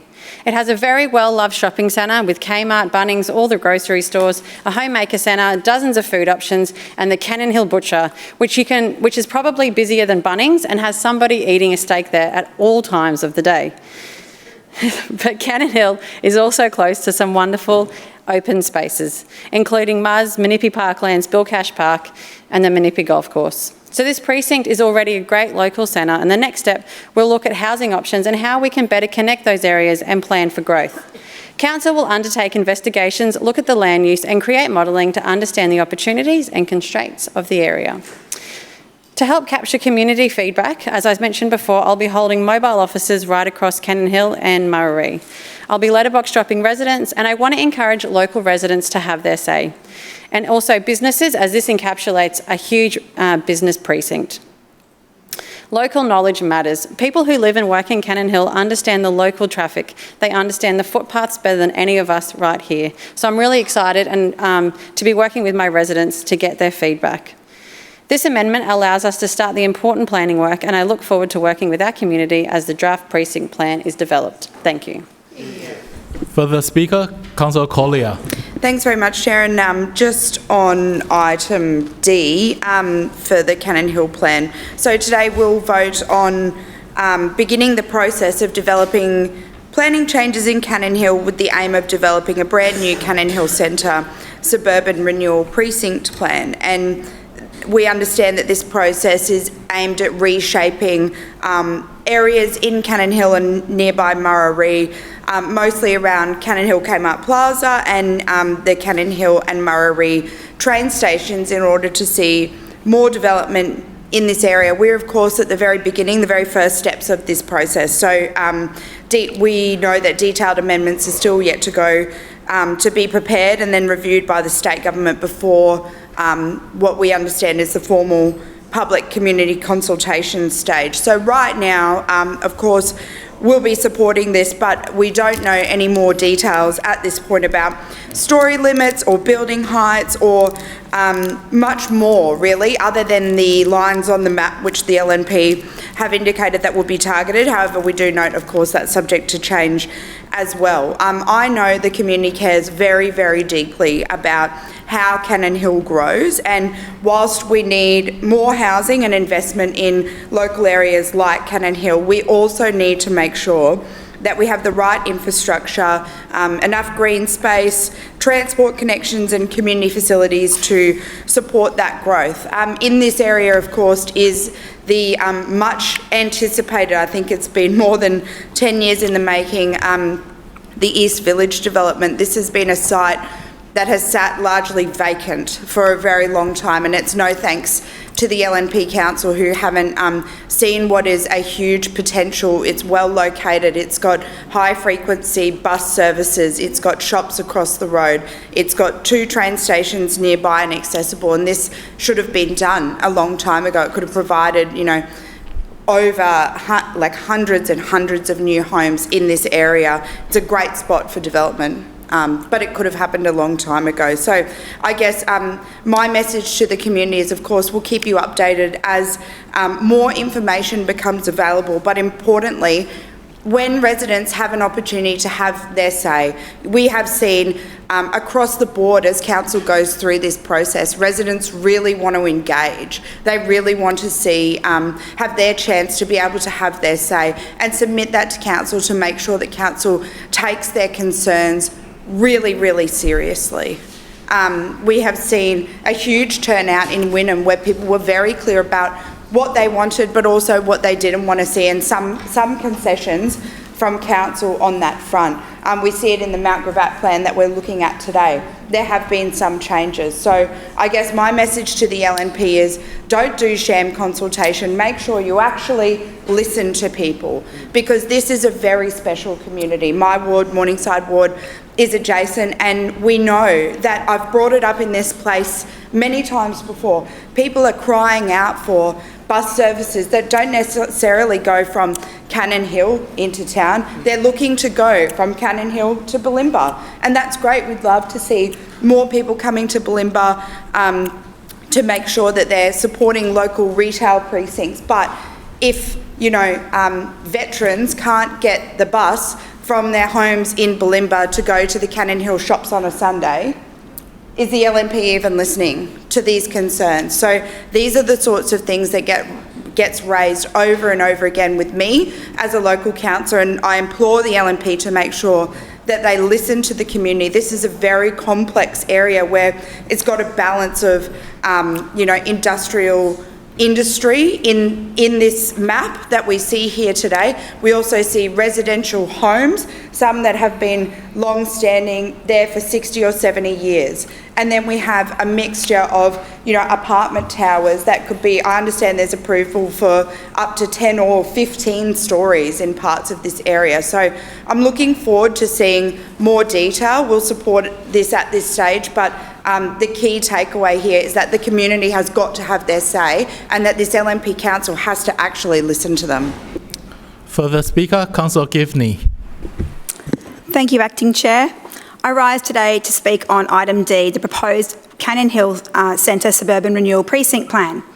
Having recently worked through the Wynnum Centre Suburban Renewal Precinct process with my community, I understand these conversations about growth can sometimes be challenging. Change is not always easy, and communities quite rightly need to understand or want to understand what growth will mean for their neighbourhood. However, one thing is clear: Brisbane is growing, whether we like it or not.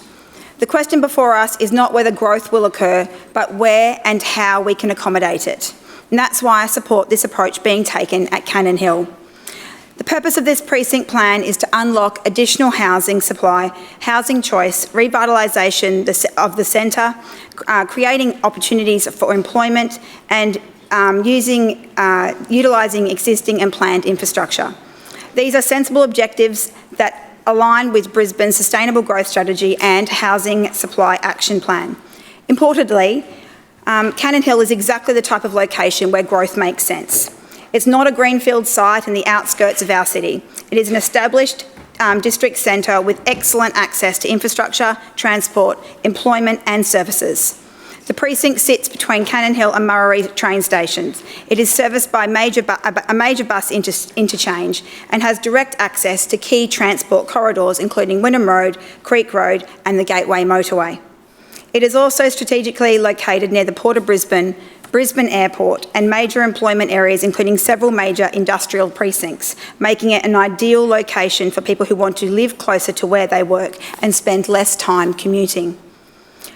The planning documents identify Cannon Hill as a planned growth node within Brisbane's strategic framework, with significant potential for transit-supported growth. This is exactly the kind of growth our city should be encouraging. What I particularly like about this proposal is that it's not solely about housing. Strong communities require more roofs over people's heads. They need jobs, businesses, services, recreation opportunities and quality public spaces. Cannon Hill already has strong commercial and retail foundation, including major shopping centres, homemaker precincts, professional services, medical facilities and employment hubs. The precinct plan seeks to build upon these strengths by unlocking further employment opportunities, creating vibrant mixed-use destination where people can live, work, shop and socialise close to home. The area is also fortunate to be surrounded by outstanding recreational assets. Residents have access to the Murray Recreation Reserve, the Brisbane International Cycle Park, the Bill Cash Memorial Park and the extensive open space offered by Menippi Park. These are the types of amenities that contribute to high quality of life and make higher density living both attractive and sustainable. As someone who represents a ward who has currently been through a suburban renewal process, I know there'll be many differing views within the community. This is entirely appropriate and consultation is an important part of this process. But I also know that many of the concerns people express about growth stem from seeing development occur in places without adequate planning, infrastructure or services. This proposal seeks to do the opposite. It seeks to concentrate growth in a location already identified for growth, with already serviced by public transport, already supported by major road networks and a variety of childcare and school options, and is already functioning as an important employment and activity centre. That is good planning. If we are serious about addressing housing affordability and housing supply, we must be prepared to support well-located growth in centres such as Cannon Hill. I commend this proposal to the Chamber and look forward to seeing the community consultation process unfold. Thank you. Further speaker? Councillor Allen. Thank you, Mr Deputy Chair. I rise to speak on items C, D and E. Now, as we've heard, Alderley is a really good location for suburban renewal precinct planning. The centre is clearly located on some great public transport. It's well serviced in terms of shopping infrastructure and other facilities. It's got some great social infrastructure nearby, and in fact, there's been a fair bit of development occur on the other side of the train line to this proposed precinct. Now, the area has as Charles Strunk indicated, or Councillor Strunk indicated, and I'm very appreciative of his support for this particular plan, but it does have attributes that are worth leaning into and putting in place a plan that leverages what is already a well-serviced location. Councillor Strunk touched upon the national storage sheds, and I'm pleased to let him know that there has been a DA lodged on that site, and it's very well advanced, and we would expect to have an answer on that very shortly. So certainly a great opportunity in Alderley. Moving on to Cannon Hill, this is the very start of the process. The expectation here is that we will seek state support to undertake the full suburban renewal process, and once again, as Councillor Atwood touched upon, transport is great there, well serviced by trains, buses, terrific shopping opportunities, parks and other facilities, and it's also importantly close to a number of important employment nodes, and so it certainly presents as a great opportunity for not only additional housing but major revitalisation of the shopping precinct there. And it's great to hear Councillor Collier being so supportive of additional housing and density and development in that area, and we'll certainly take that on board. Now, in terms of item E, the Mount Gravatt Centre Precinct Plan, this one is obviously right at the end of its process. The plan will now go to the state government for their support to adopt. That'll then come back to council for final adoption into city plan. And once again, as Councillor Adams indicated, this is a great location. It could certainly do with revitalisation. It certainly had a heyday, but it's certainly sort of fallen away from those lofty heights in recent times, and a lot of that's just to do with the emergence of significant shopping centres and things in that area, which unfortunately tends to draw people away. But there's a real opportunity here to provide additional housing, lots of different topologies on key transport routes, which in turn will support the the revitalisation of that village, and also leverage the very significant public and open space in the area. So once again, another great candidate for suburban renewal. And it's worth bearing in mind that these particular locations and the work that's been done to bring each of these precinct plans to the stages they're currently at has been undertaken by council officers. They've done a terrific amount of work to identify these locations, to do the backgrounding on the locations, to undertake the preliminary and public consultation process. So these plans don't happen without significant input from the council officers. They've often call upon external experts to feed into the planning process, things like economic needs analysis and what have you. But the key drivers of these suburban renewal precinct plans are council officers. Sorry, Councillor Allen. Under the provision of Section 3513 of the Meetings Local Law on the expiration of the period allowed for debate of committee reports, I shall now put the motions to the meeting for the adoption of any committee report not yet voted upon without further amendment or debate. Point of order, Mr. Chair. Point of order.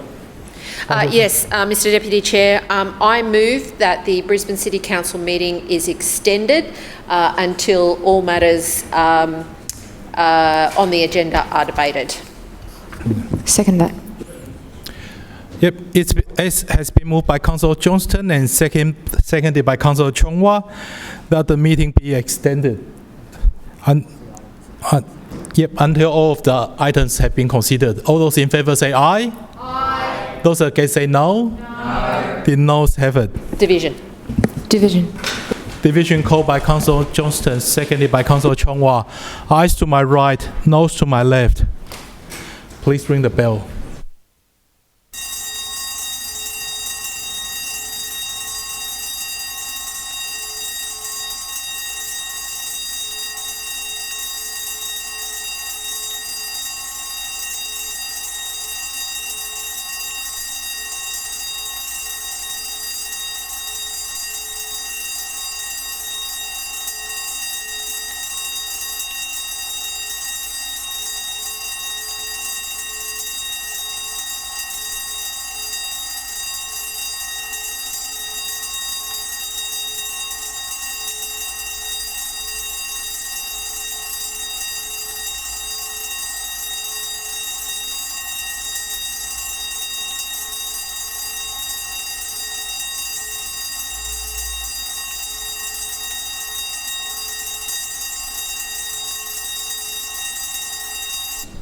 Clerk, please read the result.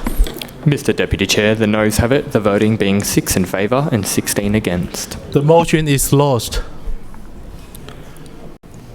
Councillors, please resume your seats.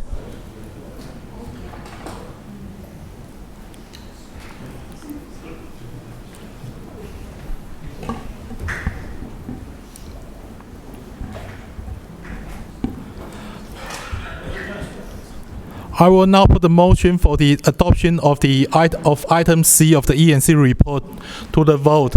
All those in favour say aye. Aye. Those against say no. The ayes have it. Division. Seconded. Division called by Councillor Dixon, seconded by Councillor Edelman. Ayes to my right, noes to my left. Clerk, please ring the bell.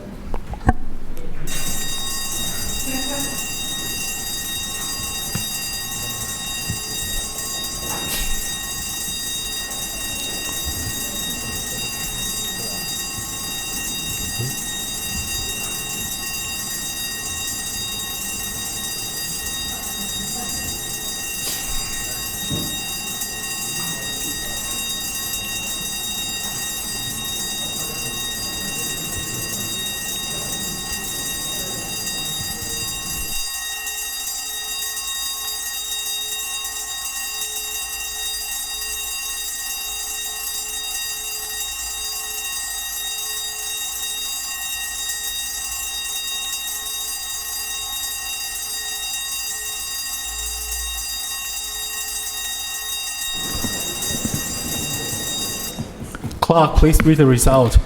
Mr Deputy Chair, the ayes have it, the voting being 20 in favour and 2 abstentions. Item D is carried. Sorry, item C is carried.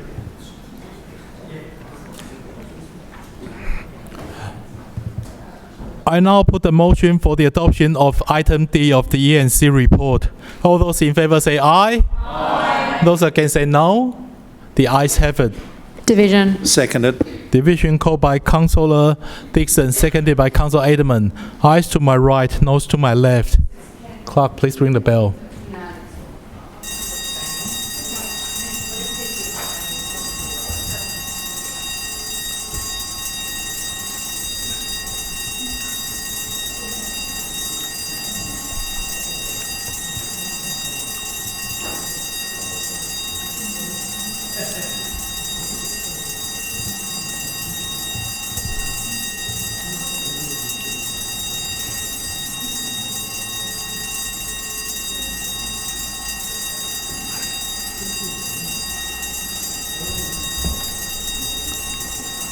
Clerk, please read the result. Mr Deputy Chair, the ayes have it, the voting being 21 in favour and 1 abstention. Item D is carried.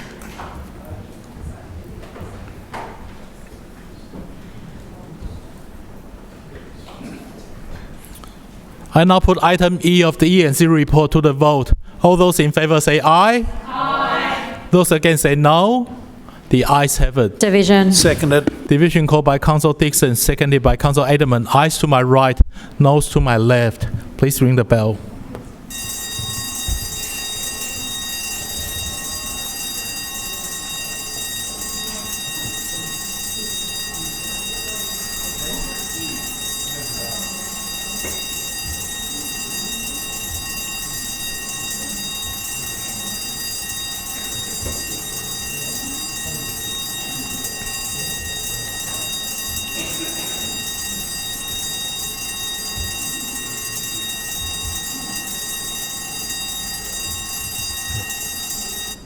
Clerk, please read the result.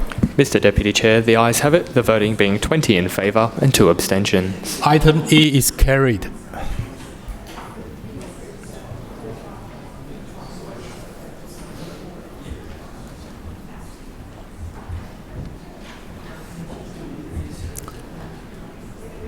I now put item F to the vote. All those in favour say aye. Aye. Those against say no. The ayes have it. Division. Division called by Councillor Cassidy, seconded by Councillor Collier. Ayes to my right, noes to my left. Clerk, please ring the bell.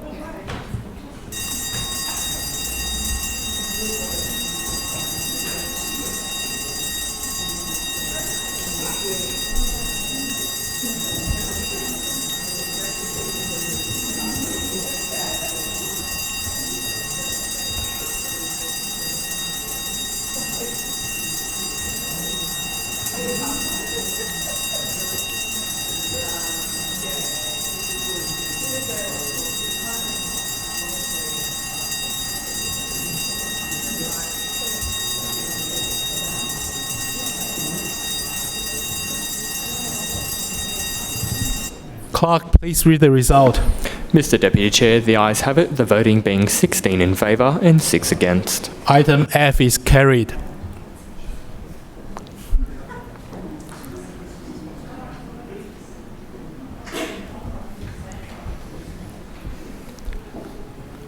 Councillors, I now put item G to the vote. All those in favour say aye. Aye. Those against say no. The ayes have it. I will now put Public Transport Committee report to the vote. All those in favour say aye. Aye. Those against say no. The ayes have it. I now put Infrastructure Committee report to the vote. Oh, sorry. Yep, sorry. Can I just ask that item A be taken seriatim for vote on this one by itself, and then B, C, D, E together? B, C, D, E together. I now put item A of Infrastructure Committee report to the vote. All those in favour say aye. Aye. Those against say no. The ayes have it. I now put B, C, D, E of Infrastructure Committee report to the vote. All those in favour say aye. Aye. Those against say no. The ayes have it. Division. Division called by Councillor Cassidy, seconded by Councillor Collier. Ayes to my right, noes to my left. Please ring the bell.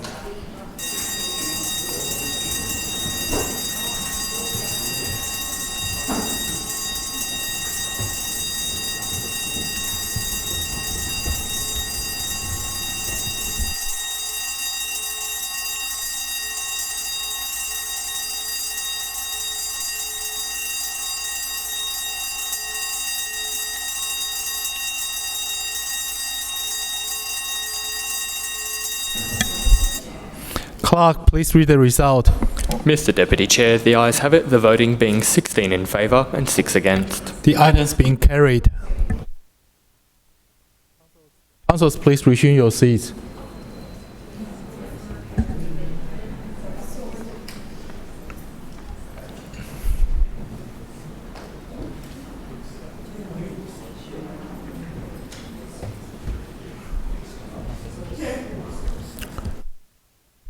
I now put City Planning, Suburban Renewal and Economic Development Committee report to the vote. All those in favour say aye. Aye. Those against say no. The ayes have it. Division. Division. Division called by Councillor Wines, seconded by Councillor Dixon. Called by Councillor Allen, seconded by Councillor Dixon. Ayes to my right, noes to my left. Clerk, please ring the bell.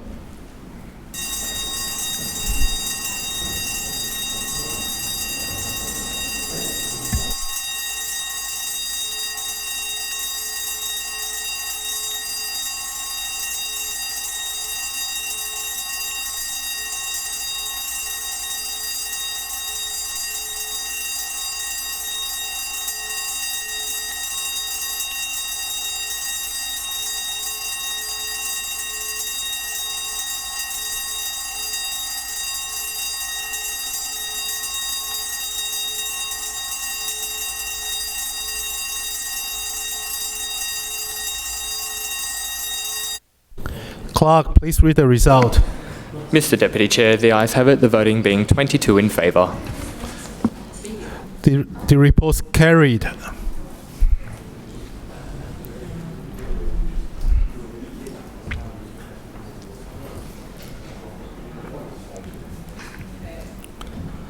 I now put Environment, Parks and Sustainability Committee report to the vote.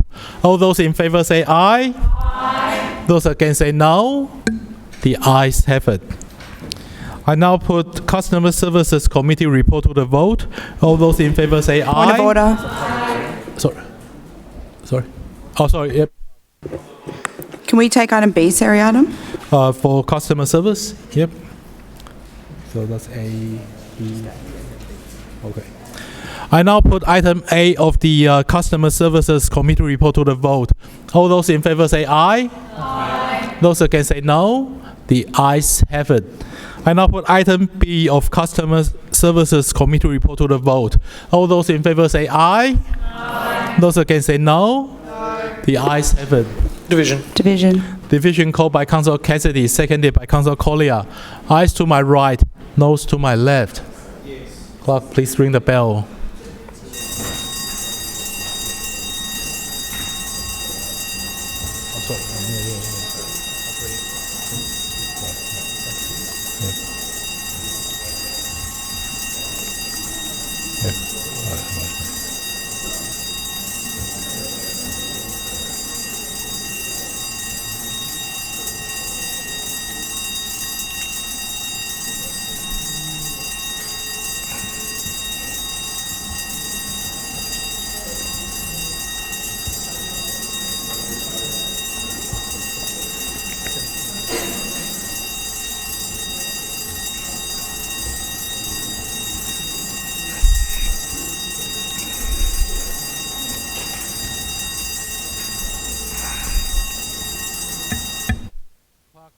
Result.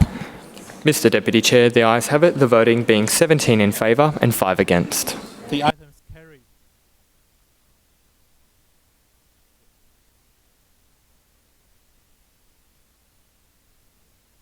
I will now put item C to the vote. All those in favour say aye. Those against say no. The ayes have it. I now put Community and the Arts Committee report to the vote. All those in favour say aye. Aye. Those against say no. The ayes have it. I now put Finance and City Governance Committee report to the vote. All those in favour say aye. Aye. Those against say no. The ayes have it. That ends the committee reports. And councillors, are there any petitions? No petitions? Councillors, are there any statement required as a result of an office of the Independent Assessor or Councillor Ethics Committee order? Councillors, are there any general business? Councillor Givney. Thank you, Deputy Chair. Last week, I had the privilege of attending the Challenge DV prayer vigil for domestic and family violence at the Cathedral of St Stephen. The vigil brought together community leaders, faith groups, service providers, advocates, survivors and supporters, all united by a shared commitment to ending domestic and family violence. As I sat in the cathedral listening to the speakers, these words particularly resonated with me. Do our homes reflect peace? Do our relationships reflect kindness? It is not about awareness, it is about responsibility. And we need to stand up for values. Those words have stayed with me because while awareness is important, it is obvious that awareness alone is not enough. Domestic and family violence continues to impact far too many people in our community. It affects women, men and children. It crosses every postcode, every profession, every cultural background and every stage of life. It's not someone else's problem. It's all of our responsibility. One of the things I appreciated most about the vigil was the acknowledgement that domestic and family violence is not simply a private issue. It is a community issue. It affects families, workplaces, schools, sporting clubs, friendship groups and entire communities. Creating meaningful change requires all of us to challenge harmful behaviours, promote respectful relationships and support those who need help. I would like to particularly acknowledge my friend Juliana Mantilla from Challenge DV. Juliana is not only a passionate advocate, but also a victim survivor who has chosen to use her lived experience to help others. And that takes incredible courage, of which I truly admire. What began as a conversation and a vision of just over 12 months ago has now grown into a significant community event, bringing together organisations and individuals from across Brisbane to reflect, learn and stand together against violence. I'd also like to acknowledge Diana Lopez, Caroline Robinson from Beyond DV and the Archdiocese of Brisbane and the many organisations and volunteers who contributed to the evening.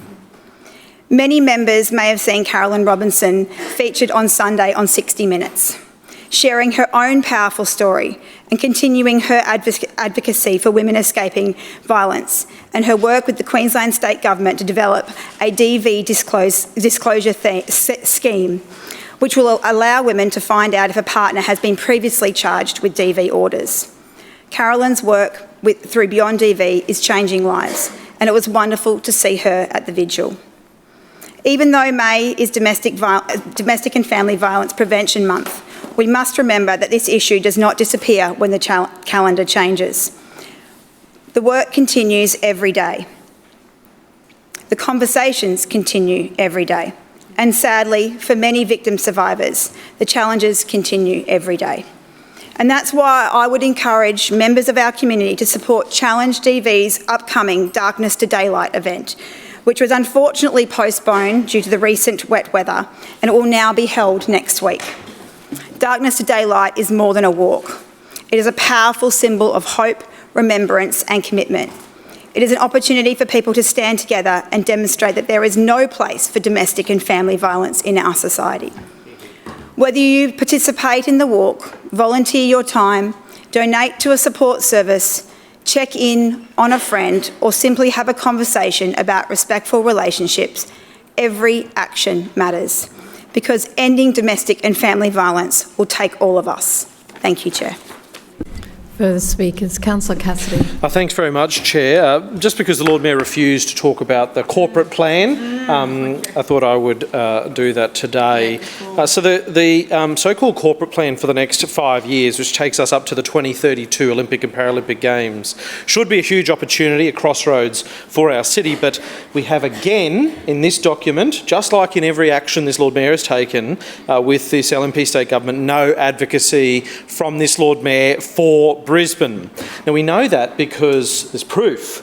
At the breaking of the ground, so-called breaking of the ground, tossing some sand around at Victoria Park, Brisbane, the Queensland Premier in the capital city of Queensland, here in Brisbane, was boasting about public transport investment that he was going to make on the Gold Coast and Sunshine Coast, and nothing for Brisbane. And what did we learn the following week? That the new Eka train station may get torn down during the Games. Absolutely incredible. So the status quo is the best you get from the LNP, because the worst actually involves ripping up public transport infrastructure.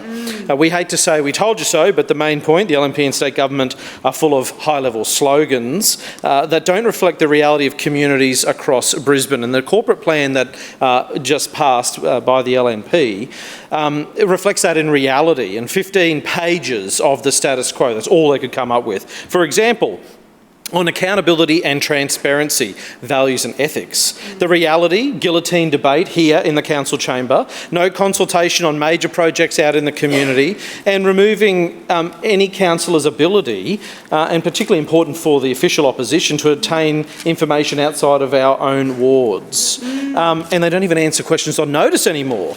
Another point, provide transport that benefits business, industry and residents. The reality, less bus stops and services in the suburbs of Brisbane, less services that connect the suburbs where people live and do business, all focused on getting people in and out of the CBD, which itself is declining under this LNP regime. Funneling people onto the metro and then desperately trying to boost patronage through hundreds of thousands of dollars in advertising. A bus network that is seeing less buses on our roads, fewer bus stops out in the community, and less funding in future years. Under the title Support Sustainable Choices in Transport and Waste Management. In reality, we're losing 2 weeks per year stuck in LNP congestion thanks to 4 peak hours of traffic per day. Meanwhile, poor planning and increased demand see missed bin reports continue to escalate, and we pay the LNP's bin tax for the privilege. Another point, preparedness for natural events. The reality, run short on sandbags, call in the federal government, bag them out anyway, fail to open refuge centres, and when it's all done, ask residents to do the clean-up using their own vehicles. Another one, meaningful engagement and consultation with community, our inclusive city, it's called. The reality, go behind the backs of the community, spend ratepayers' money as you please, and let them find out for themselves. Another one, well-managed city. Majority of residents agree council is doing a good job. That's the game. That's the goal. The reality, each day I open up my email inbox, and I know a lot of Labor councillors get this as well, with complaints from people all around the city who find their councillor is being City Hall's voice in the community rather than the community's voice in City Hall. This document was not worth the paper it's written on, and is proof in black and white, blue and yellow, that this 22-year-old LNP regime is out of touch and out of ideas. The Olympics should be a transformative opportunity for Brisbane, but under the LNP it's feeling like a burden. Debate last week in this chamber and again today sometimes feels a little tedious. Every time an alternative viewpoint is put, the LNP appears sort of mortally wounded that somebody would challenge the status quo. But it's exactly what we should be doing as councillors, right? We shouldn't be sleepwalking into the Olympics. That would be a recipe for disaster. We should be shouting from the rooftops about the challenges we want to take head on, instead of demanding councillors line up and pat the Lord Mayor on the back each and every week. There is no ambition for Brisbane from the LNP. It's all about their own personal ambition. We should have an ambitious transport plan that isn't just putting witches' hats out for the Olympics.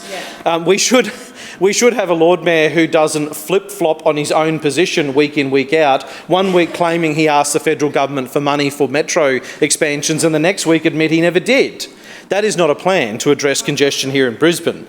We should have an ambitious housing plan that puts people first. We didn't get that today from the LNP, and we should have a clear and community-led plan for suburban investment. There is a reason the council budget is in a constant state of mess, because we have no leader with any vision, Cassidy, and he's not here today. your time has expired. Further speakers, Councillor Dixon. Chair, I wish to speak on 2 items of general business, the King's Birthday honours and also Queensland Day. So firstly, a big congratulations to Jason Steinberg, who is a resident of mine, and he is president of the Jewish Board of Deputies, and he was also instrumental in setting up the Queensland Holocaust Museum. Now, he was honoured on the King's Birthday for an Australian honour, and I think it's very well deserved. So well done, Jason. You do amazing work in our community. So second item of business that I wanted to touch on was Queensland Day. And how good was Queensland Day? It was so good. I had a family fun day at Melrose Park at Kalinga.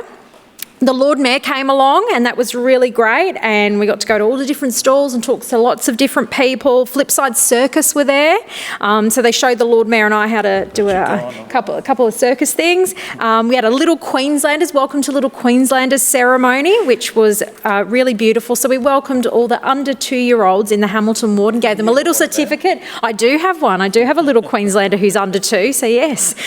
She had a great day too.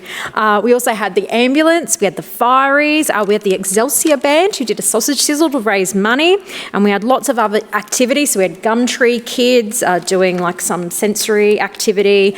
We had Little Green Thumbs, and they did this woodworking activity just for the kids that were a little bit older, and he was pretty incredible, and he's a ex-kindy teacher, and he visits schools and he does these amazing programs with them, and he also was at our sustainable B&E festival. Sorry, that was a mouthful. So really good day. So no, he's great, and the vibes were really positive. The celebration didn't end there. So Queensland Day is obviously a celebration of when we said farewell to New South Wales many years ago and celebrate our great state. So as part of the Queensland Day celebrations, we do the best of, and I am delighted to inform the Chamber that 4 Pines won Best of Pub at the Brisbane Airport. So well done to James and his team there. But despite my efforts, and I did put a lot of effort into this, Charlie Perella only came 3rd in the Best of. I tried really hard to get him to number 1, but he's number 1 in my eyes, so that's okay. So I tried to push a little bit of a campaign, but that's okay. So there was lots of sport on the day. And I think the Premier's a little bit disappointed the Cowboys didn't win against the Dolphins, but my little Dolphins fan James has a message for the Premier, which is fins up. So so Queensland Day, amazing. I can't wait to celebrate again next year, and I hope everyone gets on board for 2027 Queensland Day. Thank you. Further speakers, Councillor Johnston. Yes, thank you. I rise to speak on the poor development and planning by this LNP administration. Last week, I asked the Lord Mayor a question about a development that has occurred at 293 Honour Avenue in Graceville. It also has a secondary frontage to Verney Road. When the fencing came down a few weeks ago, our community found out that where there had been a perfectly flat footpath, about 3.5 metres wide, the developer had built a 2-level footpath with a fence down the middle of the footpath of about 20 to 30 metres long. It has caused one elderly gentleman to fall already because of the bad design, and that's how it came to my attention because of the fall that the gentleman had. I have received a response today, not from our gutless Lord Mayor, who can't be bothered to attend the council meetings, but from the incompetent planning chair, Adam Allen. And I'm going to put on the record council's response. During the compliance assessment against the development approval, council officers identified the proposed footpath upgrades were not carried out in accordance with the development approval. You would think at that point that council will go, developer, we can't have two-level footpaths. This leads directly to Graceville train station. It's very busy. So you would think that council would go back and say, no, fix it. Fix it. Now, the way this has happened is the developer that had to remediate the site because it was an old petrol station, dug down, new foundations, new everything, have built the building above the natural ground level without making the appropriate adjustments for the footpath. So, did council ask for remediation to happen? No, they did not. This is what happened next. Council engaged with the applicant to assert council's key concerns and consider feasible options to resolve the non-compliance. Rip it up, put a flat footpath in where there was. No, that's not what happened. Council remained committed to ensuring our objectives for a safe and accessible pathway were met through this process. After considerable negotiation between the applicant and council's internal asset stakeholders, a revised compliant applications for the streetscape works were assessed and approved for the site. So secretly, council agreed with the developer who had done the wrong thing that they could build a non-compliant and unsafe footpath leading to a busy train station and shopping precinct in Graceville. It gets better. This is all Councillor Allen's words. Whilst a compromise, the approved design reflects a series of considered responses to the situation, particularly the significant level difference between the tenancy floors and the adjoining road network. The split level footpath arrangement was accepted to achieve compliant crossfalls, which it doesn't, they are non-compliant crossfalls, and maintain safe pedestrian movement, which it doesn't because elderly people have already fallen. This is every single thing that is wrong with this administration.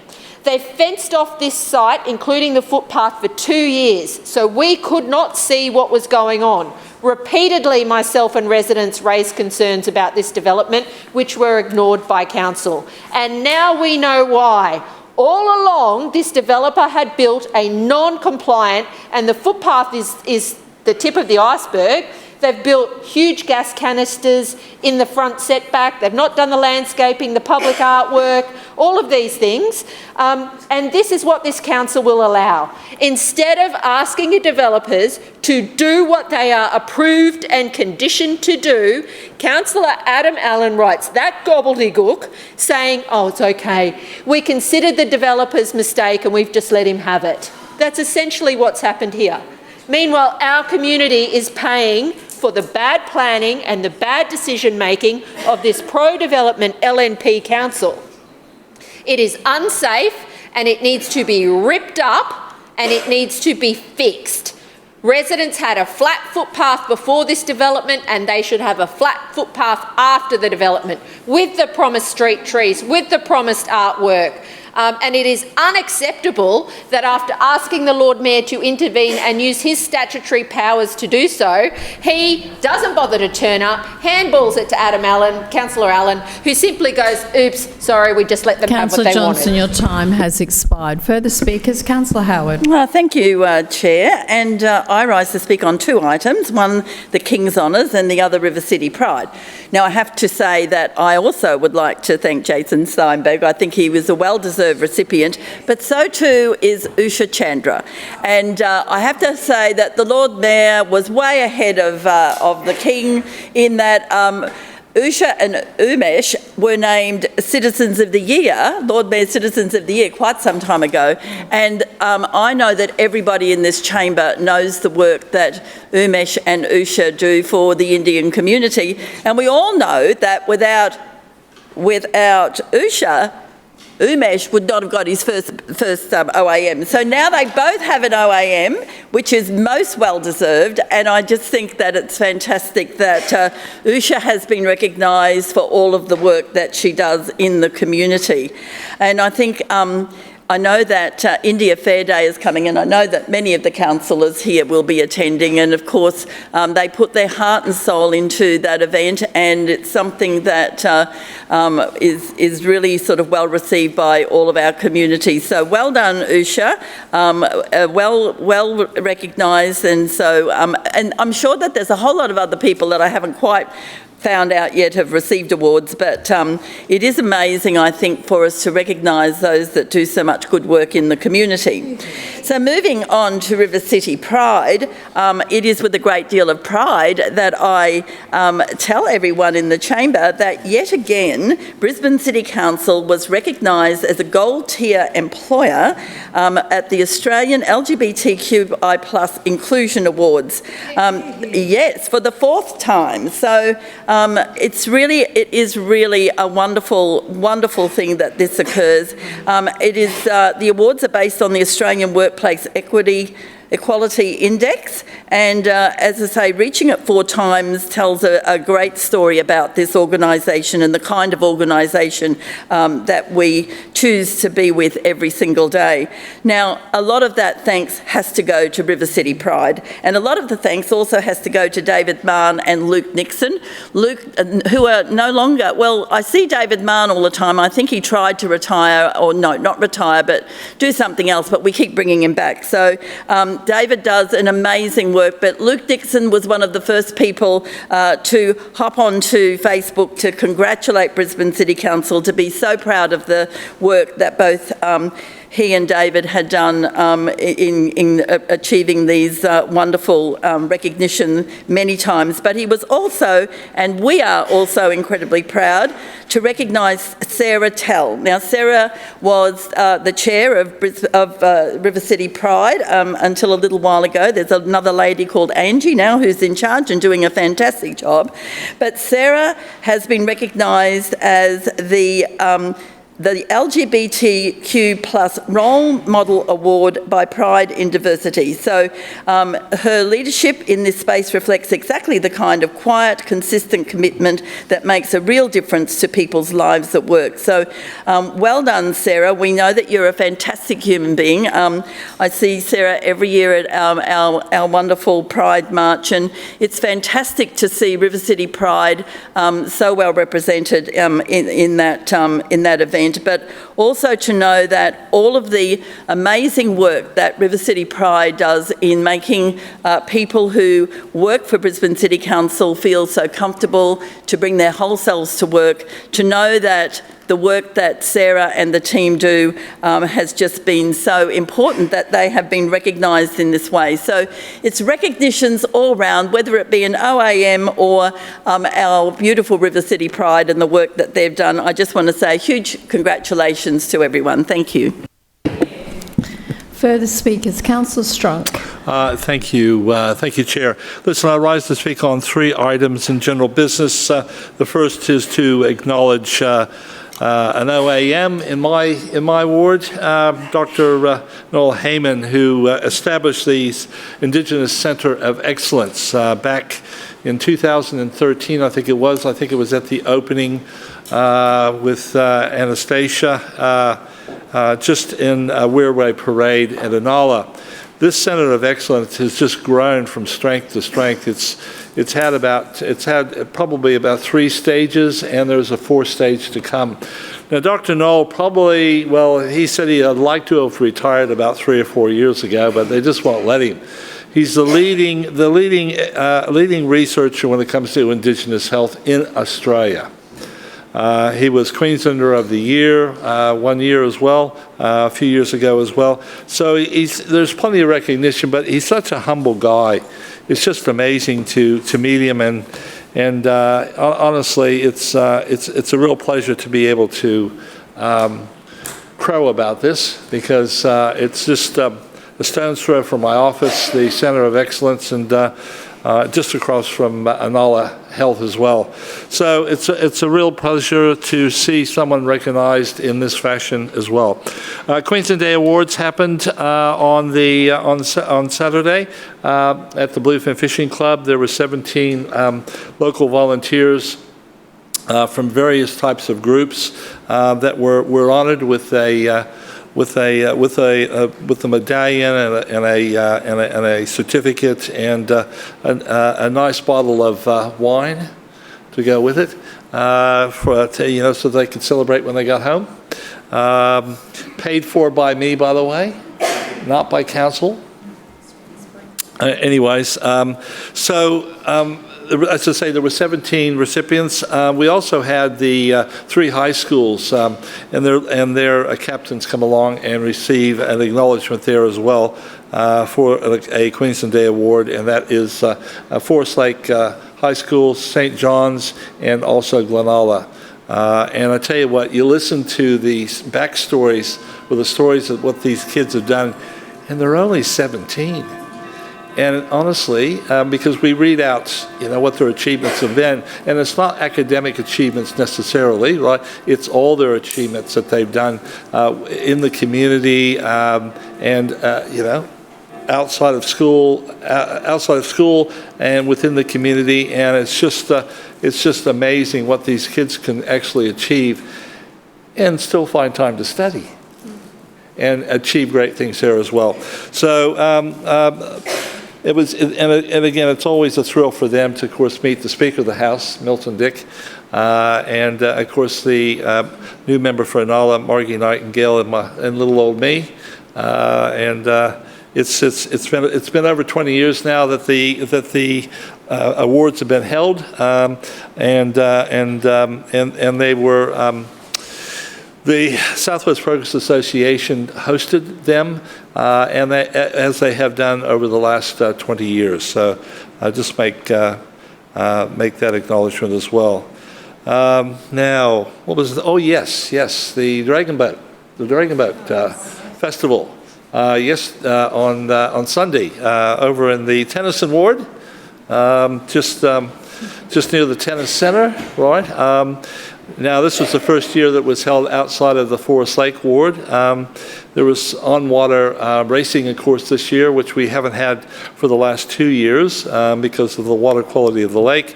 It was a big challenge for this group to pull this together. Everywhere I looked, I thought, well, they had to include this, they had to pay for this, they had to pay for that. Listen, honestly, it's what they were able to pull together and be able to afford all that is quite astounding. They're not a huge group, but they're a very passionate group, and of course, this festival has been going for over 20 years as well. And I think it's called the Parkinson. The Parkinson Dragon Boat Festival.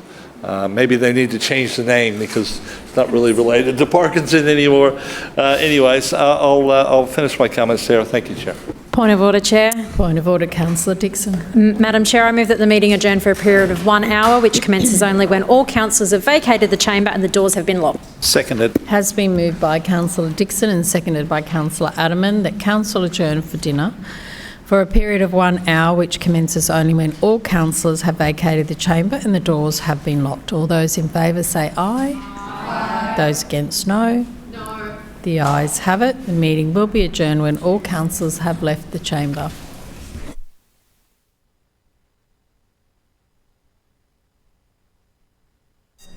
Further speakers?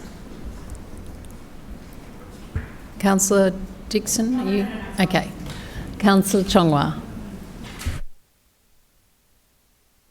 Thank you, Chair. I rise to speak on the violence and aggression that was carried out on the 20th of May and the 1st of June at Victoria Park, Brisbane. As the Lord Mayor did not resign, it is necessary for me to continue to expose the colonial violence and aggression on Aboriginal people. On the morning of Friday the 29th of May 2026, Lord Mayor Adrian Schrinner, made the decision to direct council staff, and through that decision, this led to around 155 police intimidate and pose violence and aggression on Aboriginal people and non-Aboriginal people allies. The Guru Camp Embassy and the Barbanjar tents, ceremonious items and belongings to the Aboriginal people were stolen in a violent and aggressive act. The Lord Mayor, Adrian Schrinner, did not serve an official legal notice or formal paperwork to notify the Aboriginal people prior to this violent attack. Aboriginal people had gathered there for an ongoing sacred ceremony, including the maintenance of a sacred fire for more than 60 days.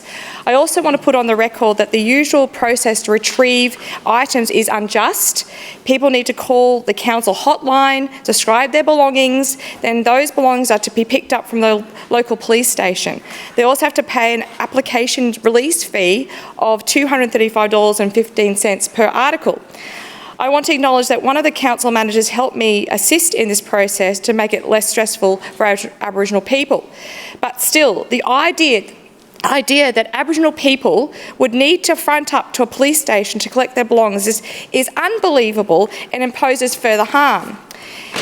In my thoughts, what rule under the council demonstrably justify the position to violate human rights of Aboriginal people who were practising their cultural law in ceremony?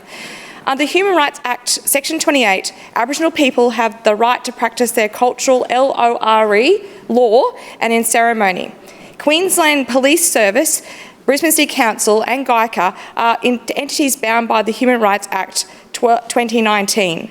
The police actions on the 20th of May and the 1st of June constituted unjustified interference with an ongoing sacred ceremony, violently and aggressively disrupting participation, making arrests and failing to engage respectfully with the traditional custodians and their Aboriginal people in accordance with their cultural authority and the requirements of the Human Rights Act.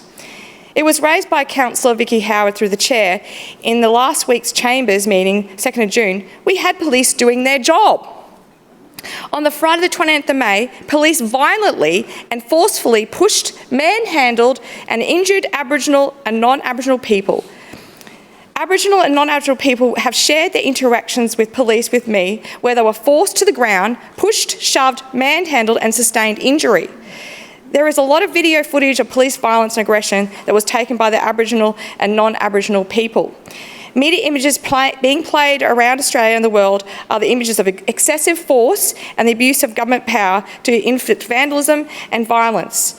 We had police doing their job, Councillor Howard stated. No, this is police abuse of power and the might on Aboriginal people and non-Aboriginal people.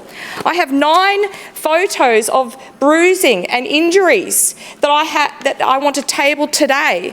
This by no means tells the extent of the harm and injury that was inflicted on Aboriginal and non-Aboriginal people on Friday and Monday. However, it demonstrates police aggression and brute force. This violence has been exposed to the world and is not an isolated incident. Police brutality and institutional racism against Aboriginal and Torres Strait Islander people is a systemic crisis across this country that has been happening for over 200 years, manifesting as racial profiling, excessive and violent use of force, and high rates of deaths in custody. These issues fueled by broad police powers and historical legacies that disproportionately criminalise First Nations communities. The police aggression, intimidation and excessive force on the Aboriginal people in ceremony reflects shamefully on the Lord Mayor, the City of Brisbane and the Olympics. The Olympics claim to be a peace movement, bringing nations together, while their aggressive violence and imminent destruction of our highly significant Aboriginal land and spiritual tribal systems that exist in Victoria Park Borough is a deeply racist act. The Kirsten Coventry, President of the International Olympics Committee, I hope you're listening. If the LNP state government and GICA proceed and build a mega stadium in Victoria Park Borough, they will be breaching the IOC Olympics host agreement. No new venues are located in or adjacent to a statutory nature cultural protected area. Victoria Park Borough is heritage listed. Councillor Chongwei, your time has expired. Further speakers? Can we? Yes. No further speakers? Councillors, I draw your attention to the notice of motion at item 8A on the agenda. Councillor Kim, would you please move the motion?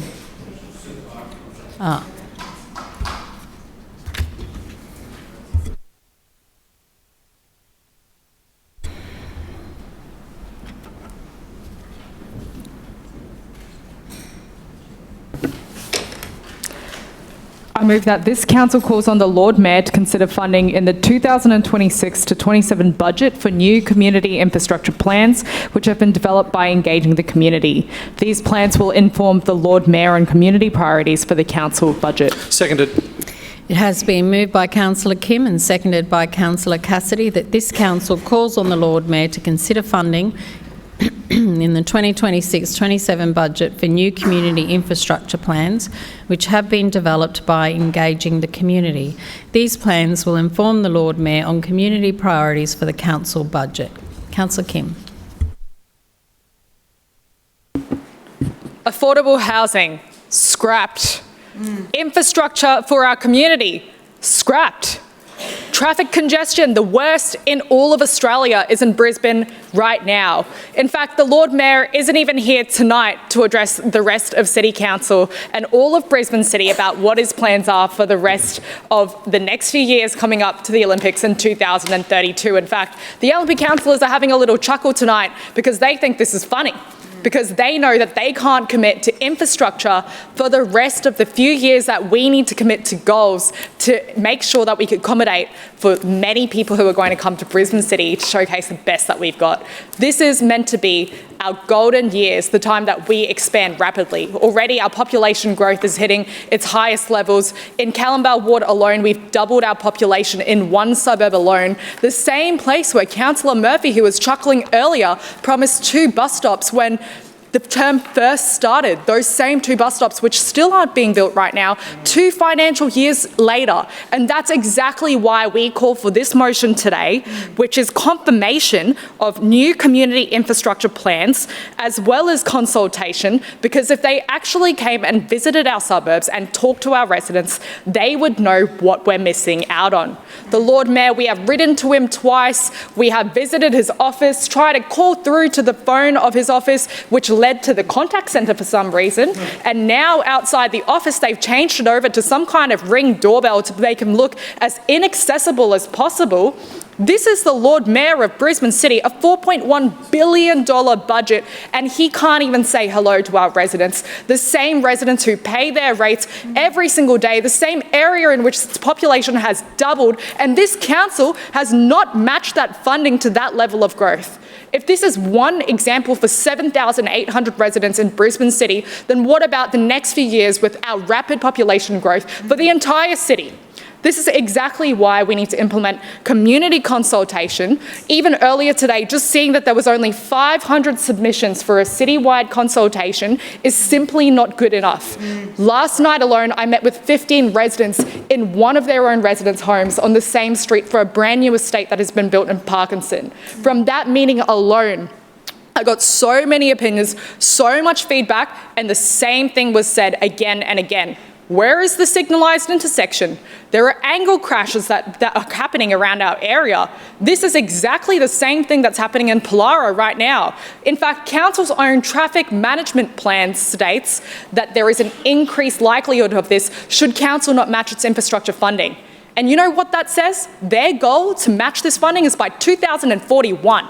That's much later than the Olympics. So everything we hear from the LNP Council today cannot be trusted. In fact, maybe they should spend more time travelling overseas, a 5th international trip within 3-4 years now, 5 years, instead of travelling. Oh, and make sure, I hope you have a great time going to LA in February next year right now, Lord Mayor, who's not even here right now today. He has one job to do and he can't even govern his own city. In fact, he's flying elsewhere. He's doing everything else but the basics. So this motion is very simple. In fact, if you read it verbatim, it is to engage with our community, focus on community infrastructure plans and actually build a logical solution.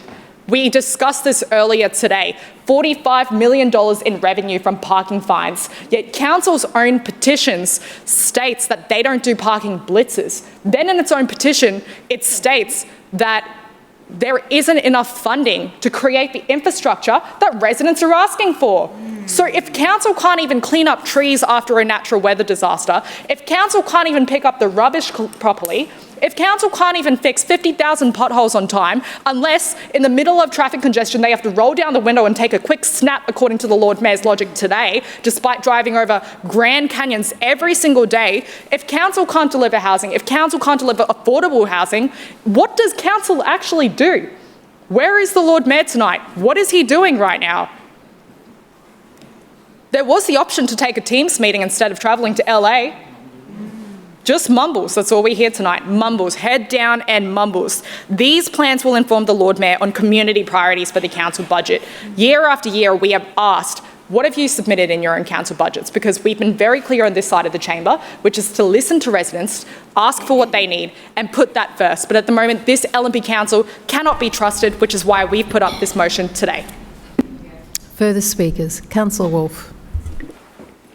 Thanks very much, Madam Chair, and I raised to speak on this motion. And at the offset, I want to acknowledge the importance of community engagement in shaping the future of our city. And through you, Madam Chair, Councillor Kim has indicated that there's a lot of laughing over this side of the chamber, but I can't see anybody laughing. However, through you, Chair, the opposition councillors may be pleased to learn that what they're actually asking for already exists. No way. It's called the Local Government Infrastructure Plan, LGIP, and the Long-Term Infrastructure Plan, LTIP. These infrastructure plans guide the long-term planning and funding of future trunk infrastructure to match the needs of our growing community. This isn't just theoretical. Projects identified in previous versions of LGIP have been delivered, including the Indooroopilly River Walk, upgraded flood-resilient ferry terminals at New Farm and at Guyot Park in St Lucia, major road upgrades, for example, at Kingford Smith Drive, Wynnum Road East Brisbane, Boundary Road Wacol, new local parks at Ascot, Bridgeman Downs, Coopers Plains, Seven Hills and Upper Mount Cravat, district and metropolitan parks upgraded at Bridgeton Downs, Chermside, Darra, Indooroopilly, Mount Cootha, Pollara, Sandgate, West End, Windsor, Wakerley and Wavell Heights, just to name a few. And also, what about the Kangaroo Point Green Bridge? These projects are tangible examples of long-term infrastructure planning being translated into real outcomes for Brisbane residents. The updated LGIP, which commenced on the 27th of June 2025, identifies over 1,000 future projects up to 2036, representing an investment of more than $3.6 billion in transport, stormwater, parks, land and community facilities. And Madam Chair, in preparing the current LGIP, we encouraged the community to be engaged. More than 700 submissions from various suburbs across Brisbane were made, and this feedback was considered and used to update the LGIP in many ways. As councillors, we already have numerous opportunities to advocate for our community through the LGIP process, through budget submissions, through ward advocacy and through ongoing engagement with residents. Right. In the Walter Taylor ward, I hear directly from the residents every day. Residents tell me where footpaths are needed, where parks can be improved, where traffic issues need attention and where community infrastructure investment should be prioritised. These conversations happen continuously, not just during a dedicated consultation period. Community engagement is already embedded in the way Brisbane City Council plans for growth. The reality is we are already listening, we are already consulting, and we are already planning. We will continue to engage with our communities as Brisbane grows and as future infrastructure priorities are identified. Chair, we already undertake consultation. We already use community feedback to inform infrastructure priorities. We always engage with the community when it comes to planning for our growing city, and we will continue to do so. Thank you. Further speakers, Councillor Cassidy.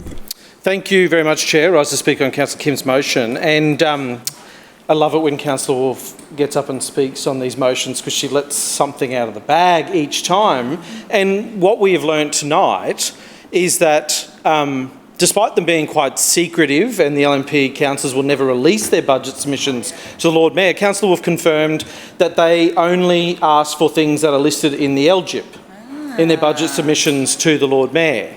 And that's probably why they don't release them, right? Because those documents are long-term, as Councillor Wolfe says, are not responsive in real time to the growing pains our city is facing, aren't responsive to things like the LNP cutting bus stops and bus services, aren't responsive to the evolving congestion crisis we have and the housing crisis we have here in Brisbane.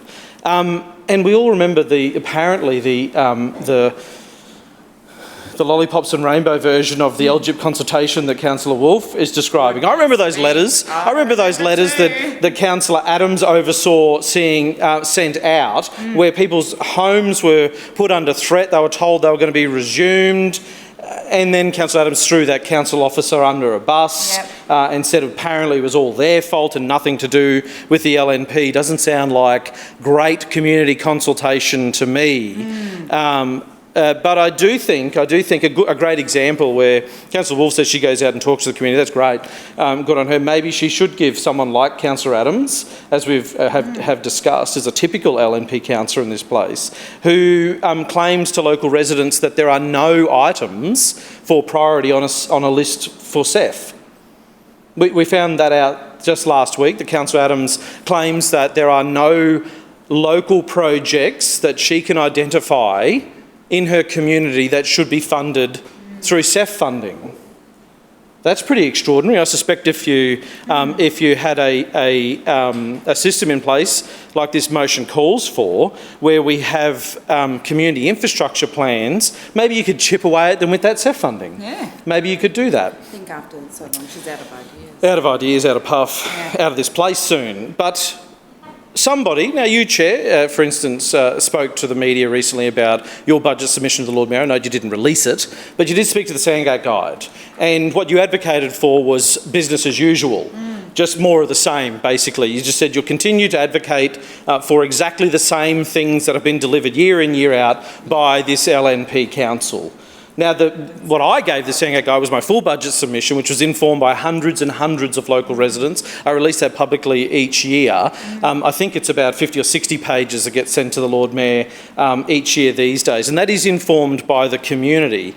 But the problem is, and what we are identifying here today, is that while we do that, we go out and do that work and genuinely do it, and there is actual real-life evidence of it in the community, that is the exception in Brisbane City Council. That's the exception in the LNP-run Brisbane City Council. And this follows, what we're talking about here today, follows the discussion we had last week, or the week before now, about community development teams. The idea we put forward, which would help and inform this process, and having a team of dedicated and committed council officers assisting councillors in their work out in the community in developing these infrastructure plans.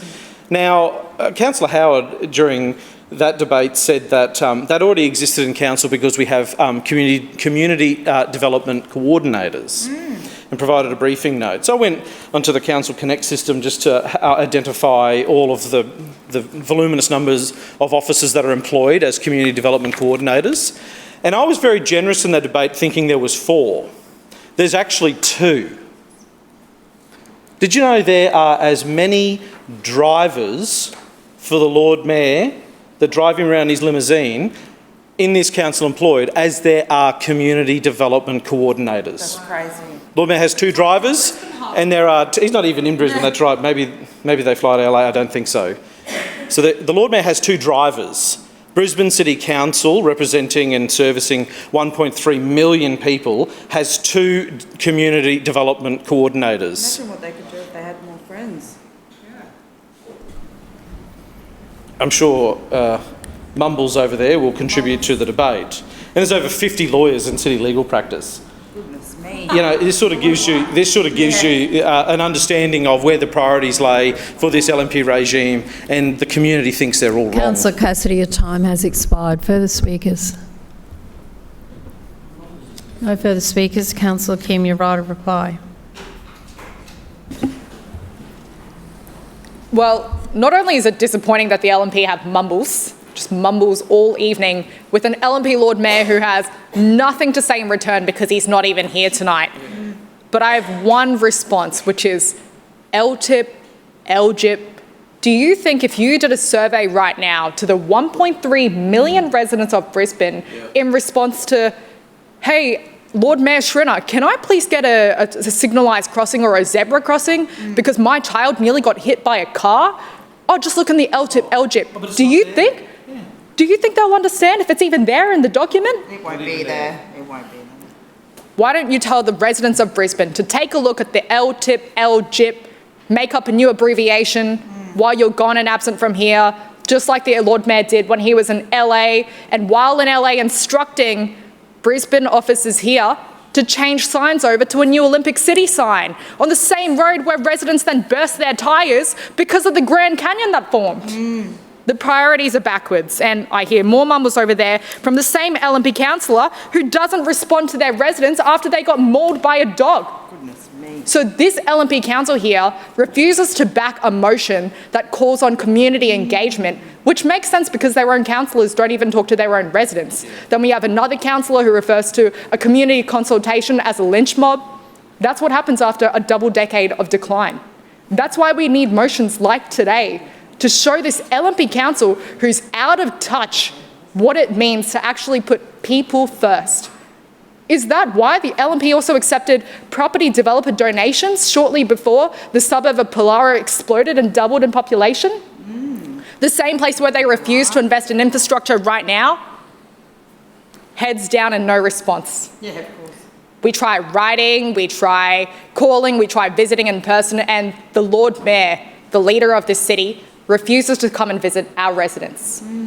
2/3 of Brisbane still don't have access to high-frequency public transport. It is shameful. Yet the LNP have nothing to say today. 9 out of 10 rate increases above the citywide average occurred in the ward of Callambell, one of the further outer suburban wards. And tonight we hear nothing from an LNP council who's happy to collect their rates, happy to boast about all the fines they've collected from our residents, happy to fine 20 parents in the same spot $333, tell them then to sign a petition in which over 200 people signed a petition, but then they go back and say they have no money. The hypocrisy is unbelievable. Then we got a Lord Mayor who refuses to answer in question time, then blames another level of government and decides to lecture us about something that he failed on, which was a PR stunt. This is ridiculous. I mean, only today he acknowledged a 400-metre walking zone himself, which would make great public transportation, but the results don't show it. And it's incredible to then hear the Lord Mayor only this morning say that sprawl is a result of other administrations. You mean for the last 22 years that the LNP council were in power, they just turn a blind eye to everything? What about your state government colleagues today who have scrapped affordable housing? The LNP council continue to come up with these standard lines in their caucus meetings. They repeat and they repeat and they repeat. Meanwhile, the people of Brisbane keep asking and asking. They are literally afraid of people now. They don't turn out to see our community. They don't even turn out to council meetings. Every suburb doesn't need every opportunity for every person. A Freudian slip from one of their own LNP councillors, the former deputy mayor of the $4.1 billion budget of our city. It speaks for itself, and of course we already know how they're going to go about this motion tonight. It's unbelievable, but we'll continue fighting, and this is only the start. And the people of Brisbane have already started to say no. That's why they didn't vote for the Lord Mayor at the Pollara booth at the last election. He did not win majority of the vote there. The ratepayers of Brisbane are saying no. Pollara is a microcosm of what the LNP council have done to the rest of the city. Over $100,000 of property developer donations. They're laughing now. They think this is funny. They think it's funny.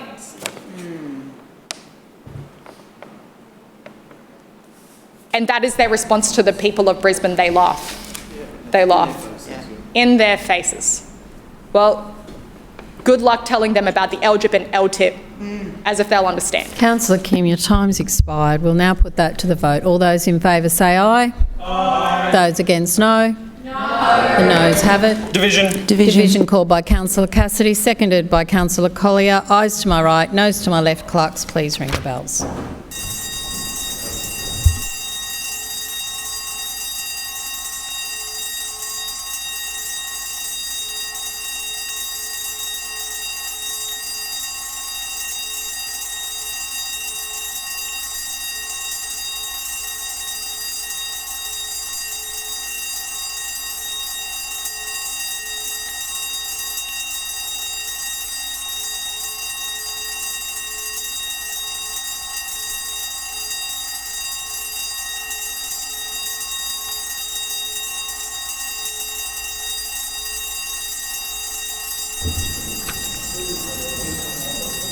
Clerks, please read the results. Madam Chair, the noes have it, the voting being 5 in favour and 14 against. That is lost. Councillors, please resume your seats.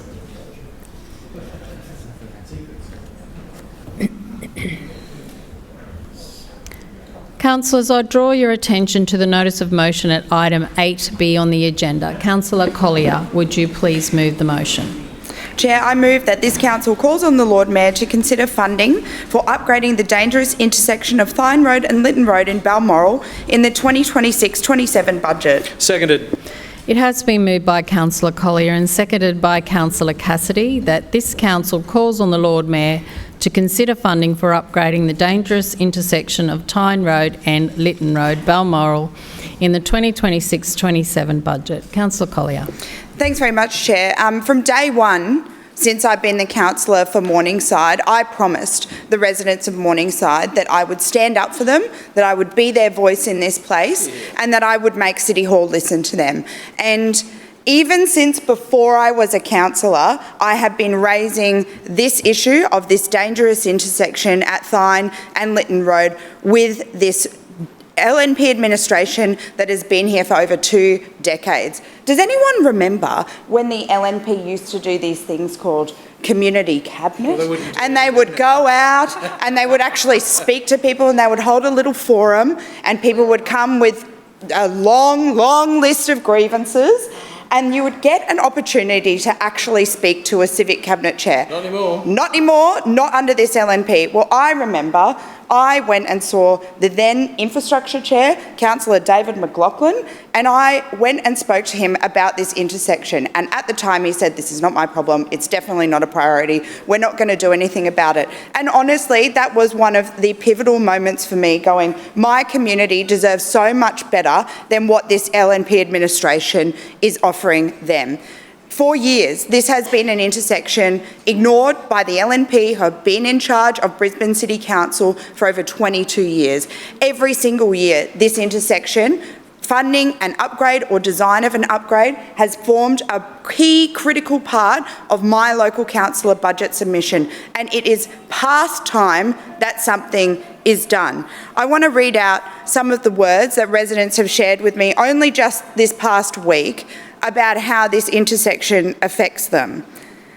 Shannon says, this is a very dangerous right-hand turn, not worth the effort. I drive out of my way to avoid it.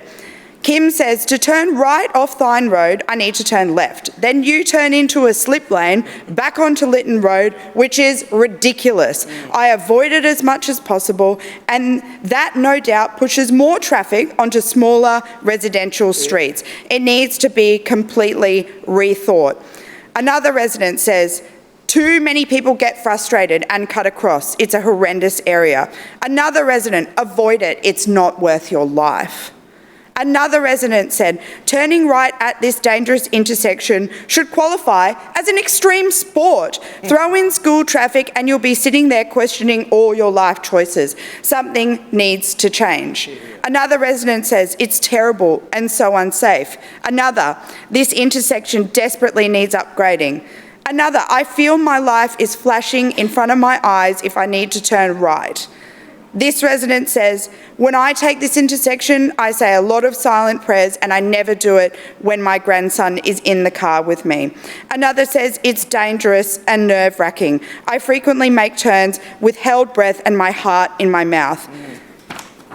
Another, I think this is the one that sums it up. I think you mean take your life into your hands intersection. It is terrible. I could go on and on, honestly, for hours through hundreds and hundreds of pieces of feedback that residents have said to me, not only over the past week, but over years. And like I said, it is past time that something is done. This is an important intersection to this local community. It is where Balmoral State High School is, and I want to read into the record some of the words that the P&C at Balmoral State High would like the Lord Mayor to listen to. This intersection presents a significant safety risk for students, families, school staff and the wider community. Of a particular concern is the lack of clearly defined and well-managed pedestrian thoroughfare zones and safe access points.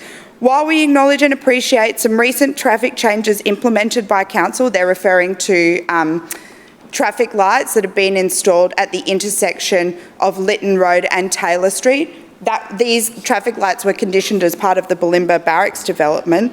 It is our collective view that these measures have not adequately addressed the primary safety issues at this intersection. We respectfully request that Council undertake a further review of the intersection and prioritise the development of more robust long-term traffic management and safety solutions that reflect current and future demand. I mean, this is just reflections from local residents and the school community. There are so many other things happening in this area. I've talked about Bulimba Barracks. The Cairncross dock is about to be reactivated as well. So it's past time something's done. The LNP must listen to the community, and I urge every councillor to support this motion tonight. Further speakers?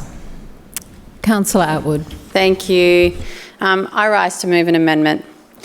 Can we please replace the words with calls on with supports, removes to consider funding for, and replace with commit to progress, and add an apostrophe after Mayor.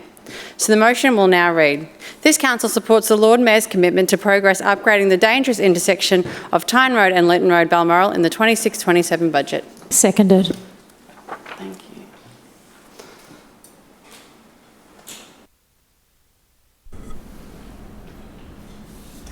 Thank you.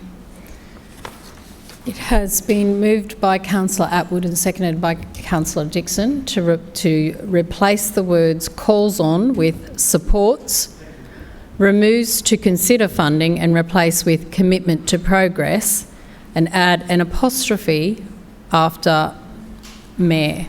So the motion will now read, this council supports the Lord Mayor's commitment to progress upgrading the dangerous intersection of Tyne Road and Lytton Road, Balmoral in the 2026-27 budget. Councillor. Sorry. Thank you, Madam Chair. I think this explains it pretty well. The Lord Mayor does want to commit to upgrading this intersection, and I'll leave it at that. Further speakers to the amendment? Councillor Cassidy. Thanks very much. Who seconded that? That was riveting. Oh, thank you. No, I just wanted to know. I didn't hear. Calm down. Oh, it's all hot under the collar, isn't it? Everyone's a bit stressed today. today. Very touchy. Look, congratulations to Councillor Collier. I wish. Oh, right. He's offended. So offended. Oh no. I don't think they agree with you. Oh no, I don't think so. Congratulations to Councillor Collier. All you got to do, all Councillor Collier's got to do, is put a video up, move a motion in this place, and she's got the Lord Mayor rattled. So rattled he's not even here to discuss this. Went and shot a video with all those people at the intersection there today. I saw heaps of community members who had in his video. Or not, that's right. He couldn't find any friends out of that part of the world. But Councillor Collier, as she's rightly pointed out, has been advocating for this intersection. I'm getting sick of hearing about it. She talks about it so much in a great way. So this is a great result to see the Lord Mayor finally. Now, we know this is a baby step because he hasn't said in his public statements. Now, Councillor Councillor Atwood's amendment here says we're to support the Lord Mayor's commitment. I assume we're referring to the social media video. I don't think this is in writing anywhere. I couldn't see it because I'm blocked. Oh, yeah, Councillor Collier's blocked. We had to tell her what was in the video. She's not to see the Lord Mayor's content. But so I guess that's what we are debating. Is that right? It's just a social media video? That's the commitment, okay. So we're debating, we're supporting the Lord Mayor's video here tonight, but we hope he does stick to his word about this. Now, he didn't say in that video that he would be allocating funding in this year's budget. We certainly hope that's the case. It is just a baby step, but given the Lord Mayor's had to concede on this point, I've never seen a successful call and response from a Labor councillor to the LNP Mayor so successful and so quick as this. So we'll certainly support this amendment today. Really quite extraordinary work from Councillor Collier in getting this one over the line. Fantastic and short work on this. But we certainly hope this isn't just sort of the Lord Mayor speaking with a forked tongue. We hope that the commitment that apparently we're supporting today is more than just some words he says in a video, that it is actually a genuine commitment for funding for this. I know how dangerous this intersection is. I have held my... Well, he didn't mumble that time, he guffawed that time. It's a very dangerous intersection, and hearing the feedback from people that Councillor Collier spoke about in turning right at this intersection onto Lytton Road, I've done that a few times, and you've got to have your wits about you. It is a very busy area, and Councillor Collier knows this area very well, better than Councillor Murphy and the Lord Mayor, I'm sure. So great to see the Lord Mayor coming on board with one of Councillor Collier's great ideas. Further speakers, Councillor Dixon. I rise to speak on the amendment. So I think it's great we've got some progress, and it's another project that's going to keep Brisbane moving. So to keep this council meeting moving forward, I move that the amendment be put. Seconded. So it has been moved by Councillor Dixon, seconded by Councillor Adderman, that the amendment be put. All those in favour say aye. Aye. Those against, no. No. The ayes have it. Right of reply, Councillor Atwood. Thank you, Madam Chair. I'll agree with Councillor Dixon, and let's keep Brisbane moving in our chamber meeting. Thank you. We'll now put the amended motion to the vote. All those in favour say aye. Aye. Those against, no. The ayes have it.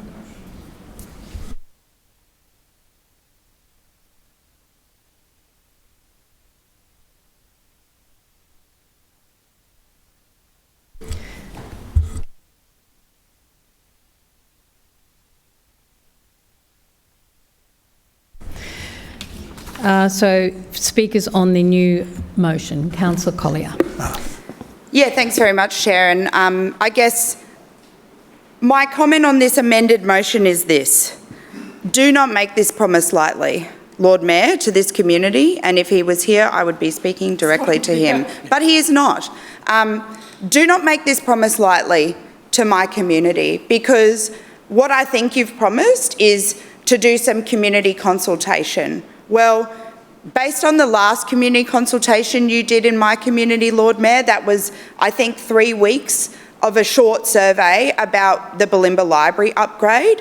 This requires an in-depth conversation with the community, and I can guarantee I will be door knocking, I will be hosting mobile offices, and I will be speaking to as many people as possible once you front up, Lord Mayor, and tell us what the options are going to look like. Because this is not a promise that you can make to my community lightly. This is a top priority. You owe it to the people who work in these schools, who attend the schools as students, who work in these industrial areas, who live in the nearby community, who are using these roads. They are, using active transport, although I must admit it is an extremely dangerous corridor and I personally wouldn't ride a bike down there. Do not make that commitment lightly to these people, because this is one issue that should transcend anything. It is just too important. Don't kick it down the road. Don't make excuses. Don't push it off. Let's just get the job done. We need to start these conversations with the community now. Through you, Chair, Councillor Murphy, I'm guessing you're going to take carriage of this. Would love to catch up with you and hear about what your plans are for this intersection. I'd love to know, truly. So let's sit down. The office here, we can meet at the intersection if you like, so you can see it firsthand. If he comes. I mean, Councillor Wines did meet me at Passion Street, so, you've got that high standard to meet. But let's just get it done. Let's just get it done. But it shouldn't take, you know, a week's a long time in politics. So very interesting that this has been a thing that my community has been asking for years and years and years and years. But then somehow, a week after I put a notice of motion on the council agenda and let my community know what's happening, suddenly the Lord Mayor pops up and films a little video saying we're going to do community consultation. So great. So, like I said, a week, yeah, no actual humans in the video, just himself and a drone. And all his drivers? Yeah, don't know how much that cost the ratepayers of Brisbane. I just say let's save the money on the videos. We'll just film it on an iPhone and let's get it done. Yep. Further speakers, Councillor Adamant. Yeah, thank you, Chair. Yeah, thank you, Chair. This is very timely that this matter has come before the chamber tonight, and those opposite are obviously aware that today the Lord Mayor announced that the first step towards an upgrade of the Lytton and Tyne Road intersection, which incidentally is a project on the LGIP. The Trinity Council will soon be undertaking community consultation, but our focus will be on safety, better visibility and keeping traffic moving. Brisbane is booming and we're making sure our roads grow with it, and I urge your support for this amended motion. Any further speakers? No further speakers. Will now put that to the vote. All those in favour say aye. Aye. All those against no. The ayes have it. Councillors, I draw your attention to the notice of motion at item 8C on the agenda. Councillor Strunk, would you please move the motion? Yes, Chair. This council calls on the Lord Mayor to consider funding a task force, including community members, council officers, and environmental experts, to form a new action plan for the Forest Lake Park precinct. Seconded. It has been moved by Councillor Strunk and seconded by Councillor Cassidy that this council calls on the Lord Mayor to consider funding a task force, including community members, council officers and environmental experts, to form a new action plan for the Lake Precinct in Forest Lake. Councillor Strunk. Yes, thank you, Chair. Listen, I brought this notified motion because there is an increasing worry within the Forest Lake community specifically, but not totally in the Forest Lake suburb, but the surrounding areas, who use this park precinct, including the lake, on a fairly regular basis. Now, over the last few years, the water quality of the lake has been a real challenge, but it's not just the lake itself, it's the precinct around the lake, right? The landscaping around the lake, or the lack thereof, right? And so consequently, there's a lot of things that impact on the lake quality and also the amenity of the parkland precinct. Now, what has been one of the major issues is that the landscaping gets denuded, or the grass dies off. We don't replace it with anything. And then, of course, the sediment runs, the dirt sediment runs into the lake, and the sediment builds up, which causes more nutrients in the lake, which causes then the algae to bloom even greater. Now, the algae we're talking about, of course, as we all know, is the blue-green algae, which is toxic. And the reason we worry about that is because it impacts on humans as well as the native wildlife, right? Especially birds, funny enough. Even though they swim in it, right, it really impacts on them as well, and their reproduction and other issues, their nervous system specifically. Now, my community has been asking for a task force to be put together, including those experts and community and council officers, right, to come together to form an action plan going forward. We have a maintenance plan which was put together some years ago, and to a certain extent it's working, right? But we need to formulate an action plan to actually deal with the quality of the water of the lake and what's impacting on that water quality, right? And it's not just It's not just the runoff into the lake. It's not just occasional, there's a sewage breakout, believe it or not, because the backup system actually, if there's too much rain and it backs up the sewage pipes, right? They actually run off into the lake. That's just the way the whole thing was designed, actually. Doesn't happen that often, but it does happen. And there's other issues that, of course, impact the lake.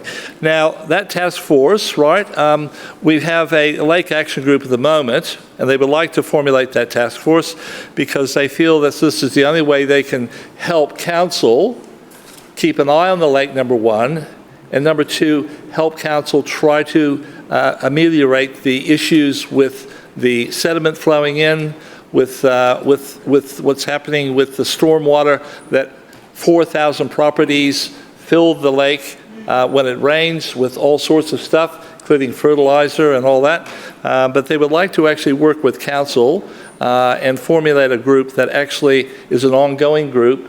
And we have the offer from the Lake Action Group to help formulate that or help populate that, and that they will then, in the long term, help council do their job, right? And they don't mind doing it, right? They love their lake. This is a destination that has been part of Brisbane now for well over 20 years, almost 30 years now. People right around Brisbane used to come to the lake when it was in a pristine state, right, which it hasn't been probably for the last 15 years. And it's just getting worse. We do have a treatment plant going on at the moment, at the lake, but we don't know what the results of that are going to be probably until September. But we just need to do something about the lake because it is a still body of water. It's not a free-flowing creek that fills the lake. It's just storm water that actually puts water into the lake. And so we need to have a better regime in order to treat the lake and keep the lake as best as we can so that at least we can have some boating. Now the dragon boats should have been there on Sunday, Sunday. Should have been there on Sunday, right? This was the first year they missed it. Councillor Strunk, your time has expired. Are there any further speakers? Councillor Davis. Thank you, Madam Chair. Before I go any further, I just want to acknowledge Councillor Strunk and the genuine interest that he has in this matter.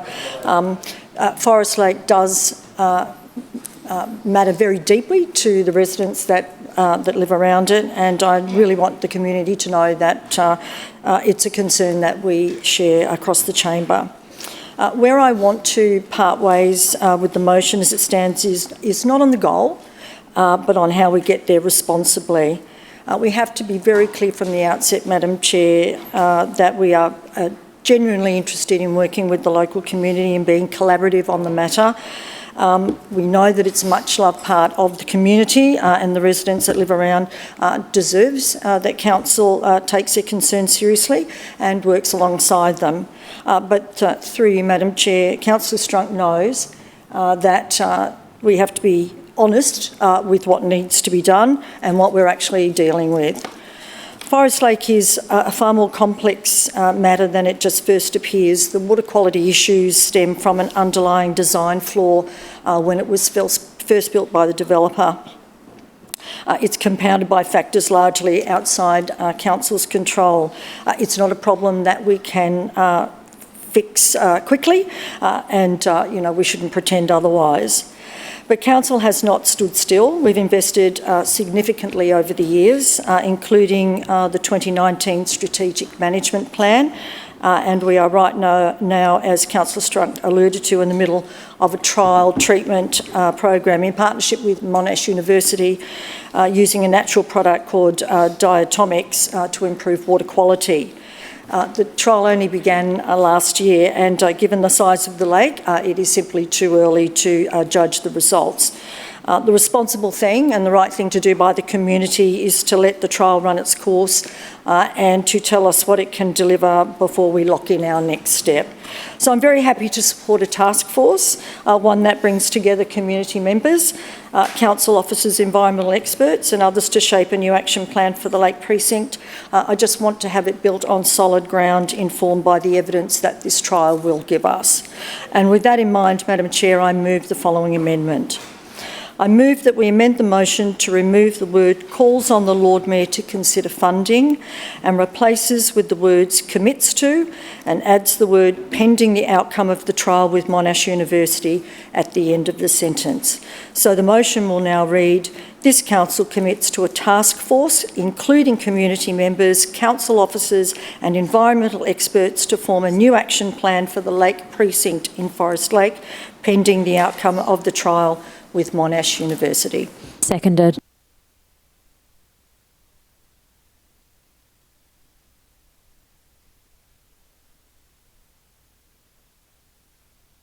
It's been moved by Councillor Davis and seconded by Councillor Dixon to amend the motion to remove the word calls on the Lord Mayor to consider funding and replaces with words commits to and add the words pending the outcome of the trial with Monash University at the end of the sentence.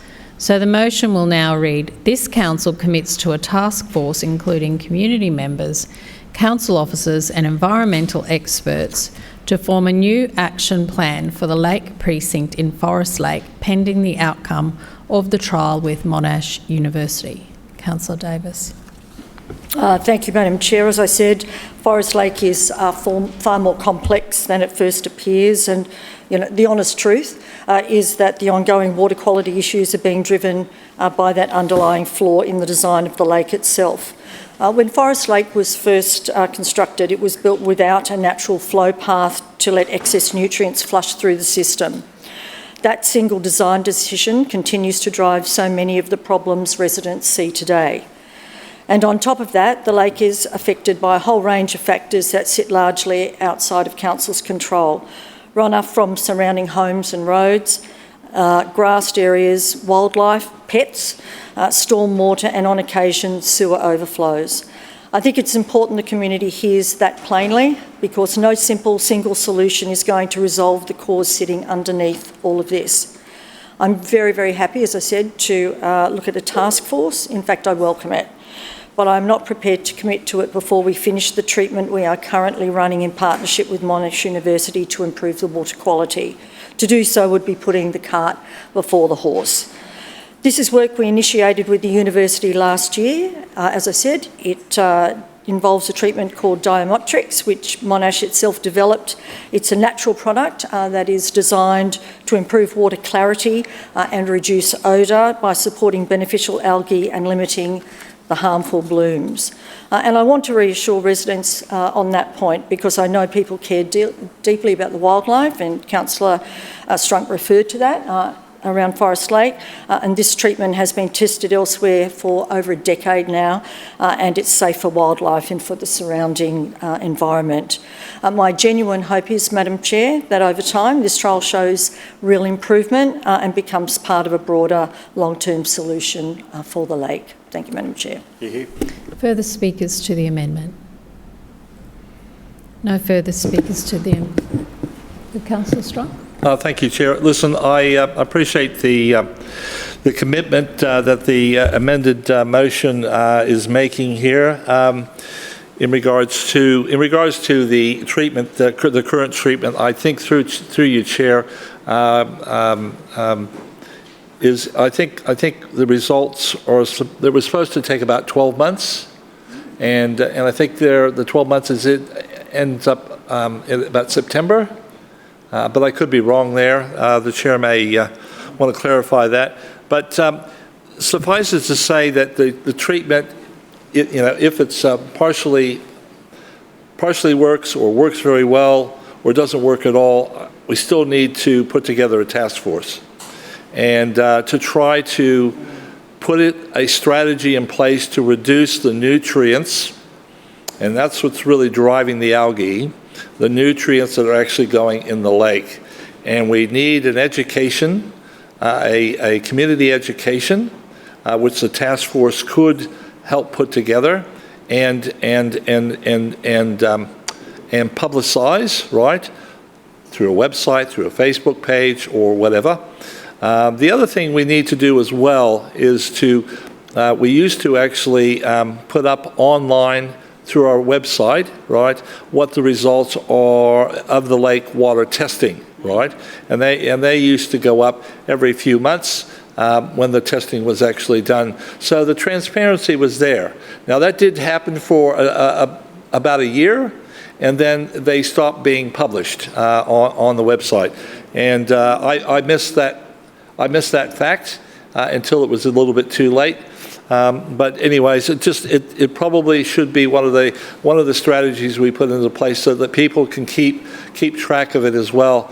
And I've also been talking to one of the scientists that is and I think they've already done a presentation to council in regards to a program, a satellite program that can actually tell what the state of the algae is in the lake from a satellite.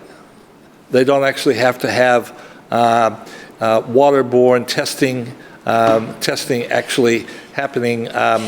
They can actually tell from the satellite what type of algae and what sort of intensity the algae is, especially the blue-green algae, which I thought was fascinating. And he told me that they were presenting this new strategy to council, and that was some weeks ago. So I'll be interesting when I get the briefing. I'll be interesting to see what's happening with that as well, because there's a lot of people that are trying to help, right?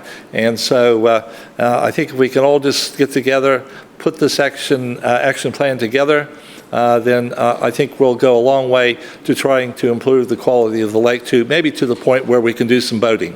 Thank you, Chair. Further speakers, Councillor Hutton. Thank you, Madam Chair, and I rise to speak on the amended motion. I just want to say, through you, Madam Chair, I want to thank Councillor Strunk for his words tonight. I do think it's really important that we engage with the community and give them an update on what is happening in the wonderful Forest Lake. When I was the chair of City Standards, we obviously had a lot of engagement with Councillor Strunk, particularly around this issue and the blue-green algae. There are a number of factors that create blue-green algae, and the lake is very volatile, which is why we did have the Dragon Boat event at the Tennyson, in the Tennyson ward over the weekend. I think Councillor Davis accurately shared the feedback that we want to make sure that the research that we're undertaking right now is really evaluated and we understand what is actually happening in the lake. I respect the fact that Councillor Strunk is very keen to share with his community the results. We really want to make sure that we have got the right information that we're sharing with the community, and I think it will be a great opportunity for us to work together with the community, provide some education and actually ensure that we get the lake back to a water quality that we're all happy with. So as we are in fierce agreement, Madam Chair, I move that this motion be put. Seconded.